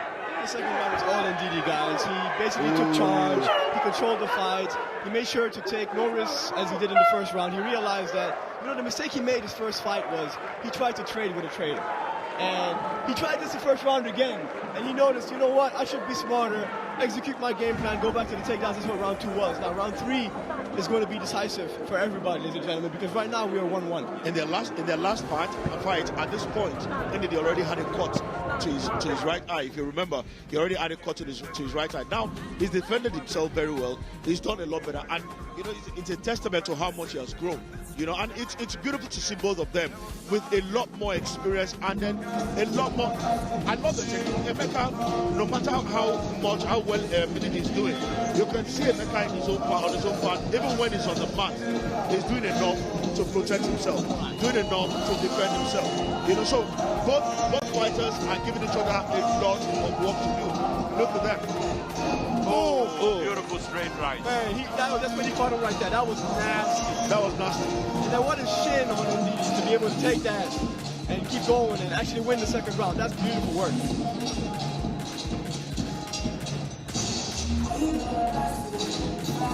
Again, guys, Emeka with a lot of improvement in the ground game. A lot of improvement. I've never seen him attempt takedowns at this rate. I've never seen him defend off his back as good as he did today. I'm impressed by his defensive work and by his growth in that department. Because again, it's easy to get lost in your art when you're a great striker and not want to learn anything else. And it takes a dedicated man to work on your weakness a lot and get better at it. That was impressive. That was very impressive showing by Ndidi. Very, very impressive. His stock only goes up with showings like this. At that point, I was afraid. Even before we thought the elbow popped out, at that point I thought, he's got him in an arm lock. So I thought, okay, this was it. But then Ndidi, all the experience he had, he rolled out of it. And round 3. Round 3, here we go. All right. Oh, beautiful overhand. Both guys. Nice. Feinting, then throwing the low kick. Beautiful. They do such a good job of reading each other. Yeah. They read each other really well. Yeah. Nice. Ooh. Oh, that wobbled him, dude. That wobbled him hard. That same spot. He's in danger. No, that's a single leg takedown transition, ladies and gentlemen. Nice and he's holding the cage. The referee stopping that. Excellent work. That was a nice catch by Ndidi. He was in trouble for a second there. Yes. It was in trouble for a second. Yes, sir. So, as it moves now, both men struggling for the transition at this point. If Ndidi is fishing for the underhook. Yes, sir. He gets the underhooks, and now he's going to try to pin him back against the cage. All right, so both men punching Trying to secure no, it no, in no, the no, no, clinch. no. That was a shot No, straight that to was the groin. clear. That was an illegal shot, ladies and gentlemen. It's up to the referee to give him up to 5 minutes of rest. It's very funny. 5 seconds. So, 5 minutes of rest. Yeah, 5 minutes. 5 minutes. So it's actually very funny. The referee was telling him, calm down, calm down. Fight! All right, we go That was again. very ladies and illegal. gentlemen. That was very illegal. The groin shot is never good. Never good. Oh, solid right over the top. Ooh. Ndidi Both still Both being nice very counter. composed. Beautiful sprawl Beautiful from Big sprawl Shot. by Big Shot, for real. All right, so now let's see what options Ndidi has to scramble in this current position. He's got an arm around the neck like a half guillotine. The other arm is trying to reach to help himself. Exactly, here we go. And he's got a hold of both of his arms right now. Try to turn the corner, use his chest to rest on Ndidi's back, then rotate quickly. Exactly. There you go. And he got his back. And Ndidi slick, look man. at how Ndidi slick. Ndidi Beautiful defended that. response. To get him off there, get back on your feet, pin him against the cage. That's an experienced fighter control, there. That's an experience. experienced Sir. When fighter. you've drilled it in training a million times, your brain does it without your body needing to process it. That's it. And that was what happened to him today. That was another illegal strike. And that's Emeka returning the favor right there. Yeah. Same exact position, same exact illegal shot. You hit my groin, I hit your groin. Nobody go vex. Well, another break caused by that illegal blow to the groin of Ndidi. There, both fighters, it looked like a Drame, but at the end of the day, these are strong men. These are big men. I'm sure he's going to stand up and he's going to continue, fighting. But that can be painful. That can be painful. You'll know about this because I've never been in a cage. I'll never find myself in an octagon. Boom! That was clean. Come on. Not able to train. Ndidi being very cool and calm about it. Yeah, it's okay. It's just a groin But sometimes, strike. that extra second you get to rest is necessary. So the more you can milk these breaks, the better for you. Of course. Right? That we call that's military strategy. Right? Exactly. You get a foul, use the whole foul time if you Strategic can. break. Especially if you're exhausted. You only get 1 minute in between rounds. If I have 5 minutes to rest, That's a whole round. I'll take it. I'll take it. I'll take it all day. Boom! Lands in the armpit, almost caught him. Really interesting that Big Shot chooses to throw his strikes when he catches Ndidi's changing stances. He seems to know that when he's changing stances, he can't return quite as quick, and he throws with violent Shark intentions. throws heat when he does. Beautiful hook that connects over. Boom! Nice, beautiful check left hook by Ndidi. But then Emeka keeps throwing those punches. beautiful, But then he keeps beautiful left running. hook. He keeps running into those counter punches from Nice Ndidi. check. Looping right hand, misses it. Both men left came hook, to misses fight it. tonight. Ah, come on. Another groin shot. We need a replay. Judge, warning. Judge, warning. Judge, warning. He's not able to see that too clearly, but here's a replay, So guys. this is the replay. And Boom! yeah. Smack. Oh, that was clear. That was clear. That was a clear, man. clear connection to the groin. Smack. And I can see the ref, deduction points, from Ndidi. After the third one, he has probably. up to 5 minutes to rest, get himself back in the cage, and move on. But it's also at the discretion of the referee. The referee can choose to stand him up when he feels he's seen enough. Very good fight, very good fight It so seemed like he's far. still in pain. This is Yeah, he still said in pain. that's gonna hurt. Yep. That's gonna hurt very badly because Ndidi caught him flush. Yes. The groin. That was a shin straight to the Jeez, groin. Oh, that seems bad. I think the cup might have moved or something. Yeah, the cup moved. The corner needs to check. I think the cup might have moved or something like that. Now, gentlemen, now that we have a bit of downtime in the round, right? What are your observations regarding both men and this bout so far? First round went the way it did. Second round went the way it did. We're in the third, and we have only 1 minute and 44 seconds left. What do you think? Well, so far in the third round, it's been pretty even. I mean, Ndidi has control when it comes to grappling department and stuff like that. But as soon as they separate, Shark catches him with the nasty shots. So it depends what you value more as a judge. I would not want to be a judge judging this fight, to be honest. Right? If I had to pick one thing to separate both guys in the last round would be the fact that Ndidi has one more illegal shot than Emeka, and so that gives Emeka an extra point. But more than that, it's been an incredibly Depending on how the ref chooses to. Yeah, incredibly technical. Both guys evenly matched. One guy clearly superior striker, the other is clearly superior grappler. But both equally competent in both aspects, and it's been interesting, man. Beautiful game. And here, highlights from the fight so far. Boom, nice check. Nice check. Bang! And that's the overhand and the uppercut. Emeka nasty with those. You see, with this small gloves, you can't just depend on having your hands up. No. Because all those small spaces, the knuckle can easily pass through and make a connection. And that's what happens to Ndidi in some of those exchanges. That left hook missed Emeka by a hair. And Emeka has got to be careful. Yes, he's making some good connections and all of that, but he keeps opening himself up for counter punches. You know, and that has happened to him so many times. He keeps going on the front foot, and he just tags him. So he needs to be careful and so watch out for that as well. Patience and experience versus youth and athleticism. Exactly, and Emeka has always been that kind of guy. He's aggressive, he's a shark, and he looks for blood. Looks like Emeka can continue the fight. He feels like he has more power than Ndidi has, and so in a trading scenario, he feels he has the advantage, and I think that's why he kind of relies on that sometimes.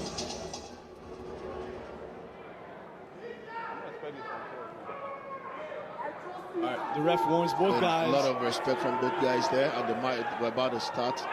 We're about to resume the game. Well, I actually thought at some point, you know, maybe we wouldn't be able to see, you know, the game to the end. But Emeka is strong. Oh, beautifully. Strong lad as he is. Heavy left kick, he ate it. He ate it. Emeka has a wild chin, man. He eats these shots and literally just seems unfazed and by anything. This is how he's been since the first season. He takes hits and just keeps moving. Oh, beautiful left hook. That left hook counter is so sharp. You can tell he has trained that beautiful counter and push kick. Yes. Oh, nice check. Guys, did you notice Emeka lose a step? Yes, he did. Right? He did. He literally lost a step. Yeah. Like he came in here slight second slower, and that's more than enough for Ndidi to be connecting. Yes. All of a sudden, things have changed. Things have changed. Yeah. You could draw your own, you could make your guesses and assumptions, but here we are, third round, 54 seconds left.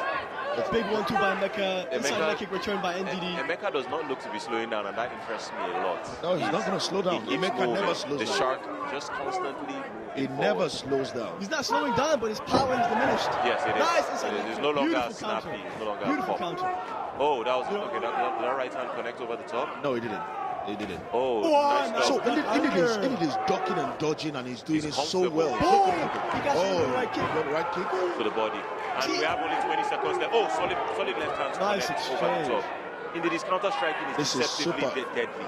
I'd like to see a little bit more aggressiveness from both guys, because right now the fight is pretty even down the middle. Yeah. This is if super I was close. each corner, I wouldn't know if my guy's winning the fight or not. So the last 10 seconds, make a statement, guys. Oh, nice. Here we go. He's trying to finish strong. He wants to finish in dominant position. Yeah. Beautiful. That head kick was planted well. That was pretty. So it's crazy to see how the judges are going to score this one. I don't envy the judges right now. I don't want to be in their shoes, because this is too close to call. Everything did well. Emeka was amazing, and it's just the right way to almost break the show. You know, to close to the 10. Every time these two men fight, every single time, it's a super close fight. We're not sure who won, and now, believe me, don't be surprised if the crowd asks for a rematch. And here you are. Let's go over the top. With the flurry that started it all. Boom, beautiful boom, straight boom, right. Boom, bang, and that was beautiful straight right. It's going to be a hard match to score. Very, very hard match. Very, very hard match to score. Every time these two guys face off, same story. You can't score it anymore. And that's Emeka. So let's say in the first round of the fight, Emeka was slightly in front. But the second round, I think Ndidi switched, and Ndidi, you know, in the third round, I'll give it to Ndidi as well. I'll give the third round to Ndidi. So in my books, I'll say Ndidi, you know, won this one. But then we are not the judges. Yeah. Steve, what are your thoughts? Again, it all depends on what the judges value more as criteria, you know? Some judges like to look at damage over control. Some prefer control over damage.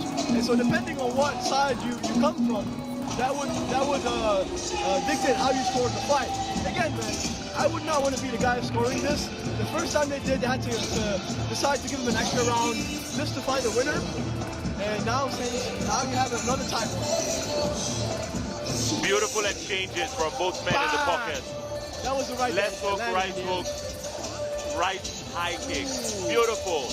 Taking the angle, taking the corner. Now the referee coming out to give us the results of this bout. I'm curious to see. Is this going to be a repeat of what we saw in the finals of the AKO show? Do we give draws in AKO? There are no draws in AKO. It was a draw. Because after 3 rounds. Because we needed a finalist. But yeah, now, we needed a finalist. But now it's a draw. Yeah, it ends in a draw. I think either way this goes, somebody's going to be disappointed.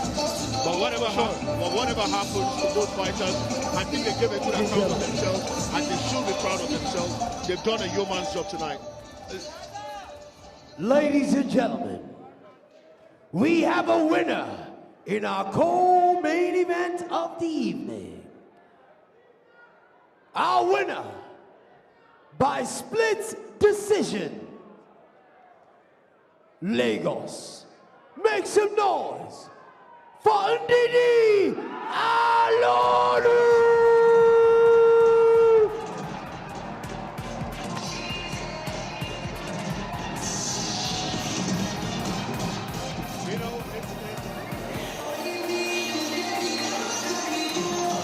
Nothing but respect. Nothing but respect.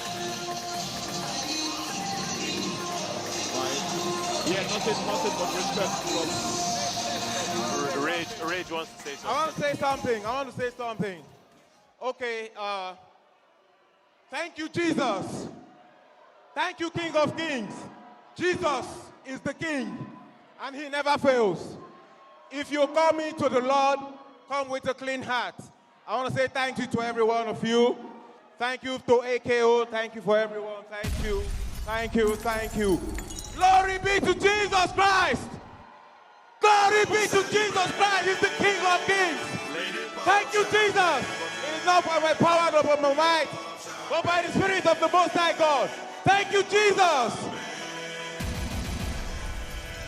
Mr. Rage giving us strong closing words and walking out of the cage very like a strong king and a closing warrior. words. That's the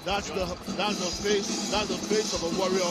That's a man who has been fine-tuned and has been grown and trained by war, by battle. Every scar on his body tells a story, and it is what has brought him to this level in the sport itself. And good job to him. Emeka, you can't take anything from him. He gave everything, but unfortunately tonight, it's in his night once again. Fortunately,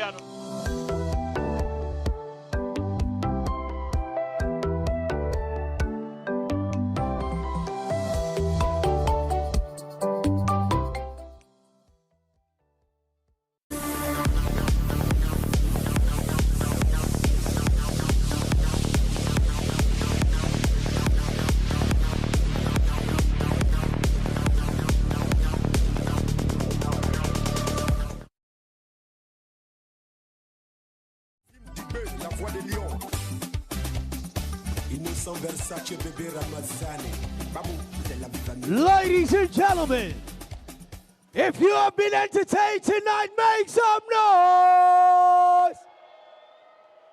We're about to get to our main event. But before we proceed, let us recognize our sponsors. Our title sponsor for Face Off Fight Night 3, Tingo. Special shout out to our sponsors, The Art Hotel and Waka Now. Our media partners, The Guardian, Pulse NG, Mega Electrics, Native Mag, and our medical partner, Sports Assist. Ladies and gentlemen, this is the fight you've been waiting for. This is the reason why we're here tonight. This is our main event. The question is, are you ready? Ladies and gentlemen, please welcome Drame Black Loop Cherif!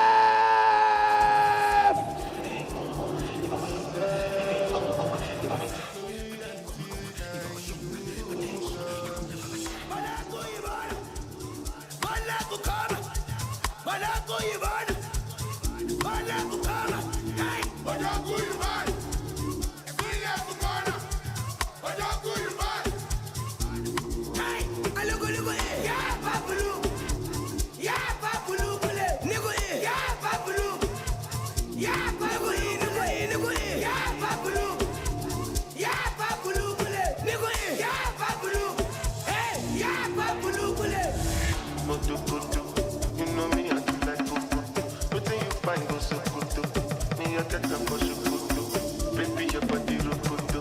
Make up in a like Okoso. Make up like you go Okoto. Oyibo make we chokoto. Yeah, Angbed. Kilo day, Angbed. Yeah, Angbed. Double XL, long berry. One berry. Berry for me, one berry. Oti peto ju me, tin berry. Oti pepe ju blackberry.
Lagos. It's time to welcome your own. Please welcome into the cage, Segun, the machine gun sheds, Ogunnoiki.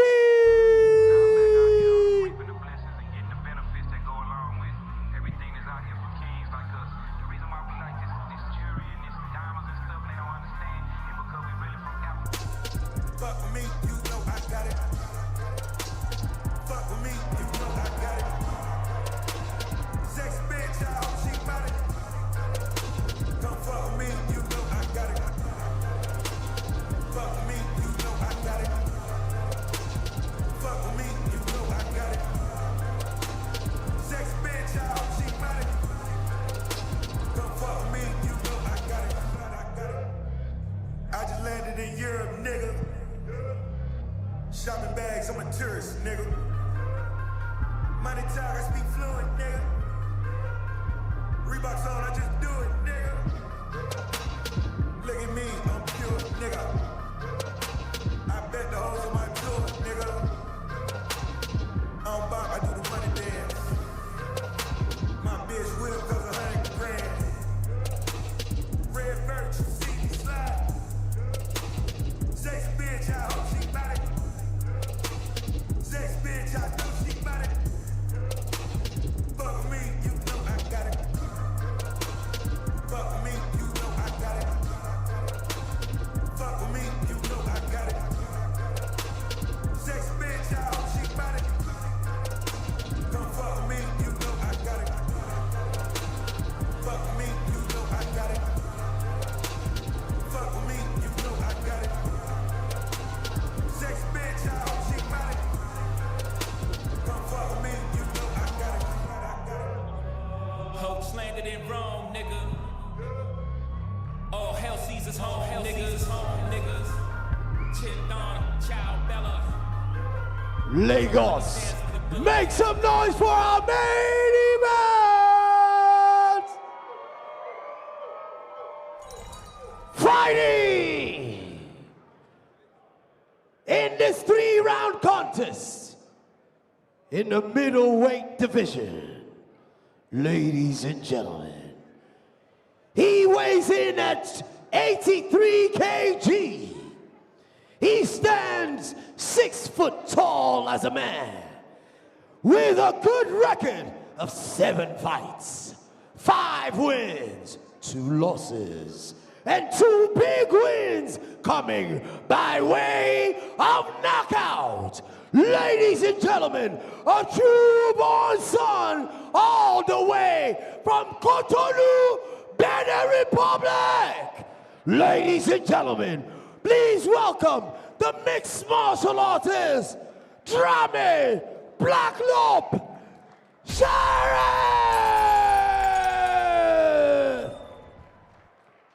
Now, Lagos, are you ready? Fighting out of the red corner, weighing 83 kg. He is 6 foot tall with an outstanding record of 6 fights, 4 wins, 2 losses, with 2 big wins coming by way of knockout. Ladies and gentlemen, fighting out of the Federal Republic, the Federal Capital City, Abuja boy, Segun Machine Gun Shakes Ogunnoiki.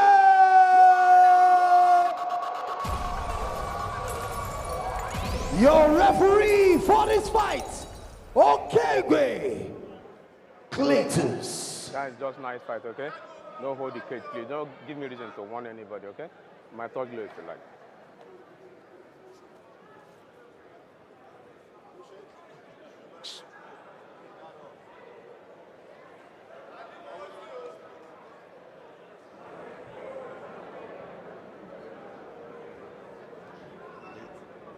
Guys, fight! Ladies and gentlemen, here we are, the final fight of the night, and Segun, as usual, coming in hot. You know, Black Loop has promised war, but Segun, like we know him, he likes to shoot down his opponents, and that's why he's called the machine gun. Ooh. We need to pay attention to that left leg of Shakes. He's conditioned. There were 2 feints he threw. Drame did it there again. Left leg is going to go to the head soon. That's what the setup is. Beautiful work. Nice stopping. Yeah, that was a solid right hand connected. Really? Straight there. Missed it by barely. And someone needs to tell Drame he needs to be smart about throwing the kicks and his punch. He's going to exact so much energy and he's going to play into Segun's hands. I feel like Drame right now is going to get sucked into the striking exchange with Shakes, and then, as usual, Shakes just throw it. Take down surprisingly, you know? Yeah. The thing is, people get conditioned and think he's a striker. Then he takes you to the ground, and then you find out that you can't get up again. Exactly, and part of that, is because he always starts with the flashy, crazy kicks, tornadoes. Did you see Segun change stances there? Yes, and throw the right from the hand that was previously behind him. That's high-level technical stuff, easily missed. Always high level between those 2 guys. Those 2 guys are high level. Guys right before were extremely high level as well. And that's why there was a question mark kick from the right side. And then followed by beautiful right cross as well. I say, boom! We need to pay attention to that left leg. He's trying to set him up for a high kick. And it's eventually going to happen. Yeah. You can see what he's doing. He's going to that's right. That's pretty. I'd like to see a little bit more aggression from Drame, man. The thing He's is, watching Shakes too much. You know the term a deer in the headlights, right? Yes, sir. When you're being fainted out, that's what your nervous system resorts to. Yeah. Just slow down. But look at how relaxed Shakes is. Or is he going to sprawl? He's going to shoot for the takedown. He's not going to get it. Again, the underhook, raising him up to his level. I think one of the things that is so underrated about Segun is his strength. You know, it is very underrated. Everybody talks about his kick, his punch, his intelligence, but people hardly talk about his strength. And that's a strong guy there. He tried to. He's framing on the head taker. That's the same sweet from Black Loop. Exactly, man. Sweet. Both dynamic, entertaining fighters. No doubt. Beautiful right counter cross by Shakes. And he hits a left hook on the way as well. Yeah, that was a pretty exchange by both guys. And you can see them both calm down a little bit. Nice front Again, kick a little from bit more Shakes. respect for each other. Yeah, there's respect. You see the switch stance into the side kick. Again, side kick from Shakes, keeping him away. The last time Drame was here, he was totally beaten, and now he wants to make a statement. Unfortunately, he's doing it against him.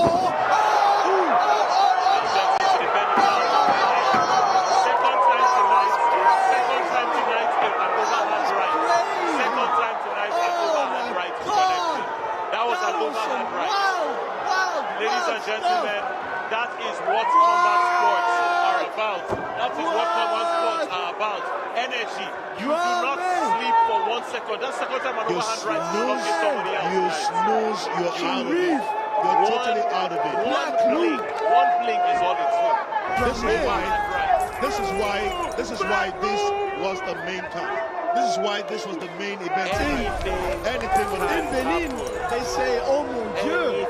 Oh my God. Painted with the left, came over with the right. That was all she wrote. That was And I mean nobody, guys, in this whole arena. Nobody saw this coming. If you were a betting man, chances are you lost all your money. Oh, hell yeah. That was incredibly crisp by Drame. But that's why you don't write anybody off. Drame has lost 3 times this year since his last loss at AKO. You know how much he broke. And you see his legs were not on that hit, so his body absorbed the full impact of the collision. Wow, man, that these last 2-3 punches, his head bounced off there. Yeah, the canvas, it's not pretty. That's no good. It's not pretty. That's no good at all. It's not pretty. Now, But ladies that and is the gentlemen, game. You need to ensure ladies and gentlemen, remember that name, the Black Look, Drame. all the way. All the way from the Benin Republic. He landed the punch, the overhead punch, so clutch, so good, so well timed that it did its job. No Chukwu out goal. Chukwu was on the floor. Chukwu couldn't even defend anything anymore. He couldn't look at it. He was on the floor. He saw the next punch coming, but he could do nothing. He could do nothing. Incredible performance by Drame. I'm impressed. I'm beyond impressed, actually, by this young man. He has developed and grown as a fighter. Big time. Big time. That is beyond impressive. Wow, what a performance. Drame, the last time he was here, he was beaten blue-black, but today, it's not the same. You talked about him fighting that this year. He's built himself up for tonight. He's built everything up and made sure in front of the Lagos fans, in front of everybody watching. Making a statement. He's making a statement in front of everybody watching on Super Sports, the World of Champion, that he is here to stay. He is here to stay, and there's nothing anybody can do about that. That was fantastic performance. Even the former champion of the world, Kamarusma, will be super excited, super happy to see a fight like this as the main event of this event tonight.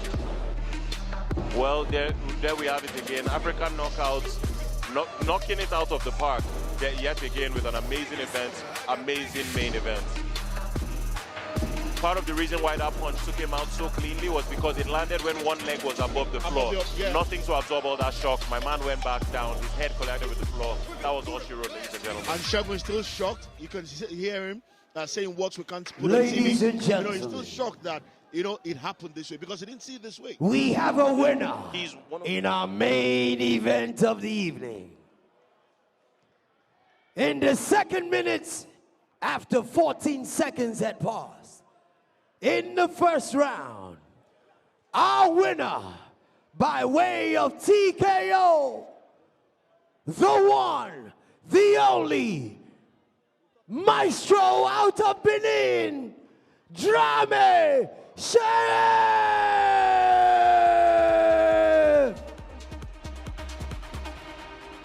Drame is already being challenged right now. And ladies and gentlemen, would like to welcome a multi-champion, a representative of Africa, a Nigerian-born, Nigerian-bred.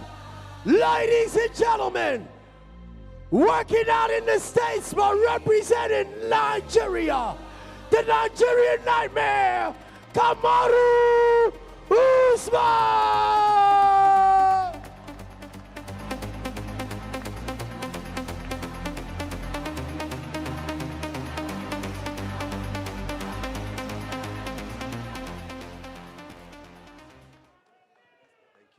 Thank you guys, everybody, for coming out. Let's make some noise for all these great fighters and great athletes as they put on a great show for you guys tonight. Guys, we want to thank everybody for coming out. We're slowly building, and we want to continue to build. First of all, we want to thank all of our sponsors. Tingo for being our main sponsor. Keystone Bank. We've got a lot of different, the Art Hotel. I want to say thank you to all of you guys. There's other companies that we're still needing because we want to grow this. We want to continue to give these guys, all these fighters, men and women, we want to give them the opportunity to continue to change their lives and change their families' lives. And that happens with all of you guys' support. So I want to thank all of you for being here tonight. We've got bigger and better things coming in 2023. Ladies and gentlemen, please put your hands together for the Nigerian Nightmare, Kamaru Usman. We already have a challenger waiting for Drame. He's ready to make his call. Ladies and gentlemen, please make some noise for our sponsors of the evening. Title sponsors, Tingo. Our associate sponsors, The Art Hotel, Wakana. And our media partners, The Guardian, Pulse NG, Mega Electrics, Native Mag, and of course our medical partners, Sports Assist. Ladies and gentlemen, it's been a privilege bringing this to you tonight. I do hope you have been entertained. The question still remains, are you ready for some more Fight Night 4? DJ Embassy, over to you. Thank you so much. Good night and God bless. Thank you.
Saba, well, I